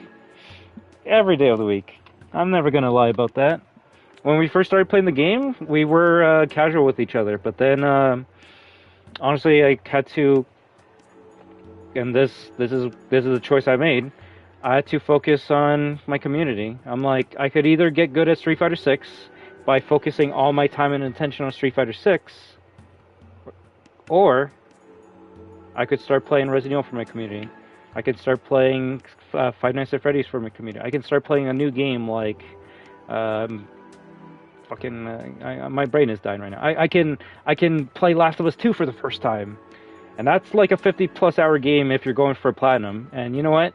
Someone could be like, do you regret playing Last of Us 2? Instead of like putting all those hours into Street Fighter and becoming the greatest player of all time? No, I don't regret it. You know why? Because I had a fun fucking time playing Last of Us 2 with my community. I have memories of that game that will always be better than me being a master rank at Street Fighter or Mortal Kombat or fucking Tekken or any of those games. I remember streaming Mortal Kombat one time, and like people, super competitive players would drop by and they're like, "Damn, you suck! Why are you dropping this combo and shit?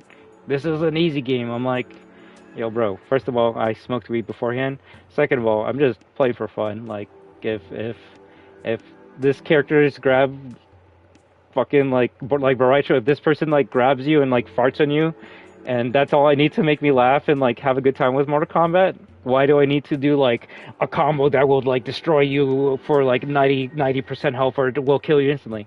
And some of you like, "But that's cool." I'm like, that's cool for you, but not for me. That's why like I respect Unban and hope he's still kicking ass in ranked, but that's just not me.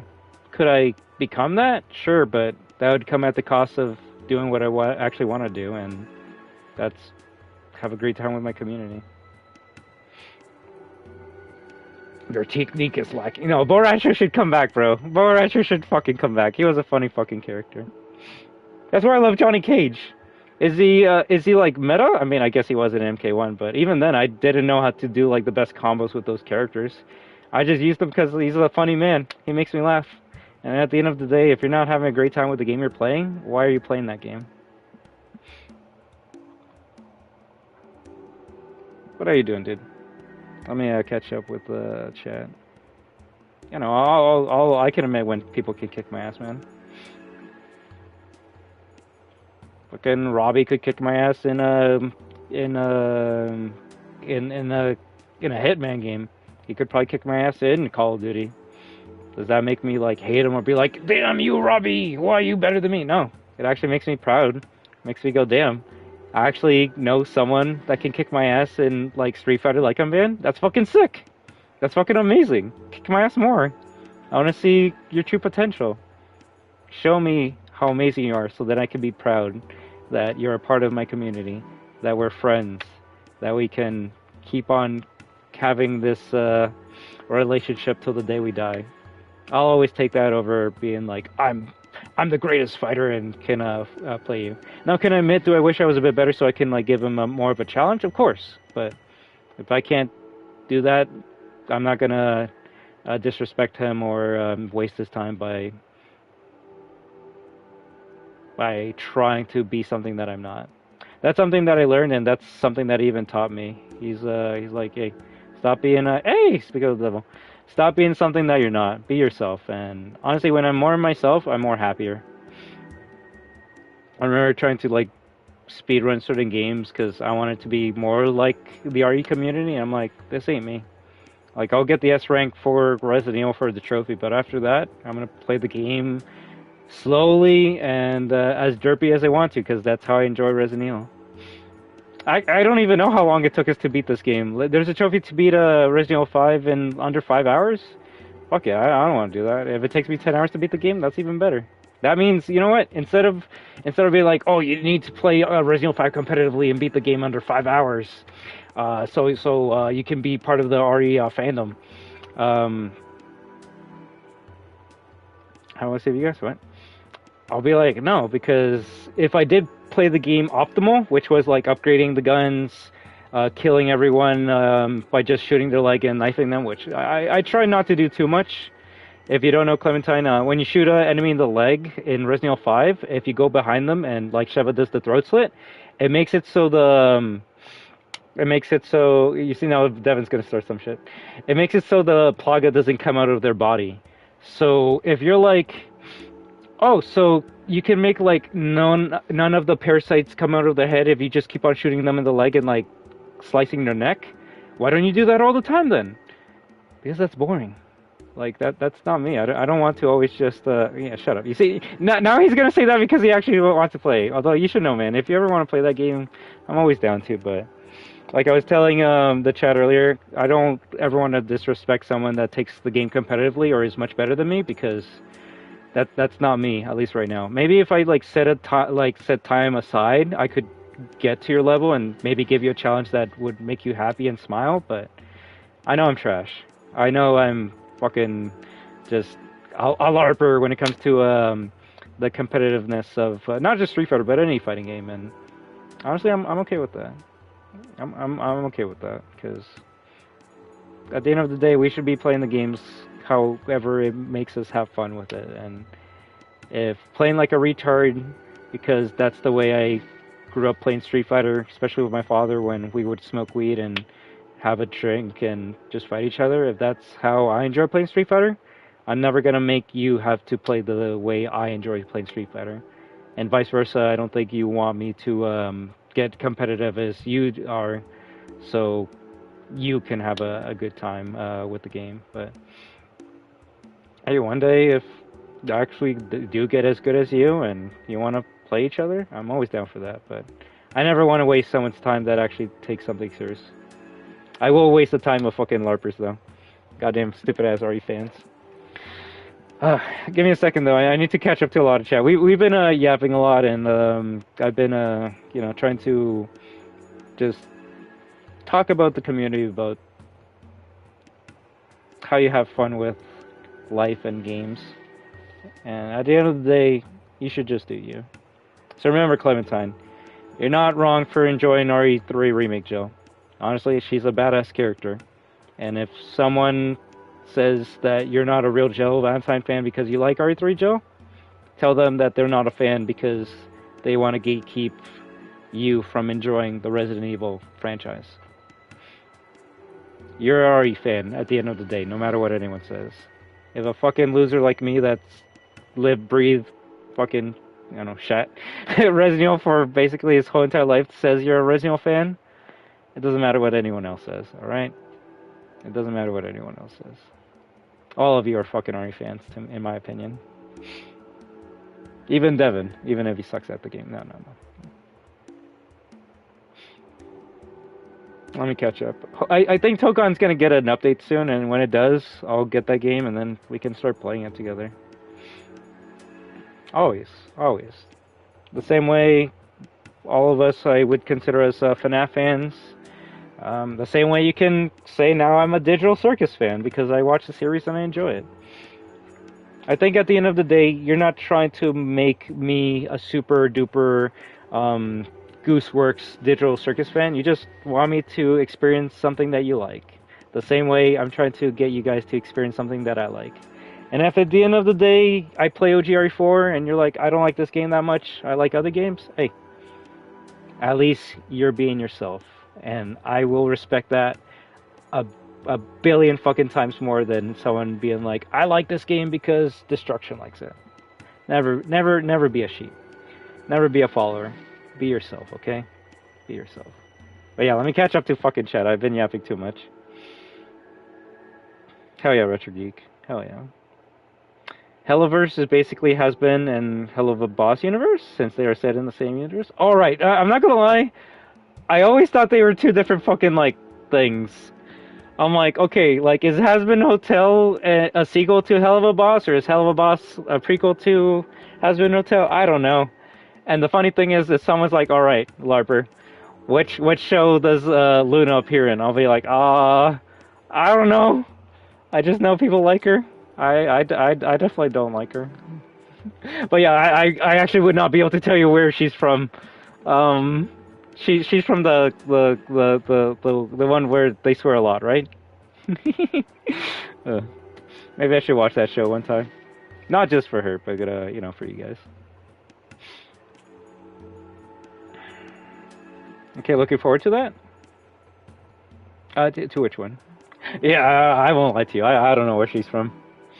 I just know people like compare it to Roxy or something. Isn't it crazy the amount of government resources to find the CyberLeak guy, yet that Epstein list is still redacted? That's because the president doesn't want you to know that he's a part of that list. That's really the crux of it. But I think it's funny, and I think I said this to Robbie the other day. You can be a trillionaire company like Rockstar Games.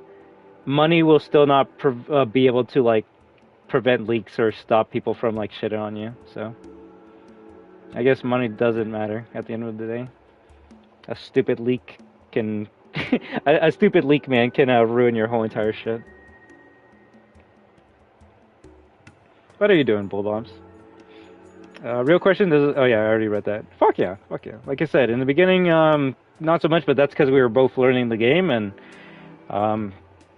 they continued playing the game, and I continued playing different games on stream, and that just made me not just bad at Street Fighter 6, it made me bad at MK1, it made me bad at Tekken 7. It made me bad at all these other games, because I just stopped playing them as much and started playing more games for my community, and at the end of the day, I'll always pick playing something for my community over getting good at just one fucking game.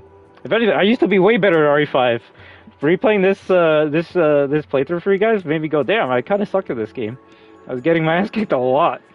The younger version of me would definitely make fun of the older version of me. Like, you used to be able to do 150 SS all by yourself. What happened to you, Victor? I guess I stopped caring. I stopped caring about, and no offense, I hope no one takes this the wrong way, but I stopped caring about selfish, I guess, goals. I started caring more about what I can do for my community, because I really care about having fun experiences with all of you more than just getting good at a game for myself. Like, I'm honest when I say I don't really like play video games off stream anymore because it's just boring. More often than not, it is to just do a daily in like Dead by Daylight or Battlefield 6 or I don't fucking know. I guess Call of Duty back when I played it, but every time I would play those games off stream, I'm like, damn, like I kind of wish I was streaming this, because even though it is boring to like grind a gun or whatever, it's just fun being able to talk to you guys about just random shit or what's happening in the game over me focusing really hard to do those challenges. And I will admit, am I better when I play those games off stream? Fuck yeah, because I'm a bit more concentrated. I'm focusing more on the game instead of the conversations and discussions that we're having. But am I having more fun? No. Never.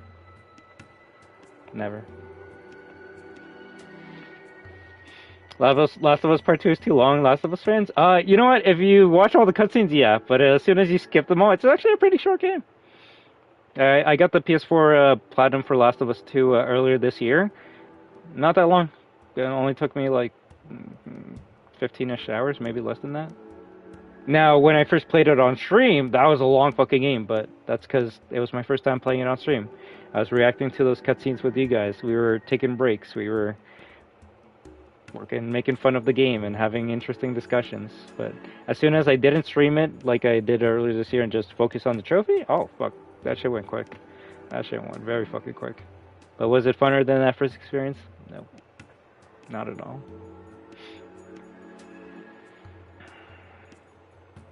I have still not played the Last of Us games. I just watched them. LARPer! Make fun of the LARPer! No. Do you like Last of Us though, Devin? I remember buying Last of Us Day 1, the first one, and actually didn't like it. Didn't like it that much. But back then I'm like, damn, if I say this online, people are gonna hate me for saying that. They're like, what? Why don't you like Last of Us 1?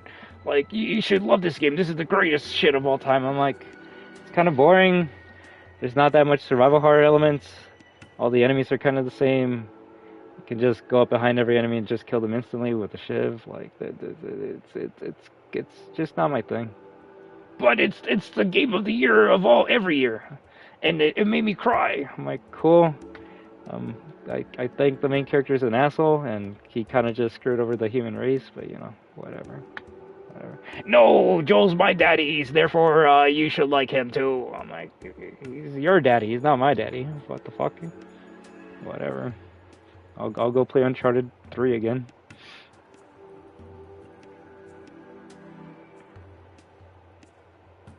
My sister played them all, so watch. I mean, the funny thing is, I don't know much about that series to even be like, oh, is that an unpopular opinion? At the end of the day, it's your opinion. If you enjoy one more than two, who should tell you otherwise? I've only played one, specifically on Dead Nightmare, and that shit was really good.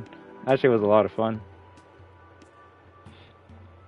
I was so fucking sweaty for MK11, I will never get like that again though. Sank an entire year in that game.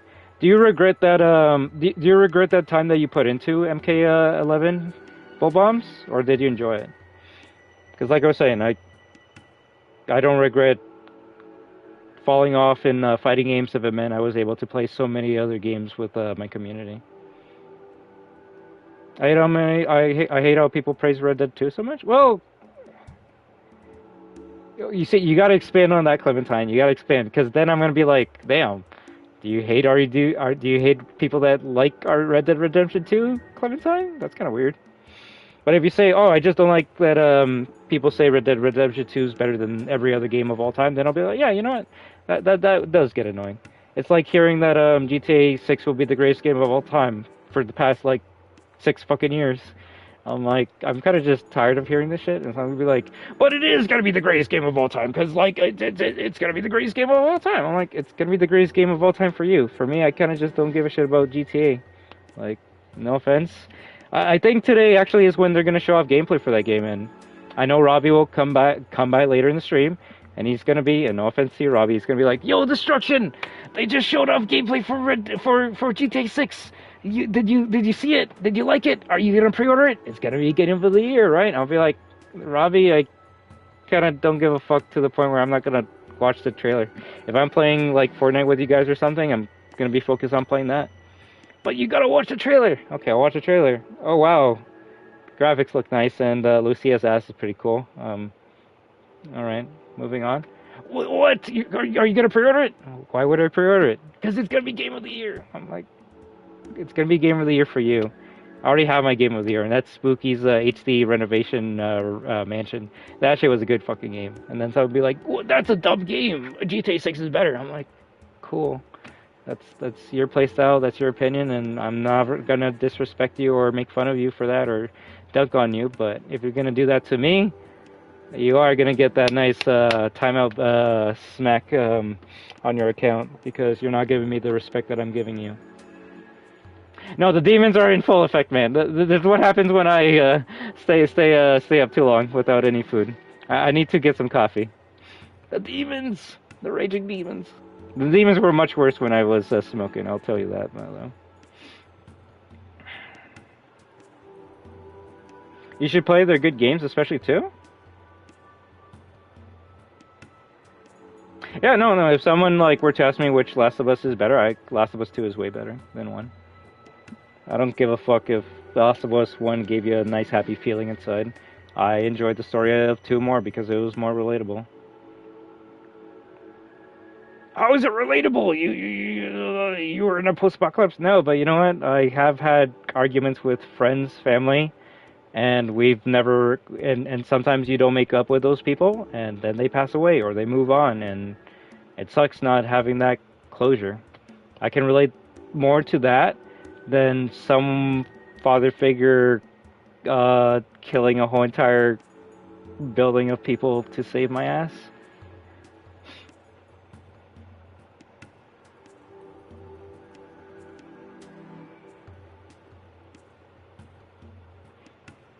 Let me see.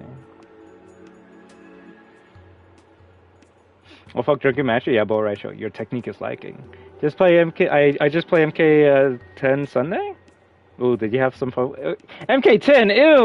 Ew. Now I'll make fun of you for that, Bull Bombs. What the fuck? MK10. We call it MKX over here, right? All right, motherfucker. No, that's all right. Oh yeah, Bo right show in that one. Honestly, you need to play that one again. Xenomorph was so fucking cool in that. Did y'all see Sniper Elite Resistance is one of the free games next month? Ooh. Oh, there we go. You see, now I'm the fucking LARPer. Fuck! XL's way better than fucking X. God damn it. Fake fan. Yeah, no, XL's way better. XL's way better. That's the one that has Predator in there. And like Jason Voorhees, right? I'm not the best at fighting games? Hey, you would fool me. The fact that if we play Street Fighter 6 right now and I hold the parry button and you will, on your own, without me having to tell you, will be like, oh shit, destruction's like in blue mode, and every time I like punch him, like I'm not being able to do any damage. I need to figure out a way to do damage.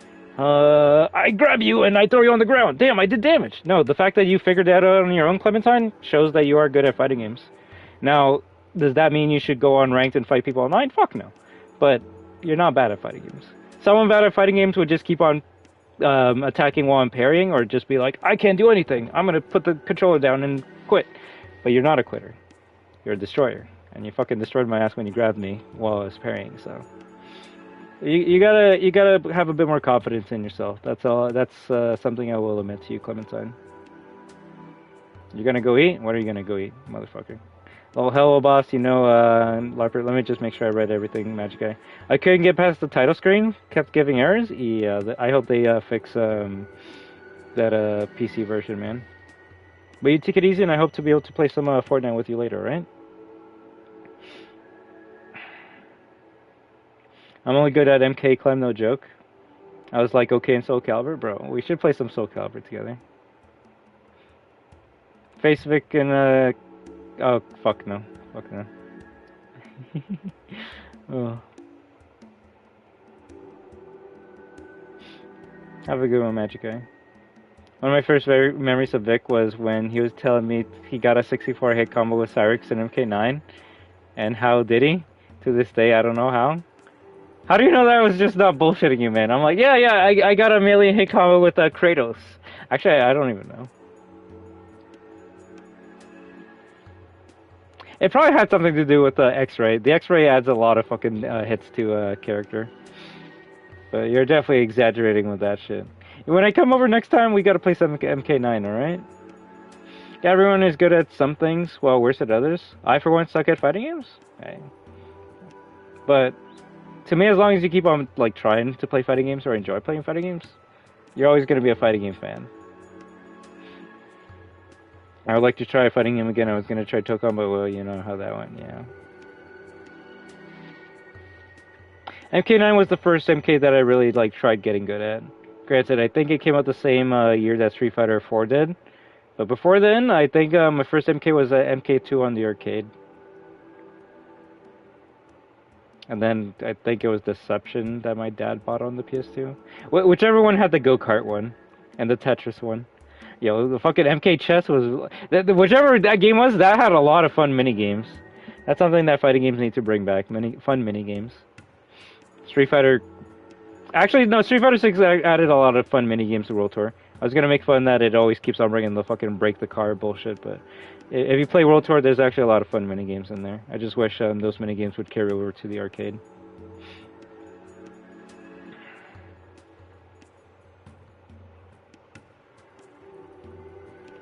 Well, they weren't canon before, but since Hello Boss came to Amazon Prime and Has Been Hotel is there, it's considered both as canon. Whichever one you tell me is the better one, I might watch one day. But I have a lot of things to watch before I start getting into a new series. I do want to finish Cyberpunk Edge Runners. I'm on episode 5, so I just have a little bit more to go. Hopefully I can finish it before Lucy or the Razor Wire gets added into Fortnite. But after that, more than likely going to start watching the RE movies again just to get ready to talk to you about them, Clementine. I've been up since 7:30, not much yet. Making first coffee at the moment. I need to make a coffee, bro. I need to make a coffee. If Rockstar makes a game, people will treat it as if it's the new entry of a Bible. I actually wish that was the case. Like that only applies to Grand Theft Auto and what's the other one? Red Dead. I kind of wish people would actually praise Max Payne. I really enjoyed Max Payne 3, and I'm still waiting for either a remake, remaster, or a reboot, or fuck a fourth. But they'll be like, "Who cares about Max Payne? Fucking GT and Red Dead, right?" I'm like, I want to play Max Payne, motherfucker. That's the game that started like fucking bullet time in video games. Who cares about that? It's unrealistic. Why don't you go rob a car and shoot some gangsters? Yeah. Honestly, if you gave me the 3 fucking games that Rockstar is known for, I would play Max Payne over GTA or Red Dead any day of the week. I'll take a fucking guy that like gets to like go in slow motion shooting bullets over being a gangster or riding on a horse. But that's just me. I'm not making fun of people that enjoy those games. I just rather have a fun experience than a average one. GTA is not average. It's average to me, motherfucker, right? It's average to me.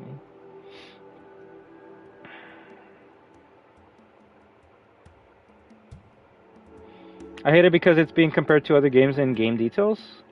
Well, I'll say this, Clem. If someone is like comparing the details of like Red Dead Redemption 2 to like, I don't know, like Farm Sim, like it is nice to see like how one game does their like grass effects over the other, right? There's nothing wrong with that. Now, if you're saying you don't like how people will be like, don't get excited for like RE9 Requiem because its graphics are worse than GTA, or like the bike that Leon rides is unrealistic compared to the bike that you ride in like GTA 6.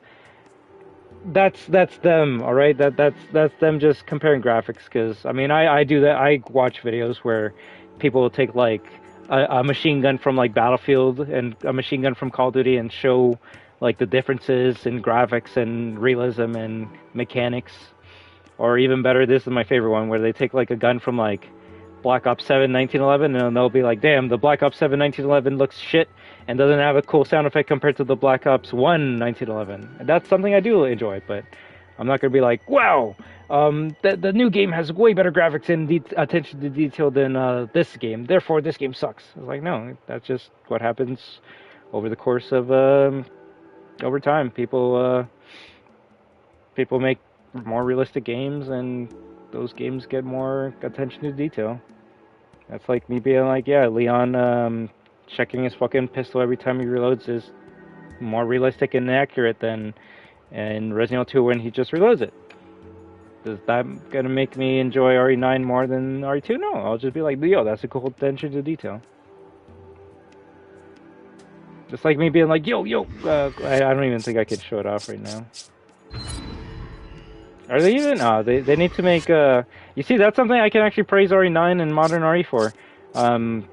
They have figures of guns, and they didn't really have that back in the day.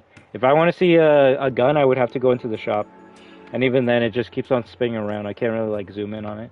I was gonna show that every gun has like a laser attached to it, but there's a shotgun called the Hydra where, because it's a triple barrel shotgun, the laser is actually like taped onto the bottom of the gun, and I'm like, that's cute. I like that. That's a nice attention to detail. Now, is that gonna make it the greatest Resident Evil game of all time? No, that's just a cute attention to detail. Funny enough, bro, are you Robbie? No, you're Robbie on a fucking alt account. I told that to Robbie. No, like, I can show you the fucking conversation that I was having with Robbie the other day.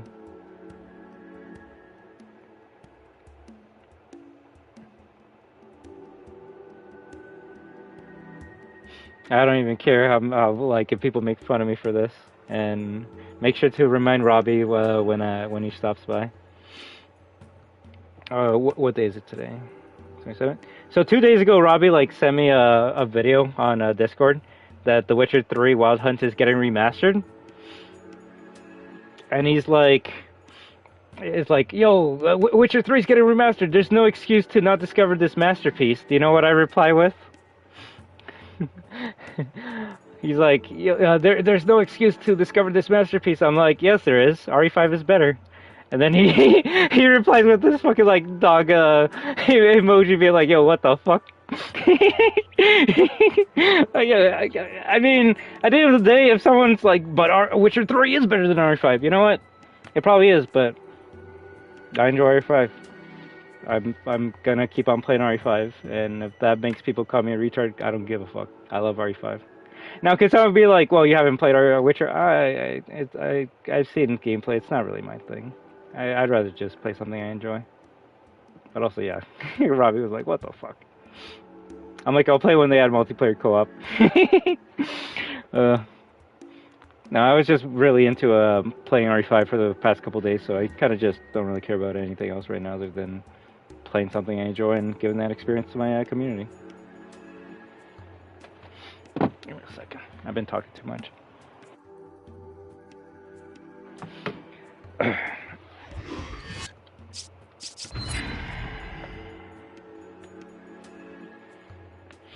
Well, you know what?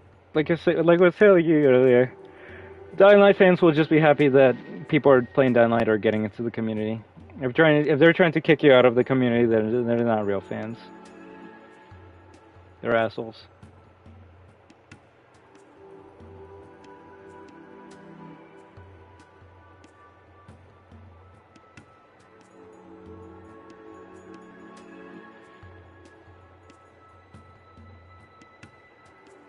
The demons, the Toka now will go well for you, match. It's not playable on PC. I couldn't get past the title screen, kept giving errors. You see, you met someone that likes Aiden, Clementine. That's why this community is amazing. It's not just your average run-of-the-mill opinions that you hear everywhere else. If PC version was very bad day one, fuck yeah. I saw Max do the costume thing, and that's it, so that's why I ask. Oh, Maximilian Dude always does the rate the costumes, which... That's something I kind of stopped watching, not because I don't like his opinion, it's just I want to see the costumes for myself.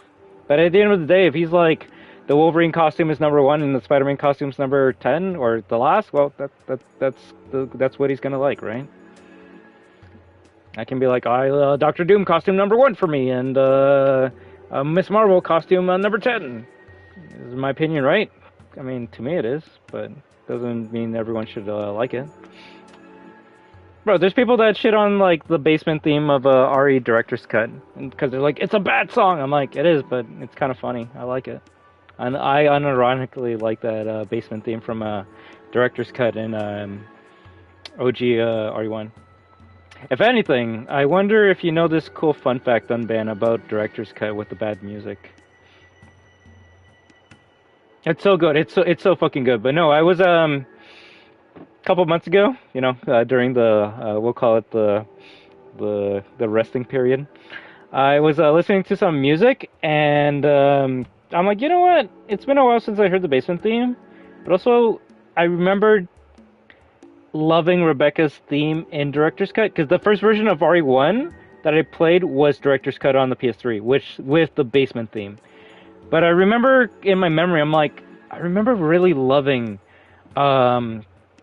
Rebecca's theme song from that game. And people will say like, but that Resident Evil Director's Cut DualShock Edition has one of the worst soundtracks of all time. And I'm like, maybe to you. But then I heard something, I'm like, oh my fucking god.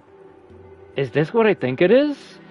And then I brought it up on my first playthrough of RE3 OG, and when Desco heard it, he's like, "Oh shit!" I'm like, "Yeah." So let me bring it up, because I know you're gonna say "oh shit" as well. I don't know if you know this, but it's something I wanted to show you a couple months back, but I wasn't able to. But now that you're here, I want you to hear this, and you tell me what you think. All right?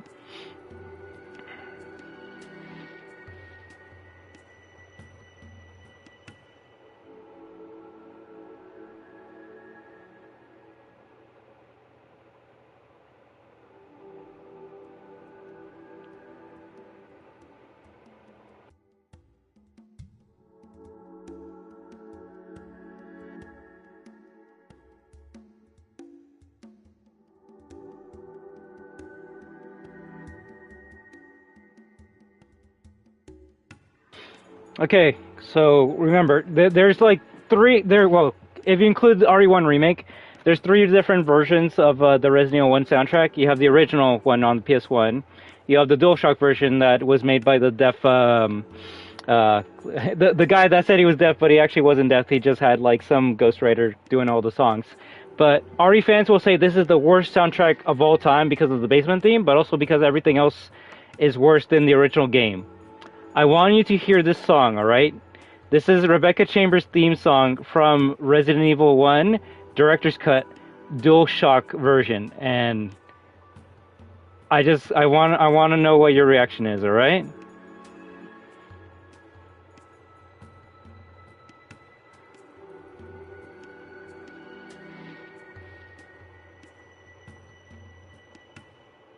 I want to know what your opinion is on this, alright? I had to mute myself because I didn't want to spoil it, but listen to this and tell me what you think, alright? I think you're really going to enjoy this, my man.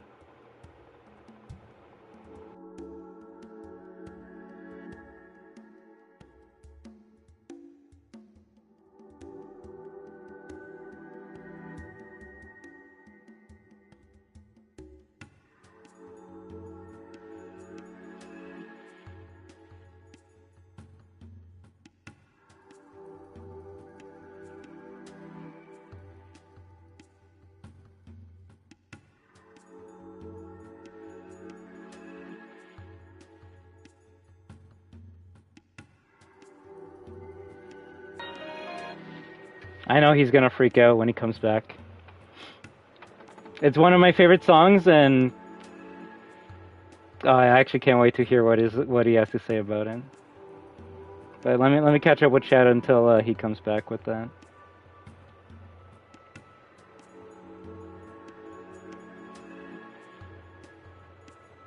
Us Rebecca fans have to stick together.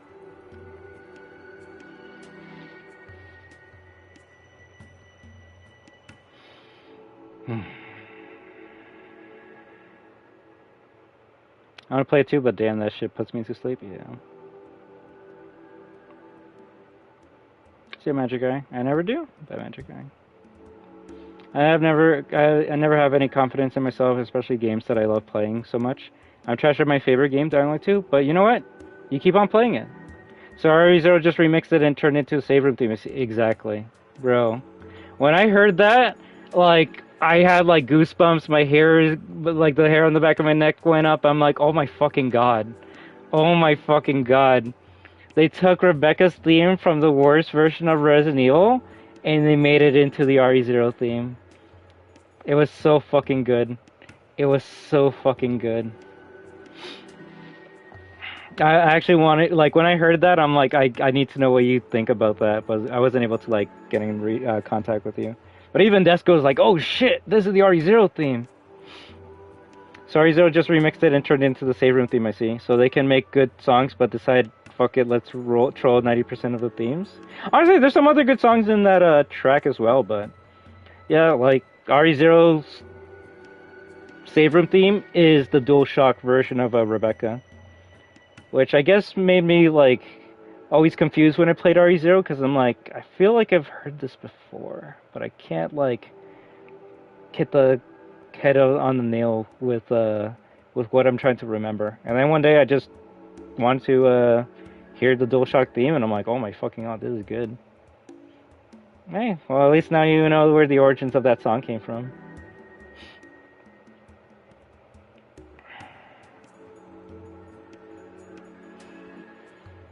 MK was my first? Like, first MK? Hell of a boss I like more, but I love both in general. You'll get it in Max Payne in PC and GTA 6 at most. Bro, I'll be lucky if, like, his guns are in GTA 6. The thing about Red Dead fans is they'll belittle every other games because of how much detail Red Dead has. Yeah. And then I go, well, Farming Sim has better details than your game. Ha! It's not a gaming version of, but can they beat Goku? Which I haven't heard in a long time. I feel like those anime fans kind of just stopped, you know, being weird. Granted, I think that's more so because the show stopped, so they don't really have, like, a thing to talk about. Kind of like how FNAF fans don't have anything to talk about because there's no games or books or anything to talk about. So they're starting to be like, what if FNAF was always bad? It's like, okay, you're going full retard now. You just have nothing to talk about, so we're just gonna go to this point. Which Resident Evil was like that for a while until the RE Engine games started coming out. Maybe Resident Evil was always trash. It's like, no, you're trash. You're fucking bad.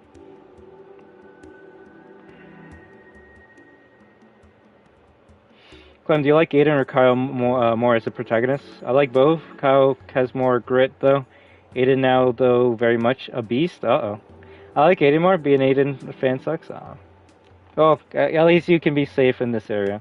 I'm not saying this is a safe space or an echo chamber, but you can have your opinion and no one here's going to make fun of you. And if someone does make fun of you, like, that is in a joking way, then don't worry. I'll let them know who the real boss of this channel is. I don't mind people teasing each other if it's just in good, good faith. Magic Guy and you guys tease me all the time, and sometimes you guys tease each other, but it's not like trying to hurt each other or put each other down. We're just having a laugh with each other. We're just having fun. That's what I would say friends do, our community does. We like to tease each other. Although you can always make fun of the guy on the top of the screen. I always gotta get humbled by my community. I gotta remember at the end of the day, we're all living through life and we're just trying to enjoy it the best we can.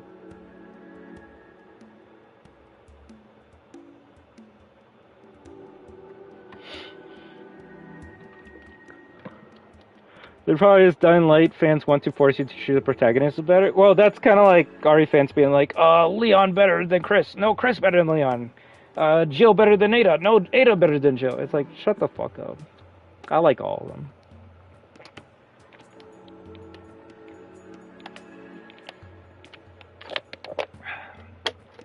Even though they change Aiden, like a minimum people still hate him. With how the games were going, Kyle or Aiden would have definitely been a zombie hybrid in the Beast. It was either or, so it's so good. Are they that cancerous? Fuck yeah. If anything, like I feel Devin, like I could be wrong, but Devin, you don't really like partake in the fandoms that you're a part of as much as like we do, and that's not because like you hate them or you don't care about them. It's just because you have a life, right? Like you have a job, you have a woman to hang out with. You go outside. You do things that isn't just spending your whole entire day on the internet having these retarded ass conversations as, oh, this game sucks or blah blah blah, because you play the game and you're a fan of the game, and that's all that needs to be done and said at the end of the day. That's why I keep on like telling my fans, like, hey, sometimes it's best to like take a break from Twitter or YouTube, because those people literally have nothing better to do than just put other people down on the internet.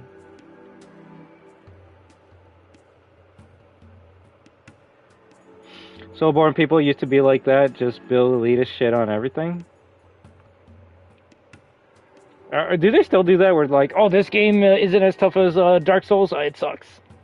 The only thing I know is like they'll shit on you for making a mage build, because if you like keep on killing the bosses from far range, it's not playing the game properly. It's like, bro, I'll play the game however the fuck I want to.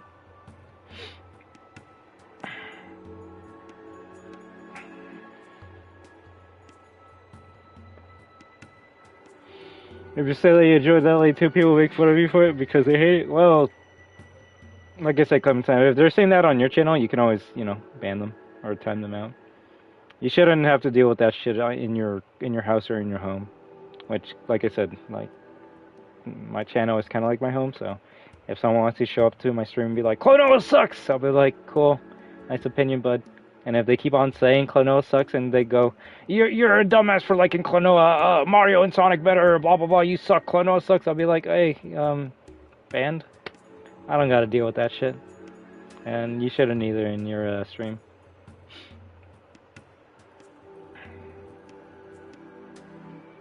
I like it very much. Every playthrough, though, I help yellow, not blue.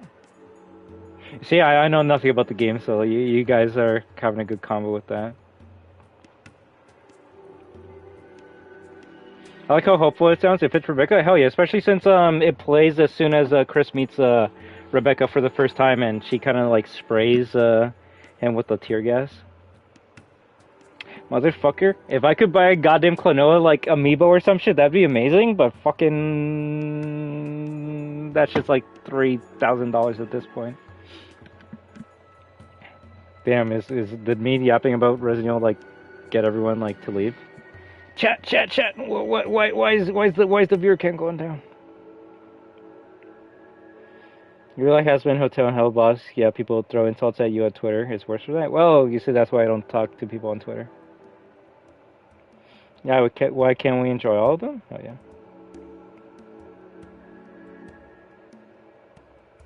All right, then I caught it with chat. What now? I'm gonna turn on the fucking kettle, and I don't know. Do you want me to read the history of Resident Evil or the Jill Valentine file? Can you buy a gun in Klaw-Naw? I mean, the ring is called the Wind Bullet. Actually, like the Sonic ring in Fortnite is now gonna be my pickaxe forever, just because it does remind me of Klaw-Naw's ring. But yeah, you let me know. I can either read the lore that this game has, punch a boulder with Chris,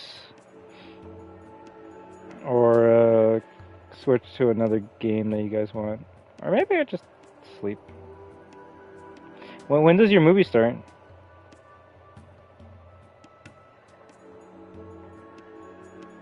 The movie is like 2.5 hours long, but at least for me, I did not feel that shit at all. I did not feel that shit at all. But I hope we can talk about the movie when you come back, and I just hope you have a good time with it. All right? Oh, bro, you got time. You got time. Yeah, honestly, I just hope you enjoy it. There might be some. I don't know how much you keep up with the MCU, Marvel Cinematic Universe. They do reference some things that have happened in the past, like 10 years of films, but I honestly think you can go in blind and still enjoy that movie. Devin and I enjoyed that movie, and I would say he knows more about the MCU than I do. I kind of just watch some YouTube videos that explain some stuff. I actually watched the video that kind of recapped the Iron Man 1, and that was actually pretty fun. Made me want to watch Iron Man 1.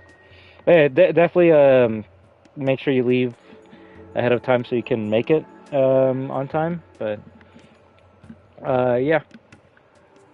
Also, you don't have to, but there is an end credits scene at the very end of the credits, and if someone were to ask me, should I stay for the full credits to see the end credits scene, I'd be like, nah. You can just watch it on YouTube, and B, it's not really worth it. But, you know, you do you, boo. But yeah, I actually wouldn't mind playing some Rivals after when you come back, and we can just talk about it or chill about it. I feel after you watch it, everyone in the community will have seen it at that point, and we can just have an open discussion about it and come up, just talk about our opinions and theories of it.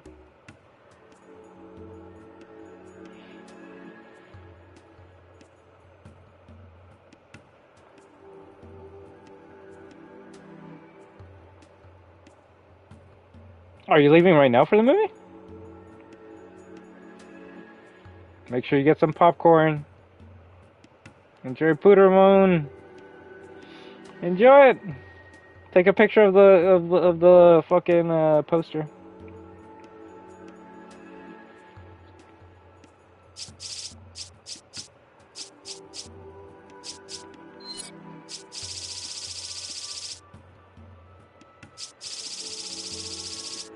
And give me a second to turn on the kettle, and I can probably read Jill Valentine's lore. Maybe punch a boulder as Chris. Oh fuck yeah, man! Fuck yeah! Stretch. Whenever you come by to Canada, I'll make sure to take you out to the movies. All right? Or hell, we can just chill at like Devon's, and we can watch a movie together. All right? Just enjoy yourself, okay? and I hope to hear you yap my ear off about the movie, whether you like it or not. Just make sure it's your opinion. But also, please watch the Moist Critical's review on it, because it's kind of funny as fuck. It's a good review, but it's also one of those damn. You should probably have a spoiler warning in the first 15 seconds of your video, but maybe that's just me not keeping up with his with the channel and just not really knowing. Oh yeah, no, you'll enjoy it much better than FNAF 2. You'll enjoy it much better than FNAF 2. I hope you enjoy the action sequences. They're really good. The Spider-Man films before this one was always a motion capture suit, but this actually is a real suit. Not to be oh my god, it's so amazing now because it's a real suit. It just feels more authentic. Aw. Well, when FNAF 3 comes out, we'll just send you a link to watch it online, which that's definitely not how I watched the Resident Evil Death Island movie. Well, I mean, you can't watch it in theaters, and if someone's you could have paid money for it on DVD. How did you watch Death Island, Clementine? Do you actually own that movie on DVD, or how did you see it?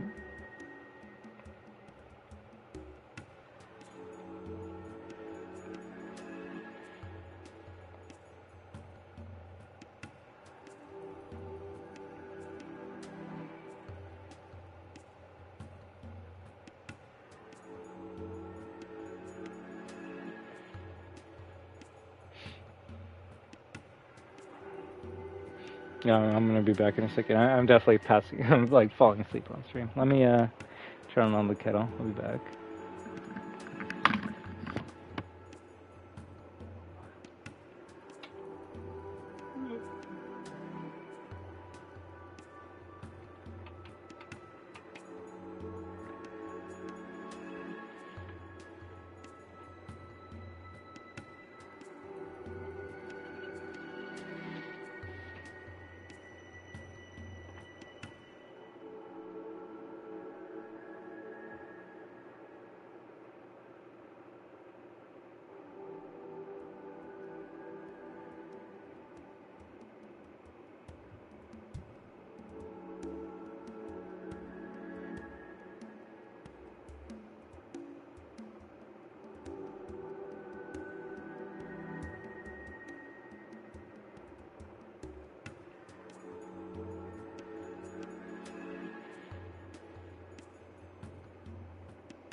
What about slapping edible meats?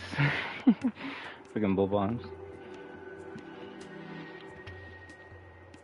Brisket. When are you gonna take me out for some brisket, dude? Come on.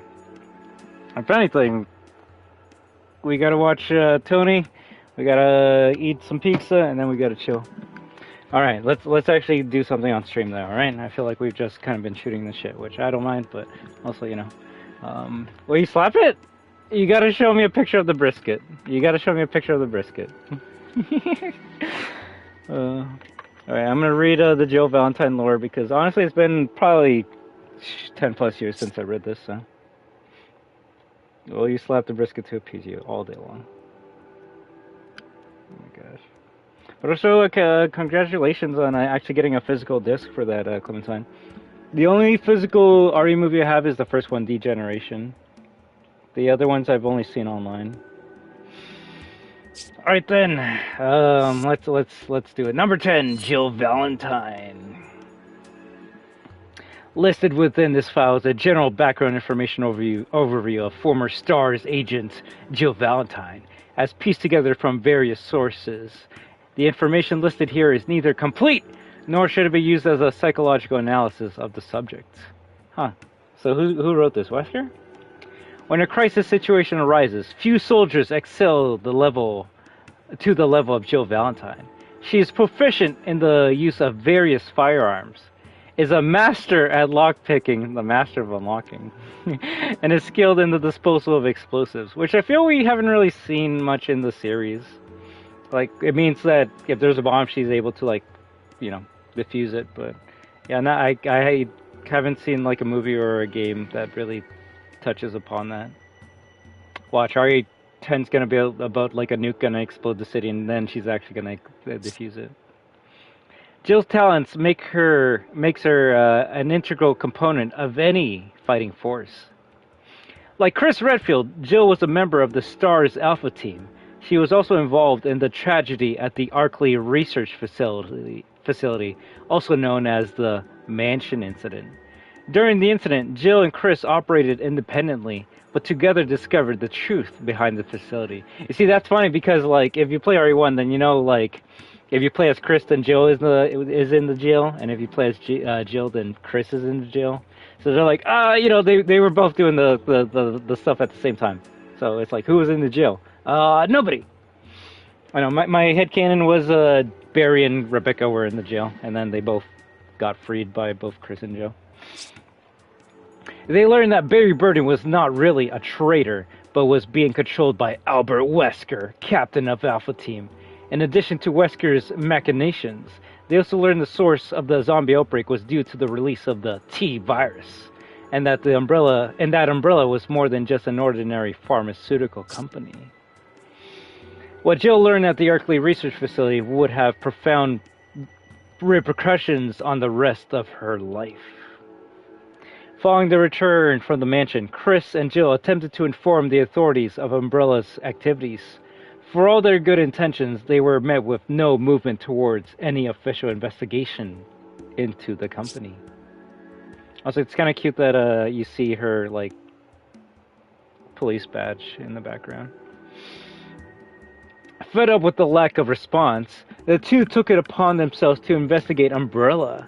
They concentrated their efforts on Umbrella's main base of operations in Europe.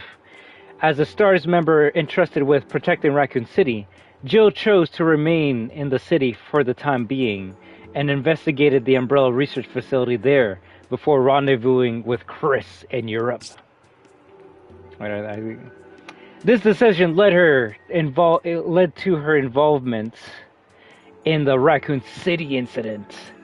During her investigation, rodents infected with the T virus from the Arkley research facility began to spread the virus into the city. Huh. That's interesting. So basically the rats from RE1 kind of like scurried through the forest of the Arkley Mountains and then made it to the city. Which is weird because RE2 kind of says that William Birkin broke the vials and then those rats infected the people in Raccoon City. So it was double the rats. Fucking William Birkin's rats and then the rats from fucking Spencer's mansion. Interesting. Wait, did I read? Yeah, during her investigation, rodents from infected with the T-virus from the Arklay research facility began to spread the virus into the city. The virus quickly spread, infecting a majority of the residents. Umbrella, the perpetrator behind this incident, reacted swiftly. Umbrella, oh shit, goddamn. Don't worry. Umbrella sent in the Umbrella Biohazard Countermeasures Service, UBCS, to handle the situation. And they also dispatched the bioweapon Nemesis T-Type to take out any surviving STARS members, who Umbrella now considered a threat. Jill attempted to escape from Raccoon City, all the while being hunted by the Nemesis T-Type. During this time, she encountered a member of the UBCS team, Carlos Oliveira. Carlos claimed his team was on a rescue mission to save any survivors in Raccoon City. Having no reason to doubt that mission's purpose, he proposed to help Jill escape. Jill, on the other hand, had her doubts. However, the situation had reached critical proportions, and Jill did not have the luxury of time. Ouch. The U.S. government was planning on containing the spread of the virus by launching a special missile strike on the city called Operation Bacillus. Yeah, Terminate. When Jill became infected with the T-virus as a result of Nemesis T-Type, she despaired of ever being able to get out alive. Fortunately for her, Carlos was there to help. Carlos obtained the cure to the T-virus infection and gave it to Jill. After her recovery, she worked with Carlos and they successfully escaped from Raccoon City. The funny thing is that basically describes OG RE3 and Remake RE3, which is what I keep on telling people. They're like, but RE3 Remake cut so much stuff. I'm like, cool. Does it change the story? No? Then shut the fuck up. Unless, like, RE3 Remake made it so, like, there was no Carlos, and Jill didn't get infected, and she wasn't being chased by Nemesis, and the city didn't get nuked, it's still the same fucking story. Like, people really harp on the fact that, but the Worm Boss, did the Worm Boss add anything to the story? No? Then shut up. Now, I will admit, the Worm Boss would have been a cool boss fight to have. That would have been cool. At the end of the day, I do like playing a video game, and an extra boss would have been cool, but... Resident Evil fans, right? They're like, this is why I hate RE5, because it's not canon. Like, whatever. The only I was gonna say the only thing I wished had happened in the remake was Jill thinking that they were gonna get saved by the helicopter, and then Nemesis just taking out the rocket launcher and then shooting the chopper down. But what happens at the beginning of RE3 Remake? Oh yeah, Jill gets to the top of the parking lot. A helicopter is about to rescue her, and she's about to escape the city, and then Nemesis destroys it. So everything that happens in OG RE3 basically happens in the remake. It's just in different points of the game. In the OG, at the halfway point, you think you beat the game, Jill's gonna get on the helicopter, and then they're gonna escape, and then Nemesis breaks it. In the remake, even though it's dumb, because it's like, damn, this is a short game, if you think that way. At the beginning of the game, Jill gets to the parking lot, sees the helicopter, thinks she's gonna escape, and then the Nemesis destroys it. Same shit, just different parts of the story. Alright. The U.S. government was planning on containing the spread... Oh, wait, I already read that. Yep, we already read this? Oh, yeah. Carlos obtained the cure to the T-virus infection and gave it to Jill. After her recovery, she worked with Carlos, and they successfully escaped from Raccoon City. Now, this one's cool, but it only happens on a Wii game called Resident Evil Umbrella Chronicles. In 2003, 1 year before Resident Evil 4. After Operation Talos, Jill and Chris became 2 of the original 11 founding members of the BSAA and joined them in their fight against bioweapons and bioterrorism around the world. So yeah, that's another cool thing. The BSAA was formed because of Jill, Chris, Barry, and I think Rebecca. So Chris and Jill are like one of the founding members of the BSAA. Jill still, well, I think it's even confirmed in Death Island that she still is a part of the BSAA. Chris and Jill stopped bioweapons in Asia, destroyed bioweapon labs in South America. Damn, forgot about that. Arrested smugglers in Europe, and patrolled the world in an attempt to stamp out all bioweapons. Throughout their activities, while they may have suspected the long fingers of Umbrella as being involved, they never had any conclusive proof. Those long fingers, however, would turn out to be connected to the hands of Umbrella's founder, Oswald E. Spencer. The pair received intel on Spencer's whereabouts and rushed off to arrest him, only to find their former captain and hated enemy, Albert Wesker. Seeing Spencer's crumpled corpse on the ground, the two changed their plans to arrest Wesker instead. Arrest, but they were like trying to kill him. In a 2-on-1 fight, Chris and Jill should have had the advantage, but Wesker's strength and agility were well beyond that of any normal human. For all their training, Jill and Chris were no match for Wesker. Damn. As Wesker was about to end Chris's life, Jill made the ultimate sacrifice, lunging at Wesker. She threw both herself and him out of a window and over the side of a cliff. Chris could do nothing as he watched his partner fall to her death. Rest in peace, Jill. Oh, god damn it! BSA launched a full-scale search operation, but neither Jill's body nor any of her personal effects were ever recovered. On November 23, 2006, Jill Valentine was officially declared dead, and her name was added to the list of BSA members who died in the line of duty. But Jill's story did not end there. The fall did not kill Jill nor Wesker. Though badly hurt and unconscious, Jill was saved by Wesker.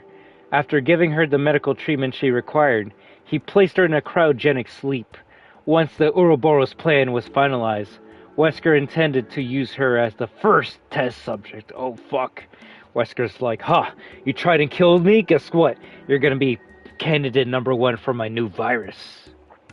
This was Wesker's way of exacting his revenge. Fortunately for Jill, luck was on her side. And this is something I like, and that is, I hope, kept in the remake. And they don't really talk about this in Death Island, but it's okay, whatever. The apparatus monitoring her vital signs detected some abnormalities. Something was happening inside Jill's body. And Wesker's curiosity was piqued. Further investigation showed that a mutated form of the T-virus was still inside her body. It was a remnant from her infection in Raccoon City. So yeah, she still has the T-virus in her. It's just sleeping. The cure she was given was supposed to have eradicated all traces of the virus in her body, but instead it caused the virus to go into a dormant state. Her extended period in a cryogenic sleep somehow reactivated the virus. Shortly after being reactivated, the T-virus completely disappeared from her body, but it left something else in its place. Wesker found that Jill's body now contained powerful antibodies to the virus. All those years the T-virus was inside her body forced it to develop a defense system that was nothing short of miraculous. This discovery would help further Wesker's ambitions. The development of the Ouroboros virus, the centerpiece of the Ouroboros plan, had proven to be quite difficult. The Ouroboros virus, developed from the progenitor flower, proved to be too poisonous to humans to be of much use. Instead of spurring the next step in human evolution, it only invited death.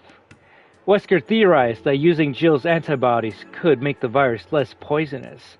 He kept Jill alive solely to produce antibodies for his research. Jill, who had relived bioweapons and devoted her life to eradicating them, was ironically being used to develop the most terrible bioweapon of all. After much research and experimentation, Wesker finally perfected the Ouroboros virus. Jill's participation in its development meant she was no longer a suitable test subject. Pure and unadulterated antibodies with high resistance to the virus permeated her body. Wesker decided he would find a suitable use for her elsewhere. During the research into the progenitor virus, an ancillary chemical was discovered. The researchers referred to it as simply P30. When administered to test subjects, it would not only give them superhuman strength, but also render them highly susceptible to control. So that's why Jill was able to do crazy like moves like Wesker in the game. P-30 was the ultimate performance enhancer. The aims of the Ouroboros plan was to create a new breed of humans, so P-30's application in this plan was inconsequential. However, for the time being, it could be marketed as a product to garner additional funding. So that's how he got more money. Research into creating the ultimate soldier who didn't resist orders was carried out simultaneously on Las Plagas and P-30. Unfortunately, the latter had a severe drawback. The effects of P-30 would only last a very short time. An injection of P-30 was metabolized and expelled by the body at an expeditious rate requiring re-administration of the drug at frequent intervals. The ultimate performance enhancer, basically. Now, if you have questions about this, Clementine, ask. I'll try to explain it once I finish reading all this, because I need all the answers before I say anything. But basically, and this sucks for Jill, but Jill's whole mission was to destroy viruses, but because of the T-virus in her blood, Wesker took her blood and made the ultimate virus, which was Ouroboros. But it seems like they were actually able to make a mind control virus as well, which is what she has on her chest. But let me see. An injection of P-30 was metabolized and expelled by the body at an expeditious rate requiring re-administration of the drug at frequent intervals.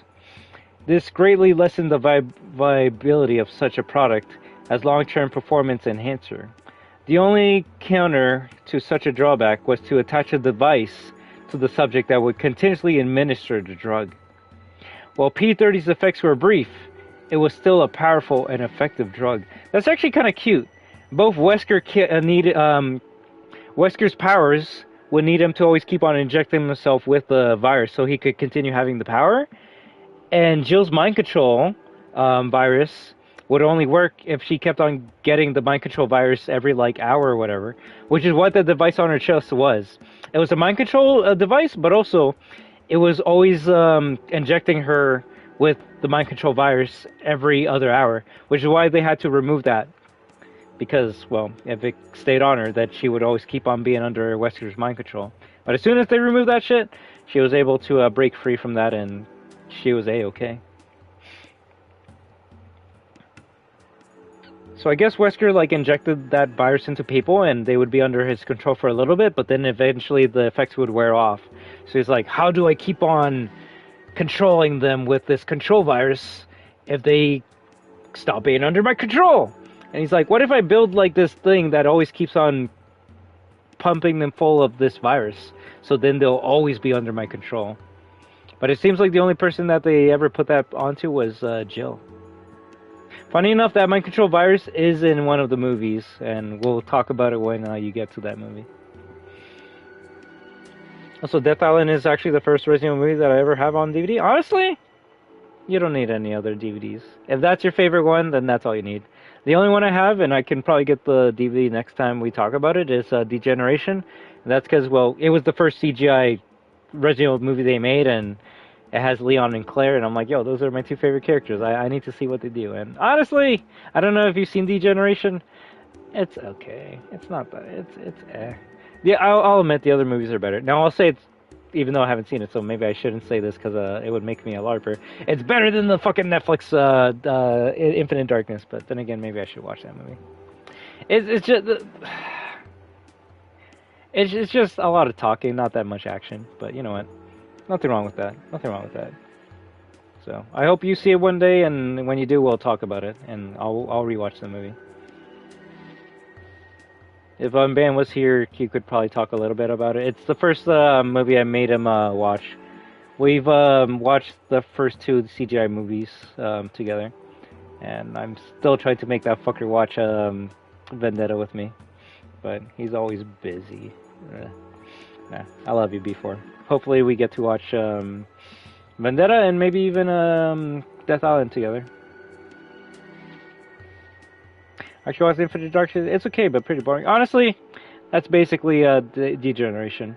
It's okay, but it's kind of boring. But I don't know how long Infinite Darkness is, Like, I think it's like 4 episodes, right? But I don't know how long each episode is. The Degeneration is just an hour and a half, so, like, it's not that long. It really has, like, one cool scene in the beginning and one cool scene at the end. And then the whole middle is just characters talking with each other. Which, you know, like, at the end of the day, nothing wrong with that, but, eh. The funny thing is, the main villain of that movie is the same voice as Chris in this game. So it's kind of funny hearing Chris be a evil bad guy in the movie. All right. While P30's effects were brief, it was still a powerful and effective drug. The effects of continued administration were untested, so in order to research this aspect further, an administration device was attached to Jill. That's the thing. An external device was attached to Jill's chest that would continuously administer the drug to her body. With her free will constantly being usurped, she remained a servant to Excella and Wesker until Chris and Sheva destroyed the administration device. And then, well, that's all we know about Jill until, I guess, she has a file in Revelations 2, so I'm going to see when we play that game and if I can unlock that file for you and then read it. The video that I linked shows the file, and I did read it, and honestly, it's a pretty cute file. It does remind me of OG Jill, so that's kind of cute. Too much lore, too much lore.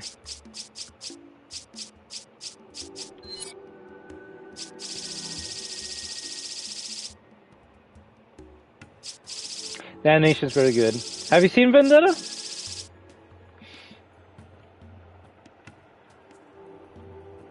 If anything, I don't know if you have the DVD or if you have access to it, watch Damnation again. Now that you watch RE5, you're gonna notice that there's a lot of references to RE5 and Damnation. Specifically, I think there's a part where Leon and one of the guys are like trying to like sneak around the place, and then you see a lot of like parasite enemies, and then the parasite zombies are carrying a human soldier. And then you see, like, one of the parasite enemies, like, open its mouth, and then the, like, flower thing comes out, and that's an RE5 thing.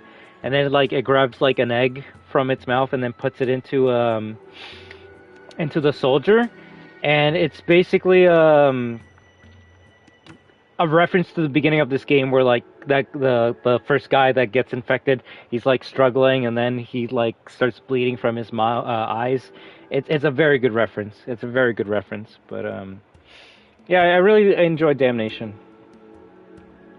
I would say out of the CGI movies I've seen,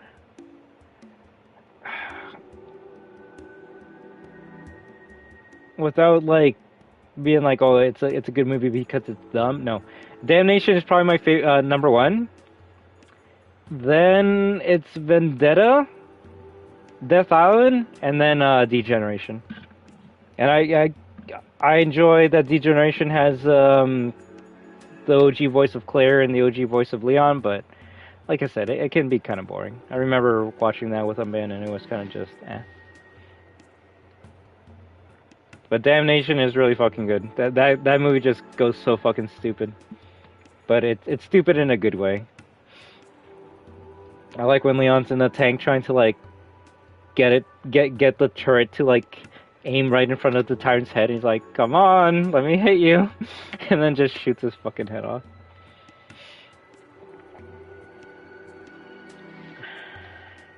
You know what, let me read this and then maybe I end the stream here unless there's something else you guys want to do. Because I don't think I've ever read Sheva's file. Listed within this file is a general background information overview of BSA agent Sheva Olimar. As pieced together from various sources, the information listed here is neither complete nor should it be used as a psychological analysis of the subject. Sheva Olimar was born into an impoverished family. Oh, give me a second. I need to grab some chips. Situation in a small factory town situated in Africa. This particular town being home to Umbrella Plant 57. How many fucking plants does Umbrella have? Holy shit!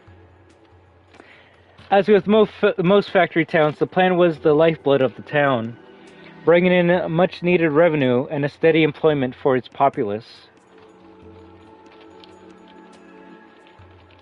Yeah, If anything, after yeah, like I said, after this, I'm ending the stream and I'm gonna go take a nap. Later today, if I wake up early, I doubt I can play Spooky for Dusko. But the plan for later tonight will be Fortnite with community, and then when everyone goes to bed, if you want, we can start playing RE4 OG, and you can see how that game is.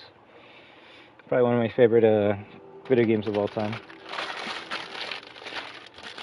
And you let me know how you want me to play it. I could either play like I played this game where we don't use the shop, or I can use the shop and show you some of my favorite guns. I don't care either or. I've played that game so much that I can play it without using the shop, or I can play it using all the cool weapons.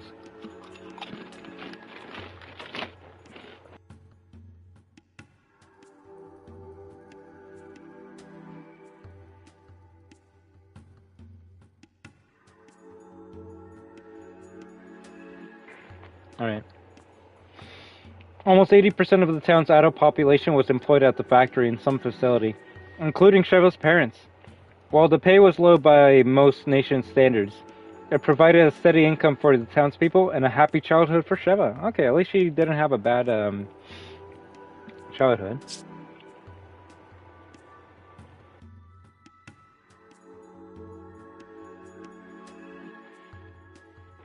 Alright, I can do that. If anything, that'll be better, because then you can see what weapons from the OG are in the remake, and how strong they are in the original. Like, the guns are way stronger in the original. Granted, you could say it was because it was easier, but you'll see. You'll see. If anything, funny enough, there's a big LARPer thing about the original game where people hate a certain gun because they're like, this gun sucks! The mine thrower in OG RE4 sucks! And that's when I go, no, you suck with it, motherfucker. You guys are LARPers. That's the best weapon in the game. If you know how to use it, the best fucking weapon in the game. But, you know, people don't like getting good with bad guns, so they'll just say it sucks and then move on to something else. Now, funny enough, my favorite weapons in OG RE4 are two guns that people say are the shittiest weapons in RE history, which is the Mine Thrower and the Punisher. Ooh, they're beautiful guns if you know how to use them.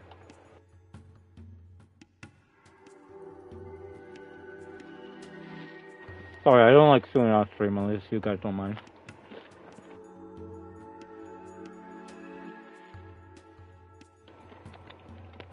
This happiness was short-lived, however. While only 8 years old, damn, Sheva's peaceful life was brought to an abrupt end by the sound of sirens erupting from the factory.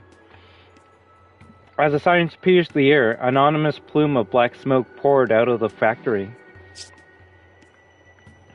Even as a child, Sheva knew something was terribly wrong. With dread in her heart, she ran towards the factory. You know what? If they remake RE5, they should have this as like the intro to Sheva. I use the Punisher for the first whole game in the remake. It's a pretty good gun. Like, if I may ask, why did you use the Punisher? Like, was it like the chat telling you to use it? Was it you hearing me talking about the gun? Were you like, oh, I like the Marvel character to the Punisher, I want to try it out? Just because technically every other pistol in the game is better than the Punisher, but the Punisher can do something that no other pistol can do, and that's why I love it. But you let me know why you like that gun. But to me, that's my favorite handgun in Resident Evil now, both in the OG and the remake. Growing up, my favorite handgun was the Red 9, because it was the strongest pistol in the game, and the original, it is broken as fuck. It's stronger than a shotgun, that's how good it is, but I actually don't know, I just buy it and I say stick with it. Well, I'll tell you why I like it, because every handgun in the original has their, I guess, superpower, and the superpower with Leon's first pistol, the Silver Ghost, is it can kill enemies with one shot to the head, because it has a high critical rate. Blacktail is the best overall because it has good stats and it can shoot very fast. Red 9 is the strongest pistol in the game. Like, you can kill some of the hardest enemies with a pistol. That's how good it is. Matilda, well, it shoots 3-round bursts, so, you know, it's kind of like a machine gun. But the Punisher, It's the weakest handgun in the game, in the original and in the remake, but it can pierce through enemies. What does that mean? Well, if you have like 3 enemies in a row coming at you and you're like, oh, Forastero Leon, I'm gonna kill you. That pistol, if you shoot at the first guy, it's gonna go through him, it's gonna hit the second guy, and it's gonna hit the third guy. It also means that if you have an enemy with a shield, if you aim where the head is, you can actually shoot at the shield and it will get a headshot right away. That's why I love the Punisher, because it's a smart weapon. You gotta know how to use it. Funny enough, there's actually a couple guns in this game that are like the Punisher, where if people are in a row, you can't shoot through them. Ah, fuck, I forget which one, which pistol it is in this game, but the MP5 machine gun also has piercing. So, you know, I really do like that. Funny enough, they kept the piercing MP5 from this game and put it in a RE4 remake.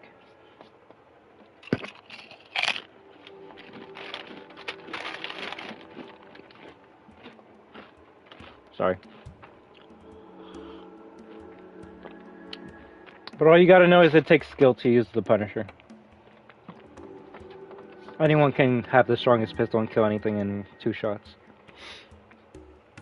Arriving at the factory, she soon discovered the entrance was blocked. In place of the kind old man who used to stand guard at the entrance, strange adults in protective suits were everywhere, their faces hidden by masks. Sheva could not understand what was happening. Like I said, if they add Shaft, I'll be your Shaft. Alright, now you're just getting freaky. I realized years later that they were wearing anti-biohazard protective gear. They were part of Umbrella's Special Forces, the USF? Bro, okay, so when they remake this game, fucking Hunk's gonna be there too. Goddamn Hunk. She may not have understood the muffled voices emanating from beneath those masks at the time, but the assault rifles they leveled at her more than made their intentions understood. The country was not a very stable place to begin with, and near her town resided members of a large anti-government guerrilla army. Although only a child, Sheva knew all too well the violence that often accompanied those with guns. The adults in the village that remained were promptly executed by these gunmen. Holy shit. Sheva was spared the same fate thanks to the vigilance of a neighbor who was able to get her back to her parents' home unnoticed. Thus began the longest night of Sheva's life. Crippled by fear, she could only wait and pray for her parents' return. The night passed and a new day dawned, but still they did not return. As night on another day fell, she sensed a presence outside her home. Unable to contain her relief and joy, she ran to the door to greet her parents. Oh, this is gonna be sad. As she swung the door open, crying aloud with joy, she was soon met with disappointment and confusion. For at the door were not her parents rushing to embrace her, but her uncle, with a look of shock and horror pained upon his face. His words crushed any hope she had left. Your parents are dead. There was an accident at the factory. Taking anything of value left in the house, her uncle then took Sheva to live with his family, taking her away from the only home she had ever known. Her life with her uncle would be brief. Not only was her uncle's family extremely poor, but he had also had 7 children of his own to take care for. Even though Sheva was a blood relative, he probably never would have come for her if he hadn't thought he would receive financial compensation from the factory. Oh, that's fucked up. Only saved Sheva just so he could get money from her dead parents? That compensation never came. Umbrella never gave out any payments, and soon her aunt and uncle were unable to feed her.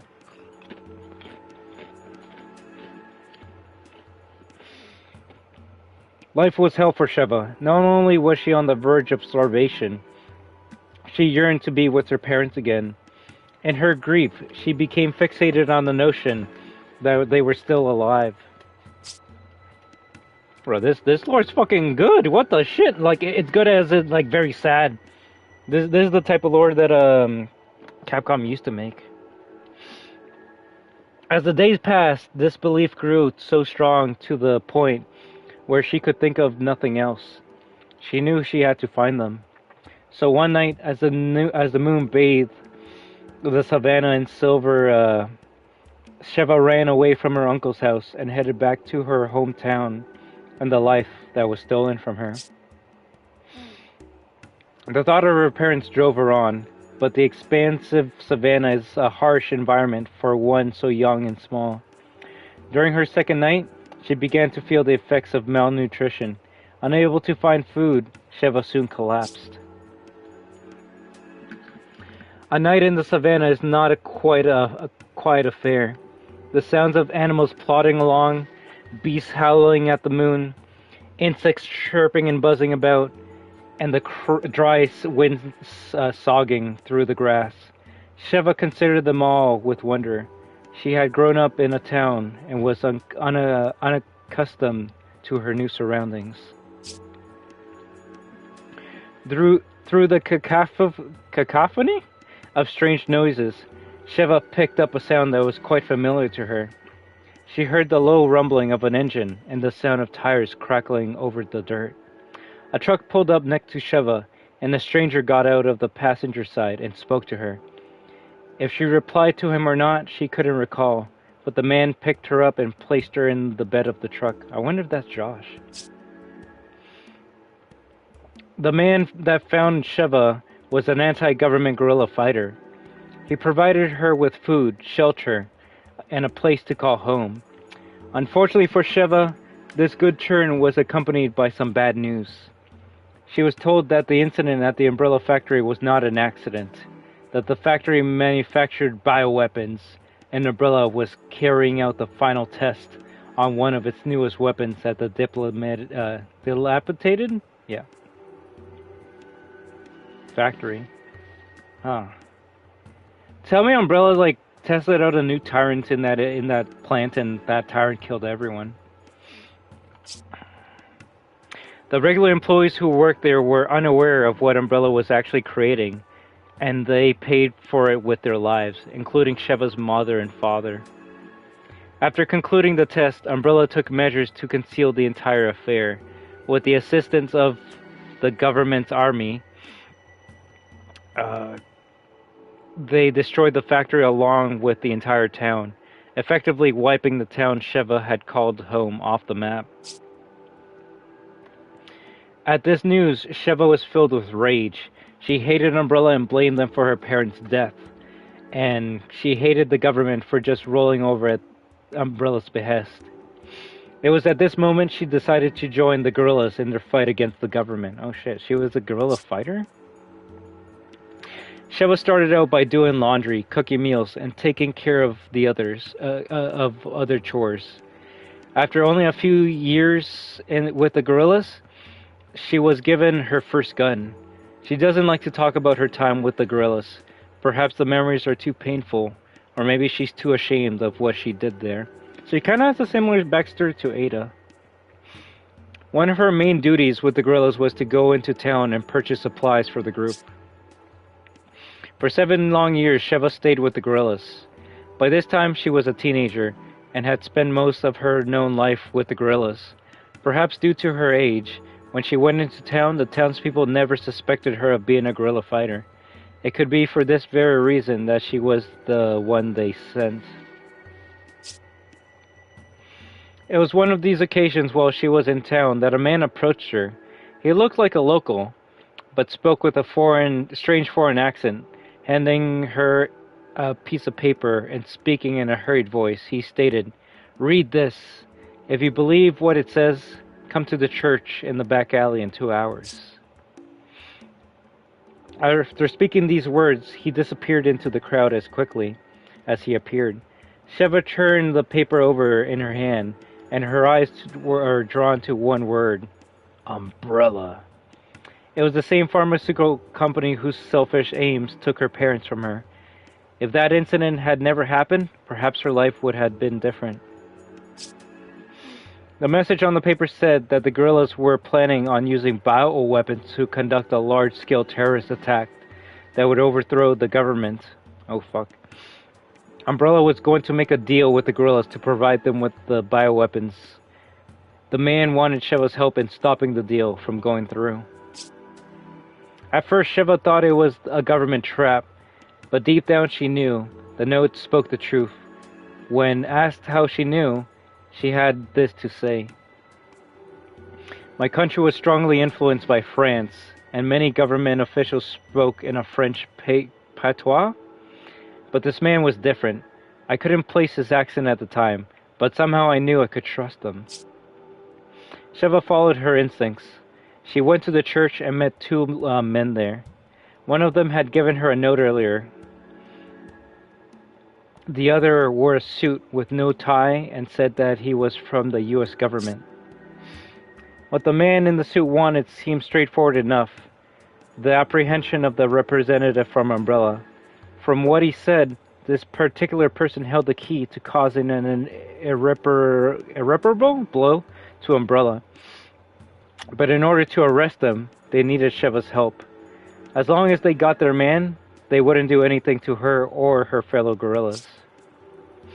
Even if they did not succeed in arresting the man in question, they promised not to turn her or her companions over to the authorities. The man in the suit's offer seemed credible, but could she betray those who had been like a family to her? The man seemed to understand Sheva's apprehension, so he asked her one simple question. Don't you want to see Umbrella punished for what they've done? Sheva quickly nodded her head. That's why we selected you. But if you want to help us fight Umbrella, then you are going to have to leave your so-called friends. And then what?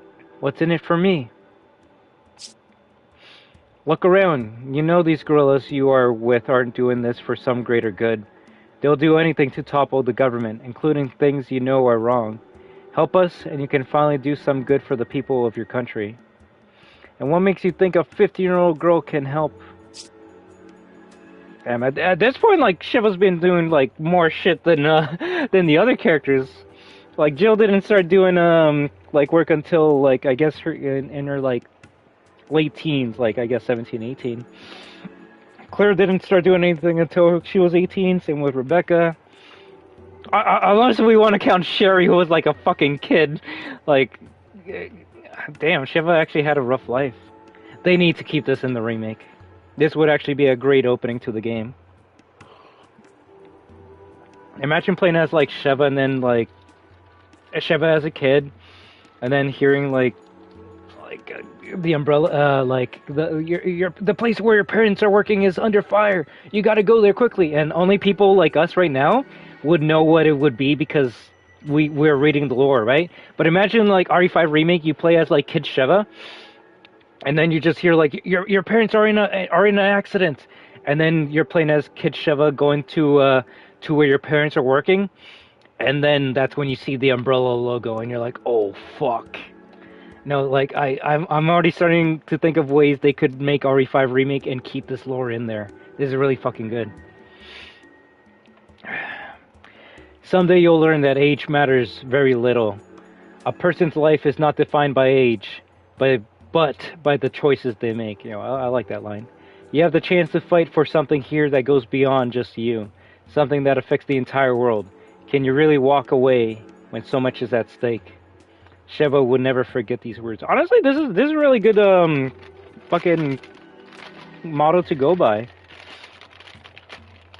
Life is not defined by age, but by the choices you make.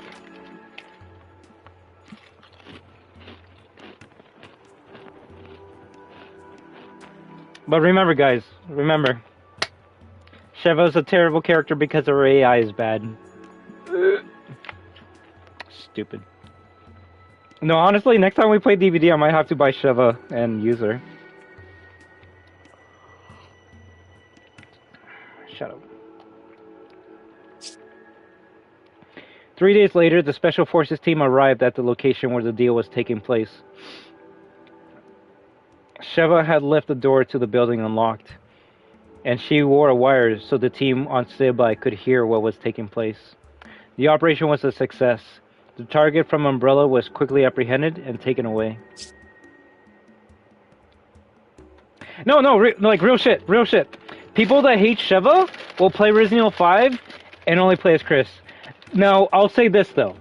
I'll say this, and I can understand. The same way I said, like, some people do not like RE4 or RE5 because you have to stay still and shoot, which even, Retro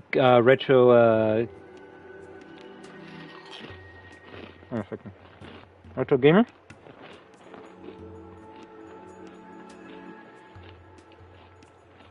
Retro Geek 94, sorry.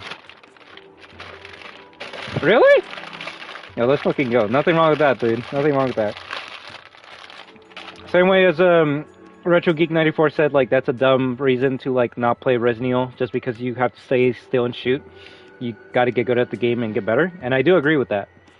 But if someone were to tell me, I don't like Sheva, and I'm like, why don't you like her? Like, do you hate her or something? And they go, no, I just don't like how her camera is left-sided. You know what?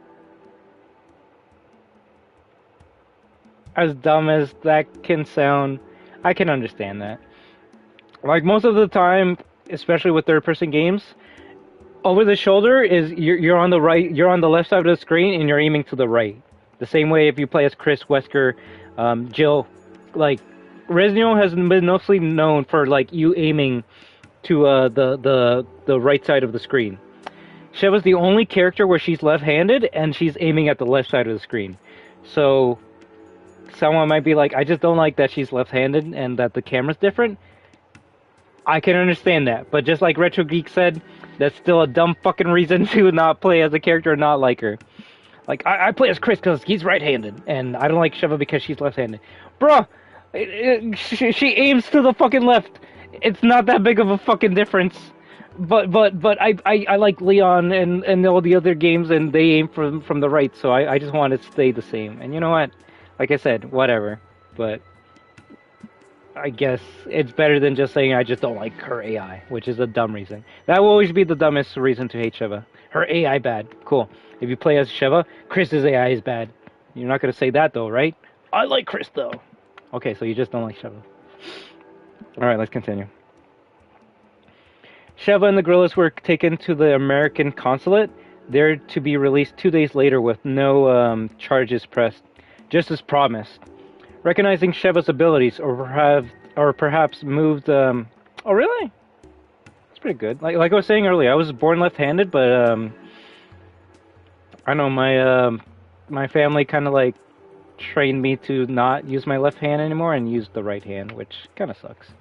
Maybe one day I'll try to like do more left-handed things, and I want to be like Jill, which is ambidextrous, which if you're wondering what that means, it means she can be right-handed and she can be left-handed. That's why Jill's the fucking G. That's why Jill's the best. But yeah, there's some people that are only right-handed like Chris, Sheva's left-handed, and then Jill's both. So that's I want to be like adaptable. I want to be both.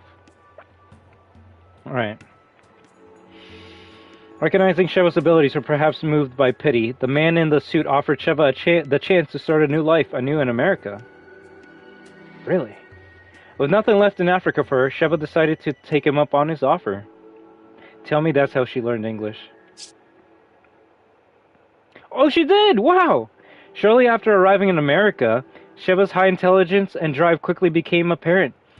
She surpassed any and all expectations, even learning English to a native level in a mere 6 months. Holy fuck, I've always wondered how she learned English. I'm like, she lived in Africa her whole entire life. Did she learn it in school? Was it a friend? You see, now I was a LARPer, and now fucking, now I know.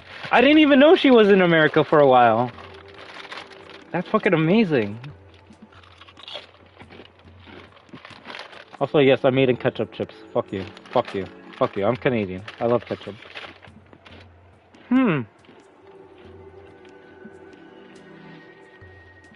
Alright, let's see.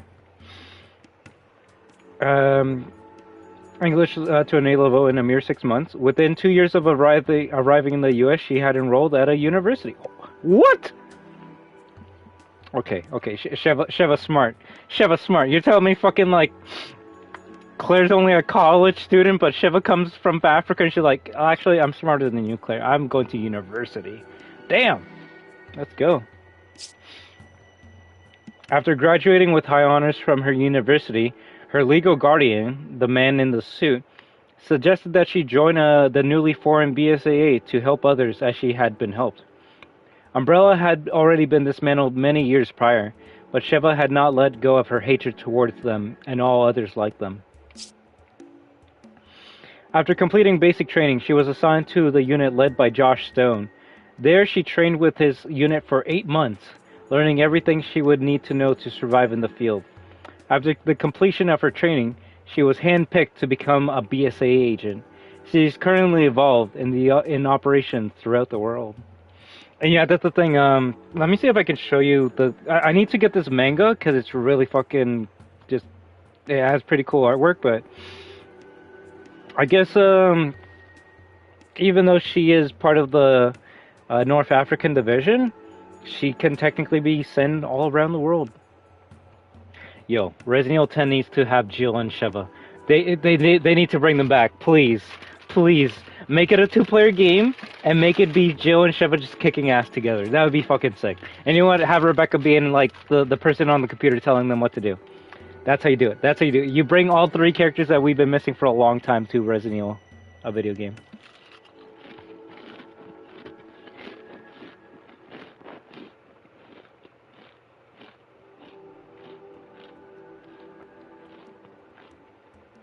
No, I would love that.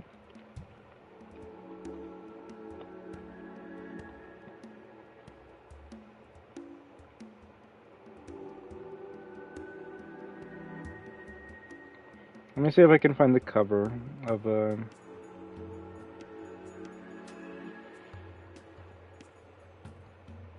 Not gonna lie, and I probably shouldn't say this, but back in high school when I was trying to draw some artwork, I did try to draw this picture of Sheva, just because like I always liked how she looked in there with the shotgun. I never finished it. I have mostly the outline of her, but I did try to draw some RE art back when I was growing up. Well, let me see. I think it's called Resident Evil: The Margwa Desires. It's a stupid fucking name.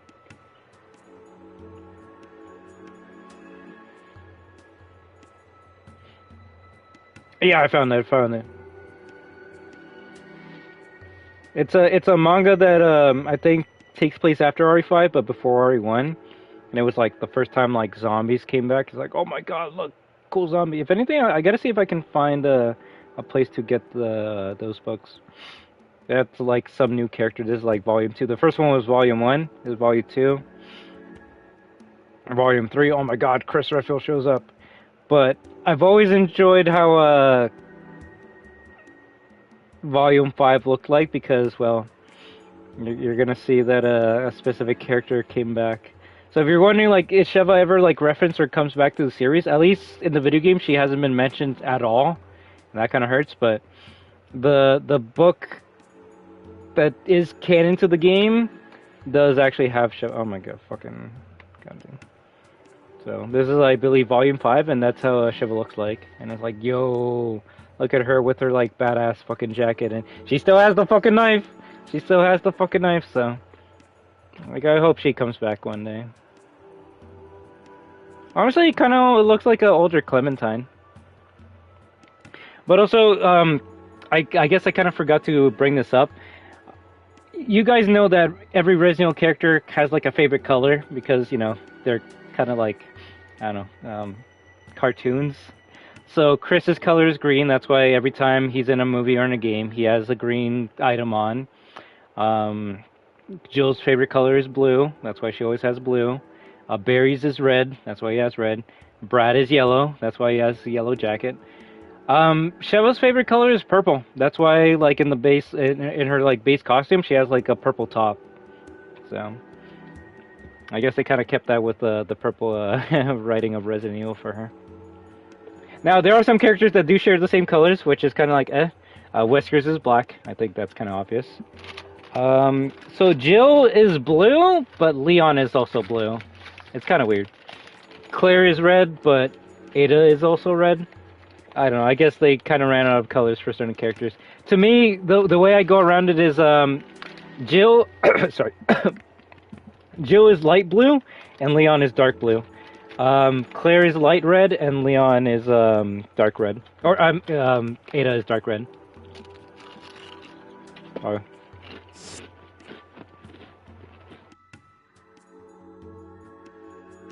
if anything, you can say Claire's more like a pink.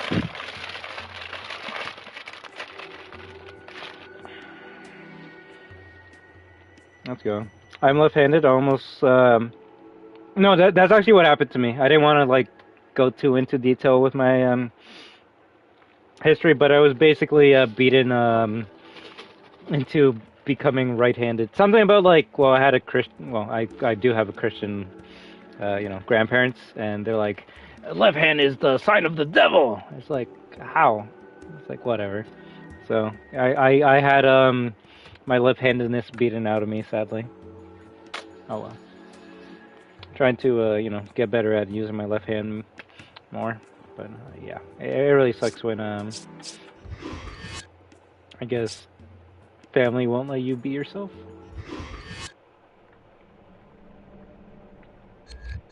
And nothing wrong with that. But if you ever want to learn how to be left-handed, then you just got to start doing a bit more left-handed things. Now, I'll say don't do dangerous things with left-handed first. Don't be like, well, I'm good with cutting, using a knife with my right hand to, like, cut meat and make food. So today I'm gonna learn how to use a knife with my left. No, don't do that. I would say the best way to start is, like, if you're good at, drawing with your right hand, maybe start practicing with the left hand. Maybe start trying to, like, write your name or do a signature with the left hand, and over time you will start to gain, the skill to be left-handed. The only thing I guess I do with my left hand is, working out, but that's because, like, I want to, work out both arms. I don't want to have, like, super one arm being bigger than the other. But, yeah.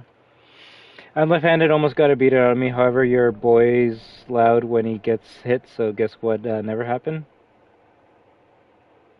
You made sure to not lose your left-handedness. That's fucking good. But, yeah, at least, for now, we're basically done with this game. Now, I can probably play this another time, Clementine, at least the last level, so you can, see Chris punching a boulder, but I hope you saw that more often than not, it's just people LARPing and making dumb fucking memes, and maybe you can understand why I'm starting to get annoyed with even Capcom making the boulder punching, joke. Like, Leon runs more from boulders in RE4 than Chris punches boulders in this game. And people will be like, oh, RE5, that's the game where Chris punches a boulder. And it's like, okay, LARPer, do you know why he does that? Oh, cause he has steroid arms and he needs to use his aggression on the boulder. It's like, no, you fucking retard. Chris punches a boulder in Resident Evil 5 because at the last level, when Chris and Sheva are fighting Wesker in a volcano, which that's the fucking crazy part, I would say. Sheva shoots Wesker enough that Wesker gets pissed, starts going after Sheva, and Sheva runs away from Wesker as much as he could, and then she hits a dead end. It's like, oh shit, like there's lava. There's nothing I can do. And if you really think about it like it's an anime moment, funny enough, it'll make a lot more sense. Because then Chris sees a big fucking boulder, and he's like, fuck. Like, the only way I can save Sheva is if I, like, move this boulder into the lava, which will then give her a stepping stone, so then I can save her. Chris doesn't punch a boulder because I'm angry, man. I need to fucking rage out on a fucking boulder. He punches the boulder because he needs to save Sheva. So he's actually using all of his strength and will to just be like, I might break my fucking hands doing this, but if I just keep on punching this fucking boulder, I can maybe move it enough that it'll go into the spot where Sheva will be able to jump on top of it, and then I can grab her hand and save her life, and then we can be the fucking badass partners together and kick Wesker's ass. But people won't bring that up. People will never bring that up because they're fucking stupid. They're fucking LARPers and they just want to shit on anything. And like what did we learn? My content creator says Chris is a boulder puncher, so I have to say he's a boulder puncher. He's like, he doesn't punch a boulder throughout the whole fucking game. Now, if he was doing that the whole entire time, then guess what? I would be like, okay, I can't get mad. Yes, he's a boulder puncher. But, and funny enough, when we play RE4, you're going to be like, damn, Leon runs a lot from boulders. Like, that's kind of crazy. Why don't people say that Leon is a boulder runner? Because people are LARPers, people are stupid, and they don't want to make fun of Leon from running away from boulders all the time for some weird reason. Well, we gotta, but we gotta make sure that Chris's only fucking like trait is him punching boulders. Also, since I was on this tangent, it also no, bro, like Sheva is an amazing fucking character. The fact that like when they were on the plane or the bomber, and like they opened up the door so Wesker would like fall off of it, yeah, because they love Leon, right? And like Sheva's like holding on to like the pipe, and Chris is holding on as well. And Wesker like grabs onto Sheva's leg, and it's like, I'm gonna make sure I kill all of you. It really shows how dedicated Sheva is to the cause and to making sure that Wesker dies. When she's like, I'm holding on and I want to live. I obviously don't want to die, but Chris, we have a job to do, and we got to see it through. And if that means I have to let go and die with Wesker, so then the world is saved and Wesker will be 100% dead, I'm gonna let go. And the fact that she actually lets go, oh fuck, it brings a tear to my, like, she's an amazing fucking character. And then Chris is like, no, I can't lose a partner the same way I lost Jill. I lost Jill, and yes, even though I was able to save her again, that doesn't mean that I'm like, oh, well, the RE community says me and Jill are in a relationship, so I don't care about anyone else anymore. I got Jill. No. Chris, that's why he's an amazing fucking character, and that's why I love him, even though people will be like, Chris is dumb. No, you're dumb. Chris, he's a team player. He loves his partners. He'll always do everything in his power to make sure he can save all of his friends and coworkers and soldiers, and he's like, no, I can't lose another partner. And that's when he was thinking of flashbacks of Jill when Sheva let go, and then he's like, no, I gotta save you. And then Sheva's like, damn, well, I don't want all of us to die, so let me, if Chris has my back, because, well, Sheva's not, well, like Sheva says, I may not be as big as you, but I can totally hold my own, and Sheva's not strong enough to, like, hold on to the pipe and grab a gun and shoot Wesker, so Chris is like, no, I got you, and Sheva's like, well, if you got me, then I got you, and then she's like, well, you hold on to me, I'm gonna grab my gun, and I'm gonna shoot Wesker off of here. Ew, character, exactly, no, this is why you're amazing, Clementine. This is why, if anyone calls you a LARPer, call them a fucking stupid-ass fake LARPer, alright? Because you can see what I see. You see what's amazing about Resident Evil. And the fact that we are probably becoming bigger fans that respect the source material and the characters more than the LARPers, and especially Capcom, that's what hurts. That's what hurts. But yeah, like you said, Chris's punches became stronger throughout the game. Exactly, that's another thing too, like, it's not like, and that's a funny thing. If you actually notice, when Chris punches like Wesker, he actually kind of goes like, "Ow," because it hurts him. Like he's not just like Mr. I'm gonna punch anything in one hit, man. No, he's human. He's big, he's strong, but like Sheva says to him, like, "Oh, even a superhero like you needs a partner." And Chris is like, "I'm no superhero," even though he might be as big as one. He's just your average man. He just works out a lot. Although I do think that, like, growing up, Chris did read a lot of Marvel comics. Flame on, asshole! No, like, we actually have so many good voice lines that we can quote from this game, but I hope, and we gotta do this soon, I hope I can play as Chris, so then we can hear what Sheva has to say about a lot of the parts in the game. I actually wonder what she says when she grabs the flamethrower. That'd be kind of funny. But, yeah, and there's nothing wrong with loving Leon, but if you're gonna make fun of Chris for doing dumb shit, you gotta make fun of Leon the same way. But they won't do that because they only played RE4 and never played RE5.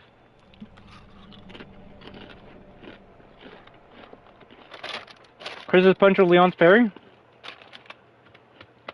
Well, the thing about Chris's punches is he doesn't need to reload. Leon's parry is only as good as his knife. If his knife breaks, he can't parry. If his axe breaks in RE9, he can't parry.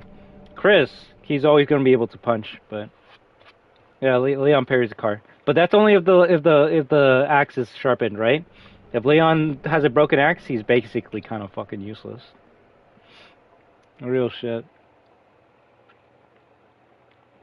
And Chris will never lose his arms until, like, I guess, I don't know, he gets super old. And then by then, we're going to be playing Resident Evil, like, 25 in the year 2077, like Cyberpunk, and he's probably going to have, like, robot arms.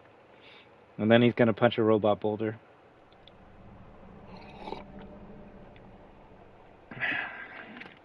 Eat dinner fork and knife opposite hand, that's the easiest I found. You know what, maybe when I come over, dude, you show me how to eat left-handed, right?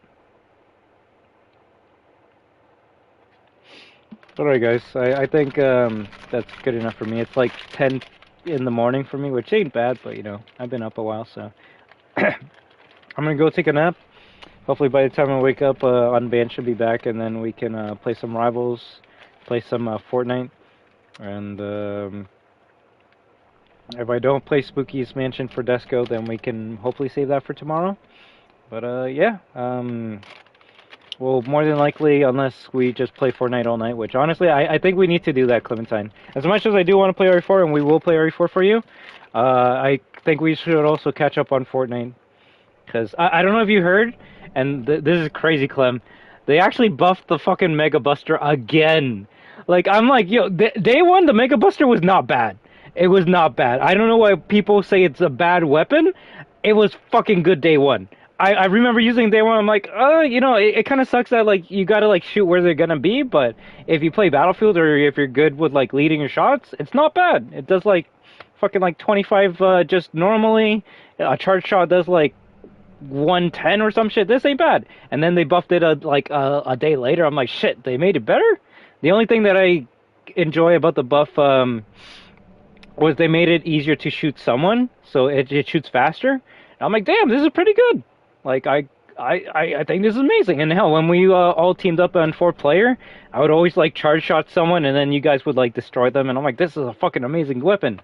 But yesterday, they made it even stronger. They made it even stronger. Now it's, like, doing, like, 160 per, like, charge shot. It's doing, like, 50 damage per, like, projectile hit. I'm like, what the fuck? This is the only season where they keep on making the Mythic better. Apparently they made Sonic's spin even faster, so I hope it's not too annoying. But, yeah, and also another thing which, I don't know, it's starting to make me think that maybe Fortnite fans are LARPers. People are like, yo, this is the, like, sweatiest season of all time. Like, I'm dying so much, the skill-based matchmaking is killing me all the time.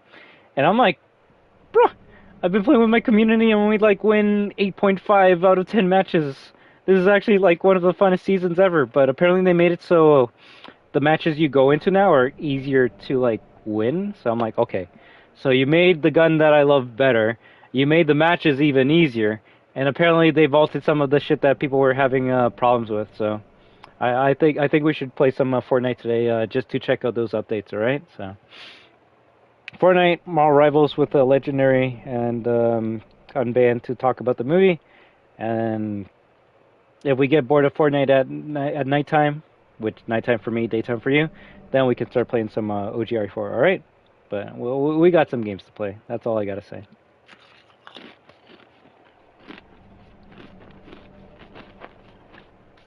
Bro, I always laugh when, like, Ninja got mad that the cars were killing him. Oh my god, why is the car season, like, about the cars and people are just getting in the cars and killing me? Like, Fortnite sucks. Go play something else then. What the fuck? I always say this to my audience. If you're not liking the game that you're playing, maybe it's time to play a different game.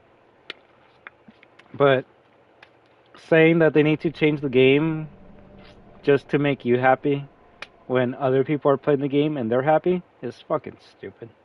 That's like me being like, oh, they need to, I don't even fucking have an example. I'll use the game that you play. They need to make Cult of the Lamb first person. They gotta give me a machine gun. They gotta give me a camo to grind.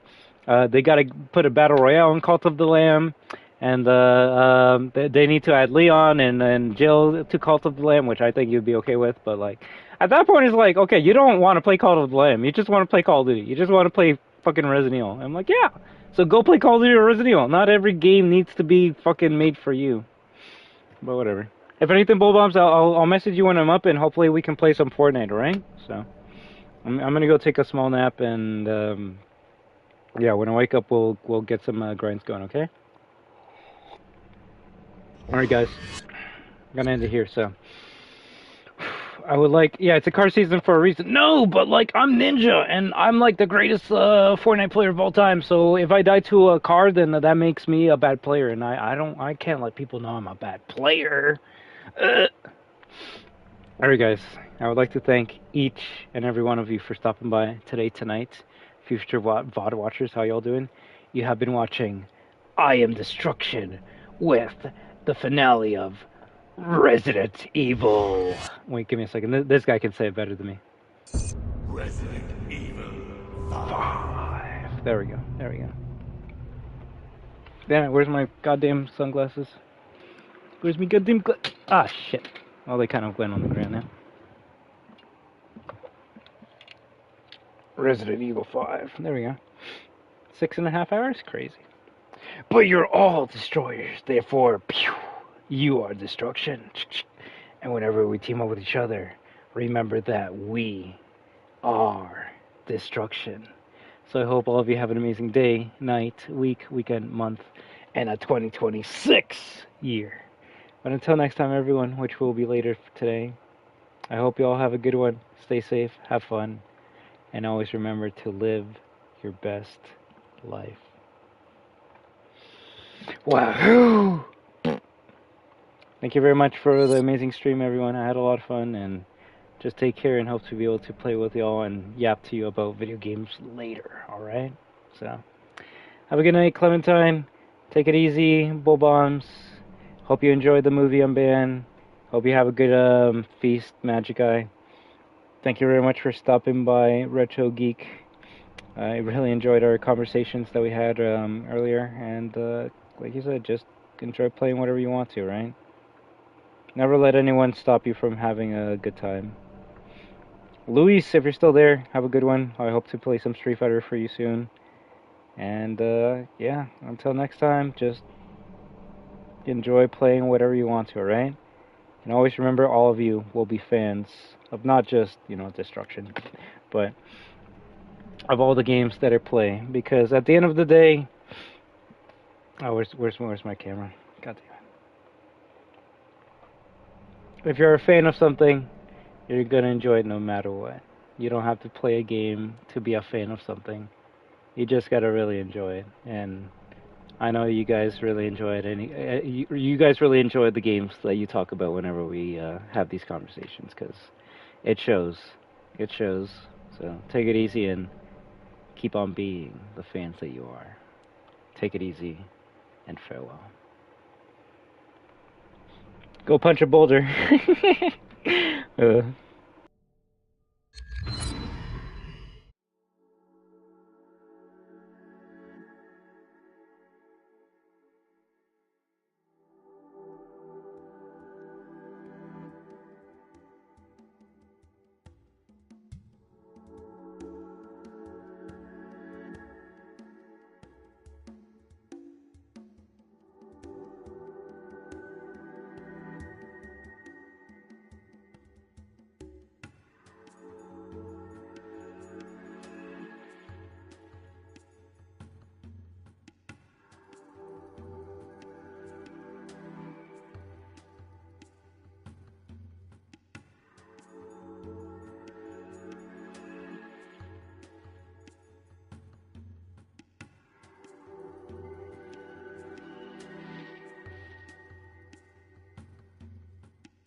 Resident Evil 5.